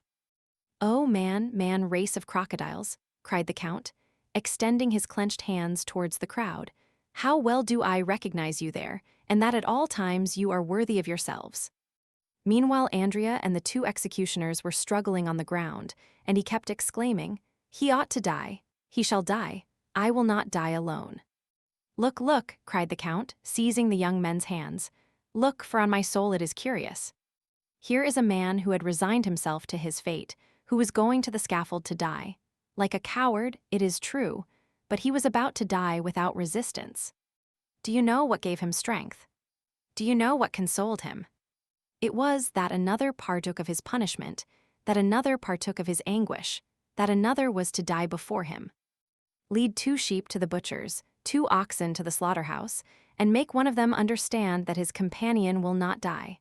The sheep will bleat for pleasure, the ox will bellow with joy. But man, whom God created in his own image, man upon whom God has laid his first, his sole commandment to love his neighbor, man, to whom God has given a voice to express his thoughts. What is his first cry when he hears his fellow man is saved? A blasphemy. Honor to man, this masterpiece of nature, this king of the creation." And the Count burst into a laugh, a terrible laugh that showed he must have suffered horribly to be able thus to laugh. However, the struggle still continued, and it was dreadful to witness. The 2 assistants carried Andrea up to the scaffold. The people all took part against Andrea, and 20,000 voices cried, "Put him to death! Put him to death!" France sprang back, but the Count seized his arm and held him before the window. "What are you doing?" said he. "Do you pity him? If you heard the cry of mad dog, you would take your gun, you would unhesitatingly shoot the poor beast, who, after all, was only guilty of having been bitten by another dog. And yet you pity a man who, without being bitten by one of his race, has yet murdered his benefactor, and who, now unable to kill anyone because his hands are bound, wishes to see his companion in captivity perish. No, look. 20,172 M. The recommendation was needless. France was fascinated by the horrible spectacle. The 2 assistants had borne Andrea to the scaffold, and there, in spite of his struggles, his bites and his cries had forced him to his knees. During this time, the executioner had raised his mace and signed to them to get out of the way. The criminal strove to rise, but, ere he had time, the mace fell on his left temple. A dull and heavy sound was heard, and the man dropped like an ox on his face, and then turned over on his back. The executioner let fall his mace, drew his knife, and with one stroke opened his throat, and mounting on his stomach, stamped violently on it with his feet. At every stroke, a jet of blood sprang from the wound. This time France could contain himself no longer, but sank, half fainting, into a seat. Albert, with his eyes closed, was standing grasping the window curtains. The Count was erect and triumphant, like the avenging angel. Chapter 36. The Carnival at Rome. When France recovered his senses, he saw Albert drinking a glass of water, of which, to judge from his pallor, he stood in great need, and the Count, who was assuming his masquerade costume. He glanced mechanically towards the piazza. The scene was wholly changed. Scaffold, executioners, victims, all had disappeared. Only the people remained, full of noise and excitement. The bell of Montecitorio, which only sounds on the Pope's decease and the opening of the carnival, was ringing a joyous peal. "Well," asked he of the Count, "what has then happened?" "Nothing," replied the Count, "only, as you see, the carnival has commenced. Make haste and dress yourself." "In fact," said France, "this horrible scene has passed away like a dream." "It is but a dream, a nightmare that has disturbed you." "Yes, that I have suffered, but the culprit—" "That is a dream also, only he has remained asleep, while you have awakened, and who knows which of you is the most fortunate. But Peppino, what has become of him?" "Peppino is a lad of sense, who, unlike most men, who are happy in proportion as they are noticed, was delighted to see that the general attention was directed towards his companion. He profited by this distraction to slip away among the crowd, without even thanking the worthy priests who accompanied him. Decidedly, man is an ungrateful and egotistical animal. But dress yourself, C.M. De Morcerf sets you the example." Albert was drawing on the satin pantaloon over his black trousers and varnished boots. "Well, Albert," said France, "do you feel much inclined to join the revels? Come, answer frankly." "Ma foi, no," returned Albert. "But I am really glad to have seen such a sight, and I understand what the Count said, that when you have once habituated yourself to a similar spectacle, it is the only one that causes you any emotion." 20,175 m.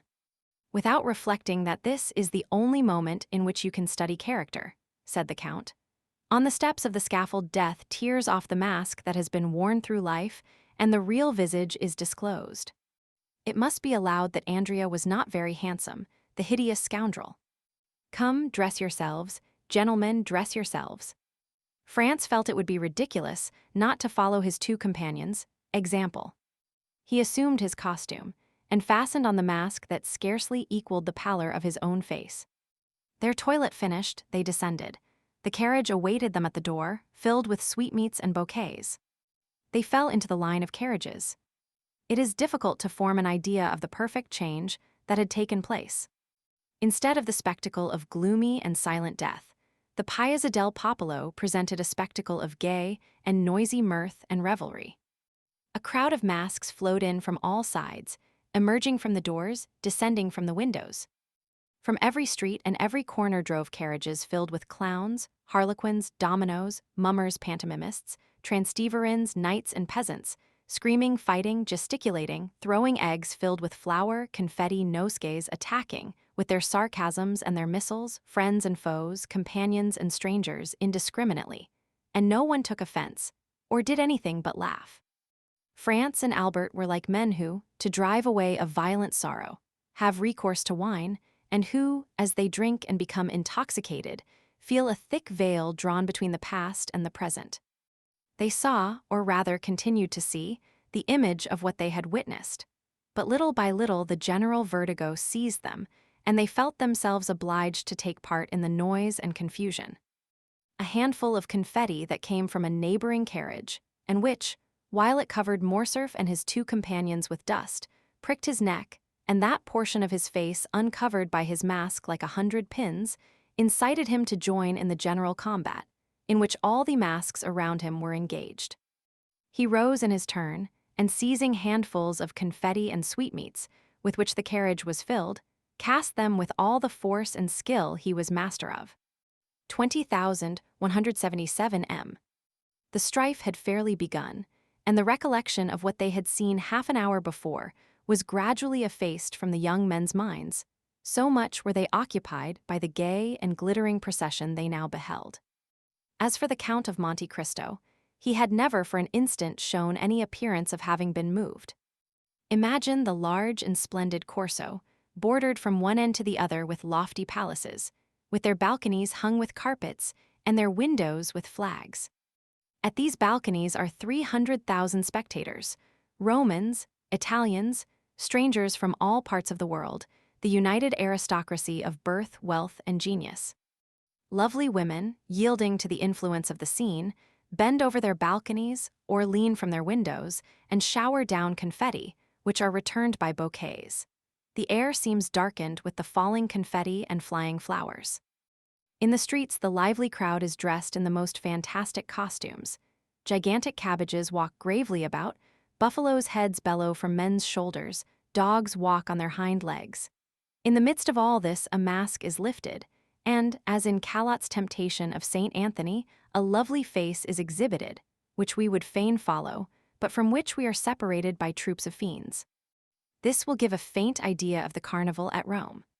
At the second turn, the Count stopped the carriage and requested permission to withdraw, leaving the vehicle at their disposal. France looked up. They were opposite the Rospelli Palace. At the center window, the one hung with white damask with a red cross, was a blue domino, beneath which France's imagination easily pictured the beautiful Greek of the Argentina. "Gentlemen," said the Count, springing out, "when you are tired of being actors and wish to become spectators of this scene, you know you have places at my windows. In the meantime, dispose of my coachman, my carriage, and my servants."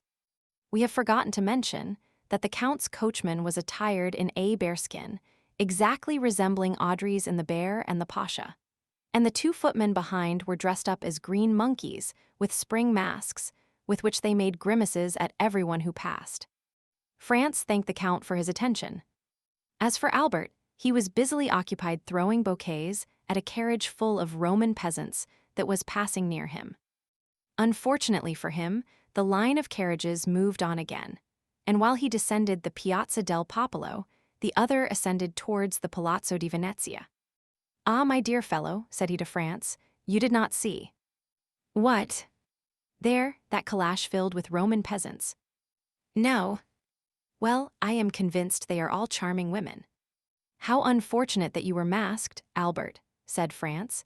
"Here was an opportunity of making up for past disappointments."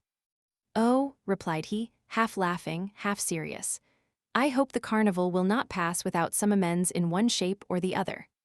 But in spite of Albert's hope, the day passed unmarked by any incident, excepting 2 or 3 encounters with the carriage full of Roman peasants. At one of these encounters, accidentally or purposely, Albert's mask fell off. He instantly rose and cast the remainder of the bouquets into the carriage. Doubtless, one of the charming females Albert had detected beneath their coquettish disguise was touched by his gallantry. For, as the carriage of the two friends passed her, she threw a bunch of violets. Albert seized it, and as France had no reason to suppose it was meant for him, he suffered Albert to retain it. Albert placed it in his buttonhole, and the carriage went triumphantly on. "Well," said France to him, "there is the beginning of an adventure." "Laugh if you please, I really think so." "So I will not abandon this bouquet." "Pardieu," returned France, laughing, "in token of your ingratitude." The jest, however, soon appeared to become earnest. For when Albert and France again encountered the carriage with the contadini, the one who had thrown the violets to Albert clapped her hands when she beheld them in his buttonhole. "Bravo, bravo," said France, "things go wonderfully. Shall I leave you? Perhaps you would prefer being alone." "No," replied he, "I will not be caught like a fool at a first disclosure by a rendezvous under the clock, as they say at the opera balls. If the fair peasant wishes to carry matters any further, we shall find her, or rather, she will find us tomorrow. Then she will give me some sign or other, and I shall know what I have to do." "On my word," said France, "you are as wise as Nestor and prudent as Ulysses, and your fair Circe must be very skillful or very powerful if she succeed in changing you into a beast of any kind." Albert was right. The fair unknown had resolved, doubtless, to carry the intrigue no farther. For although the young men made several more turns, they did not again see the calash, which had turned up one of the neighboring streets. Then they returned to the Rospelli Palace, but the Count and the blue domino had also disappeared. The 2 windows, hung with yellow damask, were still occupied by the persons whom the Count had invited. At this moment, the same bell that had proclaimed the beginning of the mascherata sounded the retreat. The file on the Corso broke the line, and in a second all the carriages had disappeared. France and Albert were opposite the Via del Muret. The coachman, without saying a word, drove up it, passed along the Piazza di Spagna and the Rospelli Palace, and stopped at the door of the hotel. Signor Pastrini came to the door to receive his guests. France hastened to inquire after the Count, and to express regret that he had not returned in sufficient time. But Pastrini reassured him by saying that the Count of Monte Cristo had ordered a second carriage for himself, and that it had gone at 4 o'clock to fetch him from the Rospoli Palace. The Count had, moreover, charged him to offer the two friends the key of his box at the Argentina. France questioned Albert as to his intentions, but Albert had great projects to put into execution before going to the theater, and instead of making any answer, he inquired if Signor Pastrini could procure him a tailor. "A tailor," said the host, "and for what?" "To make us between now and tomorrow 2 Roman peasant costumes," returned Albert. The host shook his head. "To make you 2 costumes between now and tomorrow. I ask your excellency's pardon, but this is quite a French demand. For the next week you will not find a single tailor who would consent to sew 6 buttons on a waistcoat if you paid him a crown apiece for each button. Then I must give up the idea. No, we have them ready-made. Leave all to me, and tomorrow, when you awake, you shall find a collection of costumes with which you will be satisfied." "My dear Albert," said France, "leave all to our host. He has already proved himself full of resources. Let us dine quietly, and afterwards go and see l'Italienne at Alger." "Agreed," returned Albert. "But remember, Signor Pastrini, that both my friend and myself attach the greatest importance to having tomorrow the costumes we have asked for." The host again assured them they might rely on him, and that their wishes should be attended to, upon which France and Albert mounted to their apartments and proceeded to disencumber themselves of their costumes. Albert, as he took off his dress, carefully preserved the bunch of violets. It was his token reserved for the morrow. The two friends sat down to table, but they could not refrain from remarking the difference between the Count of Monte Cristo's table and that of Signor Pastrini. Truth compelled France, in spite of the dislike he seemed to have taken to the Count, to confess that the advantage was not on Pastrini's side. During dessert, the servant inquired at what time they wished for the carriage. Albert and France looked at each other, fearing really to abuse the Count's kindness. The servant understood them. "His Excellency the Count of Monte Cristo had," he said, "given positive orders that the carriage was to remain at their lordships' orders all day, and they could therefore dispose of it without fear of indiscretion. They resolved to profit by the Count's courtesy, and ordered the horses to be harnessed, while they substituted evening dress for that which they had on, and which was somewhat the worse for the numerous combats they had sustained." 20,180 m. This precaution taken, they went to the theater and installed themselves in the Count's box. During the first act, the Countess G. entered. Her first look was at the box where she had seen the Count the previous evening, so that she perceived France and Albert in the place of the very person concerning whom she had expressed so strange an opinion to France. Her opera-glass was so fixedly directed towards them that France saw it would be cruel not to satisfy her curiosity, and availing himself of one of the privileges of the spectators of the Italian theaters who use their boxes to hold receptions, the two friends went to pay their respects to the Countess. Scarcely had they entered, when she motioned to France to assume the seat of honor. Albert, in his turn, sat behind. "Well," said she, hardly giving France time to sit down, "it seems you have nothing better to do than to make the acquaintance of this new Lord Ruthven, and you are already the best friends in the world." "Without being so far advanced as that, my dear Countess," returned France, "I cannot deny that we have abused his good nature all day." "All day?" "Yes, this morning we breakfasted with him, we rode in his carriage all day, and now we have taken possession of his box." "You know him, then?" "Yes and no." "How so?" "It is a long story." "Tell it to me." "It would frighten you too much." "So much the more reason." "At least wait until the story has a conclusion." "Very well, I prefer complete histories, but tell me how you made his acquaintance." "Did anyone introduce you to him?" "No, it was he who introduced himself to us." "When?" "Last night, after we left you." "Through what medium?"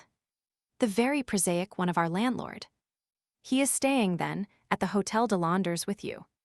"Not only in the same hotel, but on the same floor." "What is his name? For of course you know." "The Count of Monte Cristo." "That is not a family name." No, it is the name of the island he has purchased. And he is a count. A Tuscan count.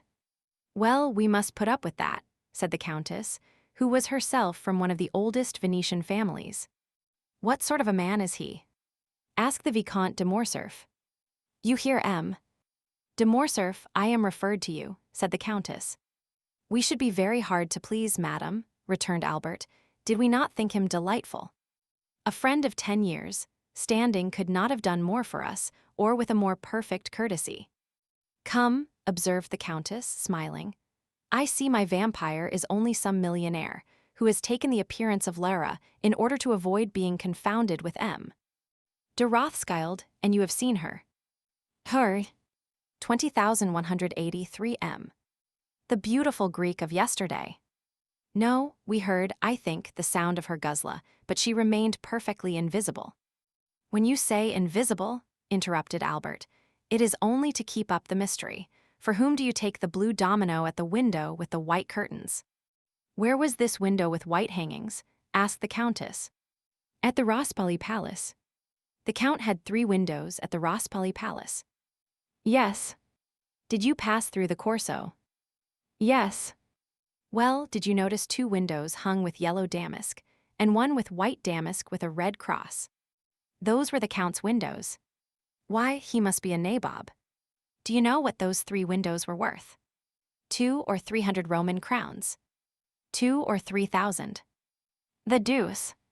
Does his island produce him such a revenue? It does not bring him a bajocco. Then why did he purchase it? For a whim. He is an original then. In reality, observed Albert, he seemed to me somewhat eccentric. Were he at Paris and a frequenter of the theaters, I should say he was a poor devil literally mad. This morning he made 2 or 3 exits worthy of Didier or Anthony. At this moment a fresh visitor entered, and according to custom, France gave up his seat to him. This circumstance had, moreover, the effect of changing the conversation. An hour afterwards the 2 friends returned to their hotel. Signor Pastrini had already set about procuring their disguises for the morrow, and he assured them that they would be perfectly satisfied. The next morning, at 9 o'clock, he entered France's room, followed by a tailor, who had 8 or 10 Roman peasant costumes on his arm. They selected 2 exactly alike, and charged the tailor to sew on each of their hats about 20 yards of ribbon, and to procure them 2 of the long silk sashes of different colors with which the lower orders decorate themselves on fête days. Albert was impatient to see how he looked in his new dress. A jacket and breeches of blue velvet, silk stockings with clocks, shoes with buckles, and a silk waistcoat. This picturesque attire set him off to great advantage, and when he had bound the scarf around his waist, and when his hat, placed coquettishly on one side, let fall on his shoulder a stream of ribbons, France was forced to confess that costume has much to do with the physical superiority we accord to certain nations. The Turks used to be so picturesque with their long and flowing robes, but are they not now hideous with their blue frocks buttoned up to the chin, and their red caps, which make them look like a bottle of wine with a red seal? France complimented Albert, who looked at himself in the glass with an unequivocal smile of satisfaction. They were thus engaged when the Count of Monte Cristo entered. 20,185 M. Gentlemen, said he, although a companion is agreeable, perfect freedom is sometimes still more agreeable. I come to say that today, and for the remainder of the carnival, I leave the carriage entirely at your disposal.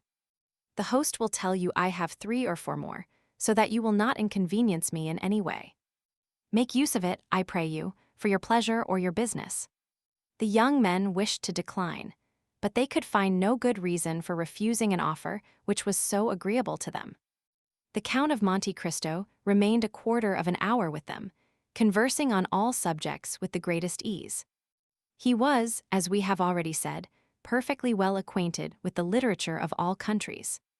A glance at the walls of his salon proved to France and Albert that he was a connoisseur of pictures. A few words he let fall showed them that he was no stranger to the sciences, and he seemed much occupied with chemistry. The 2 friends did not venture to return the Count the breakfast he had given them. It would have been too absurd to offer him in exchange for his excellent table the very inferior one of Signor Pastrini. They told him so frankly, and he received their excuses with the air of a man who appreciated their delicacy. Albert was charmed with the Count's manners, and he was only prevented from recognizing him for a perfect gentleman by reason of his varied knowledge. The permission to do what he liked with the carriage pleased him above all, for the fair peasants had appeared in a most elegant carriage the preceding evening, and Albert was not sorry to be upon an equal footing with them. At 1:30 they descended. The coachman and footman had put on their livery over their disguises, which gave them a more ridiculous appearance than ever, and which gained them the applause of France and Albert. Albert had fastened the faded bunch of violets to his buttonhole. At the first sound of the bell, they hastened into the Corso, by the Via Vittoria. At the second turn, a bunch of fresh violets, thrown from a carriage filled with harlequins, indicated to Albert that, like himself and his friend, the peasants had changed their costume also. And whether it was the result of chance, or whether a similar feeling had possessed them both, while he had donned their costume, they had assumed his. Albert placed the fresh bouquet in his buttonhole, but he kept the faded one in his hand. And when he again met the calash, he raised it to his lips, an action which seemed greatly to amuse not only the fair lady who had thrown it, but her joyous companions also. The day was as gay as the preceding one, perhaps even more animated and noisy. The Count appeared for an instant at his window, but when they again passed, he had disappeared. It is almost needless to say that the flirtation between Albert and the fair peasant continued all day. In the evening, on his return, France found a letter from the embassy, informing him that he would have the honor of being received by His Holiness the next day. At each previous visit he had made to Rome, he had solicited and obtained the same favor, and incited as much by a religious feeling as by gratitude, he was unwilling to quit the capital of the Christian world without laying his respectful homage at the feet of one of St. Peter's successors, who has set the rare example of all the virtues. He did not then think of the carnival, for in spite of his condescension and touching kindness, one cannot incline oneself without awe before the venerable and noble old man called Gregory Roman XVI. On his return from the Vatican, France carefully avoided the Corso. He brought away with him a treasure of pious thoughts, to which the mad gaiety of the maskers would have been profanation. At 5 Albert entered overjoyed. The harlequin had reassumed her peasant's costume, and as she passed, she raised her mask. She was charming. France congratulated Albert, who received his congratulations with the air of a man conscious that they are merited. He had recognized by certain unmistakable signs that his fair incognita belonged to the aristocracy. He had made up his mind to write to her the next day. France remarked, while he gave these details, that Albert seemed to have something to ask of him, but that he was unwilling to ask it. He insisted upon it, declaring beforehand that he was willing to make any sacrifice the other wished. Albert let himself be pressed just as long as friendship required, and then avowed to France that he would do him a great favor by allowing him to occupy the carriage alone the next day. Albert attributed to France's absence the extreme kindness of the fair peasant in raising her mask. France was not sufficiently egotistical to stop Albert in the middle of an adventure that promised to prove so agreeable to his curiosity and so flattering to his vanity. He felt assured that the perfect indiscretion of his friend would duly inform him of all that happened, and as, during 3 years that he had traveled all over Italy, a similar piece of good fortune had never fallen to his share, France was by no means sorry to learn how to act on such an occasion. He therefore promised Albert that he would content himself the morrow with witnessing the carnival from the windows of the Rospoli Palace. The next morning he saw Albert pass and repass, holding an enormous bouquet, which he doubtless meant to make the bearer of his amorous epistle.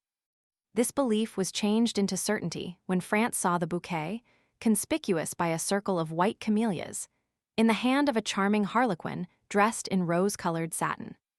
The evening was no longer joy, but delirium. Albert nothing doubted, but that the fair unknown would reply in the same manner. France anticipated his wishes by saying that the noise fatigued him, and that he should pass the next day in writing and looking over his journal. Albert was not deceived, For the next evening, France saw him enter, triumphantly shaking a folded paper which he held by one corner. "Well," said he, "was I mistaken?" "She has answered you," cried France. "Read." This word was pronounced in a manner impossible to describe. France took the letter and read. "Tuesday evening, at 7 o'clock, descend from your carriage opposite the Via dei Pontefici, and follow the Roman peasant who snatches your torch from you. When you arrive at the first step of the church of San Giacomo, be sure to fasten a knot of rose-colored ribbons to the shoulder of your harlequin costume, in order that you may be recognized. Until then you will not see me. Constancy and discretion." "Well," asked he, when France had finished, "what do you think of that?" "I think that the adventure is assuming a very agreeable appearance." "I think so, also," replied Albert, "and I very much fear you will go alone to the Duke of Bracciano's ball." France and Albert had received that morning an invitation from the celebrated Roman banker. "Take care, Albert," said France. "All the nobility of Rome will be present, and if your fair incognita belong to the higher class of society, she must go there." "Whether she goes there or not, my opinion is still the same," returned Albert. "You have read the letter?" "Yes." "You know how imperfectly the women of the mezzo cito are educated in Italy. This is the name of the lower class." "Yes." "Well, read the letter again. Look at the writing and find if you can any blemish in the language or orthography. The writing was, in reality, charming, and the orthography irreproachable." "You are born to good fortune," said France, as he returned the letter. "Laugh as much as you will," replied Albert, "I am in love." "You alarm me," cried France.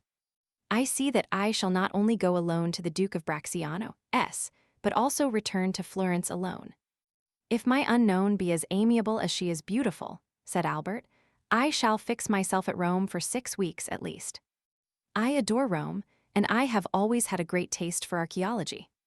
20,189 m. Come, 2 or 3 more such adventures, and I do not despair of seeing you a member of the Academy. Doubtless Albert was about to discuss seriously his right to the academic chair when they were informed that dinner was ready. Albert's love had not taken away his appetite. He hastened with France to seat himself, free to recommence the discussion after dinner. After dinner, the Count of Monte Cristo was announced. They had not seen him for 2 days. Signor Pastrini informed them that business had called him to Civita Vecchia. He had started the previous evening, and had only returned an hour since. He was charming. Whether he kept a watch over himself, or whether by accident he did not sound the acrimonious chords that in other circumstances had been touched, he was tonight like everybody else. The man was an enigma to France. The Count must feel sure that France recognized him, and yet he had not let fall a single word indicating any previous acquaintance between them. On his side, however great France's desire was to allude to their former interview, the fear of being disagreeable to the man who had loaded him and his friend with kindness prevented him from mentioning it. The Count had learned that the 2 friends had sent to secure a box at the Argentina Theatre, and were told they were all let. In consequence, he brought them the key of his own. At least such was the apparent motive of his visit. France and Albert made some difficulty, alleging their fear of depriving him of it. But the Count replied that, as he was going to the Pali Theatre, the box at the Argentina Theatre would be lost if they did not profit by it. This assurance determined the 2 friends to accept it. France had by degrees become accustomed to the Count's pallor, which had so forcibly struck him at their first meeting. He could not refrain from admiring the severe beauty of his features, the only defect, or rather the principal quality of which was the pallor. Truly a Byronic hero. France could not, we will not say see him, but even think of him without imagining his stern head upon Manfred's shoulders or beneath Lara's helmet. His forehead was marked with the line that indicates the constant presence of bitter thoughts. He had the fiery eyes that seemed to penetrate to the very soul, and the haughty and disdainful upper lip that gives to the words it utters a peculiar character that impresses them on the minds of those to whom they are addressed. The Count was no longer young. He was at least 40, and yet it was easy to understand that he was formed to rule the young men with whom he associated at present. And to complete his resemblance with the fantastic heroes of the English poet, the Count seemed to have the power of fascination. Albert was constantly expatiating on their good fortune in meeting such a man. France was less enthusiastic, but the Count exercised over him also the ascendancy a strong mind always acquires over a mind less domineering. He thought several times of the project the Count had of visiting Paris, and he had no doubt but that, with his eccentric character, his characteristic face, and his colossal fortune, he would produce a great effect there. And yet he did not wish to be at Paris when the Count was there. The evening passed as evenings mostly pass at Italian theaters, that is, not in listening to the music, but in paying visits and conversing. The Countess G. wished to revive the subject of the Count, but France announced he had something far newer to tell her, and, in spite of Albert's demonstrations of false modesty, he informed the Countess of the great event which had preoccupied them for the last 3 days. As similar intrigues are not uncommon in Italy, if we may credit travelers, the Comtesse did not manifest the least incredulity, but congratulated Albert on his success. They promised, upon separating, to meet at the Duke of Bracciano's ball, to which all Rome was invited. The heroine of the bouquet kept her word. She gave Albert no sign of her existence the morrow or the day after. At length Tuesday came, the last and most tumultuous day of the carnival. On Tuesday, the theaters open at 10 o'clock in the morning, as Lent begins after 8 at night. On Tuesday, all those who through want of money, time, or enthusiasm have not been to see the carnival before, mingle in the gaiety, and contribute to the noise and excitement. From 2 o'clock till 5 France and Albert followed in the fête, exchanging handfuls of confetti with the other carriages and the pedestrians, who crowded amongst the horses' feet and the carriage wheels without a single accident, a single dispute, or a single fight. The fêtes are veritable pleasure days to the Italians. The author of this history, who has resided 5 or 6 years in Italy, does not recollect to have ever seen a ceremony interrupted by one of those events so common in other countries. Albert was triumphant in his harlequin costume. A knot of rose-colored ribbons fell from his shoulder, almost to the ground. In order that there might be no confusion, France wore his peasant's costume. As the day advanced, the tumult became greater. There was not on the pavement, in the carriages, at the windows, a single tongue that was silent, a single arm that did not move. It was a human storm, made up of a thunder of cries, and a hail of sweetmeats, flowers, eggs, oranges, and nosegays. At 3 o'clock the sound of fireworks, let off on the Piazza del Popolo and the Piazza di Venezia, heard with difficulty amid the din and confusion, announced that the races were about to begin. The races, like the Maquet, are one of the episodes peculiar to the last days of the carnival. At the sound of the fireworks, the carriages instantly broke ranks and retired by the adjacent streets. All these evolutions are executed with an inconceivable address and marvelous rapidity, without the police interfering in the matter.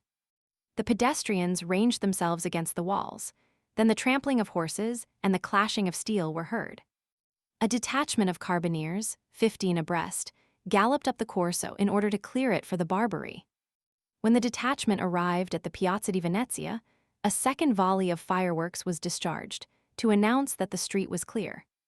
Almost instantly, in the midst of a tremendous and general outcry, 7 or 8 horses, excited by the shouts of 300,000 spectators, passed by like lightning. Then the castle of St. Angelo fired 3 cannon to indicate that number 3 had won. Immediately, without any other signal, the carriages moved on, flowing on towards the Corso, down all the streets, like torrents pent up for a while, which again flow into the parent river.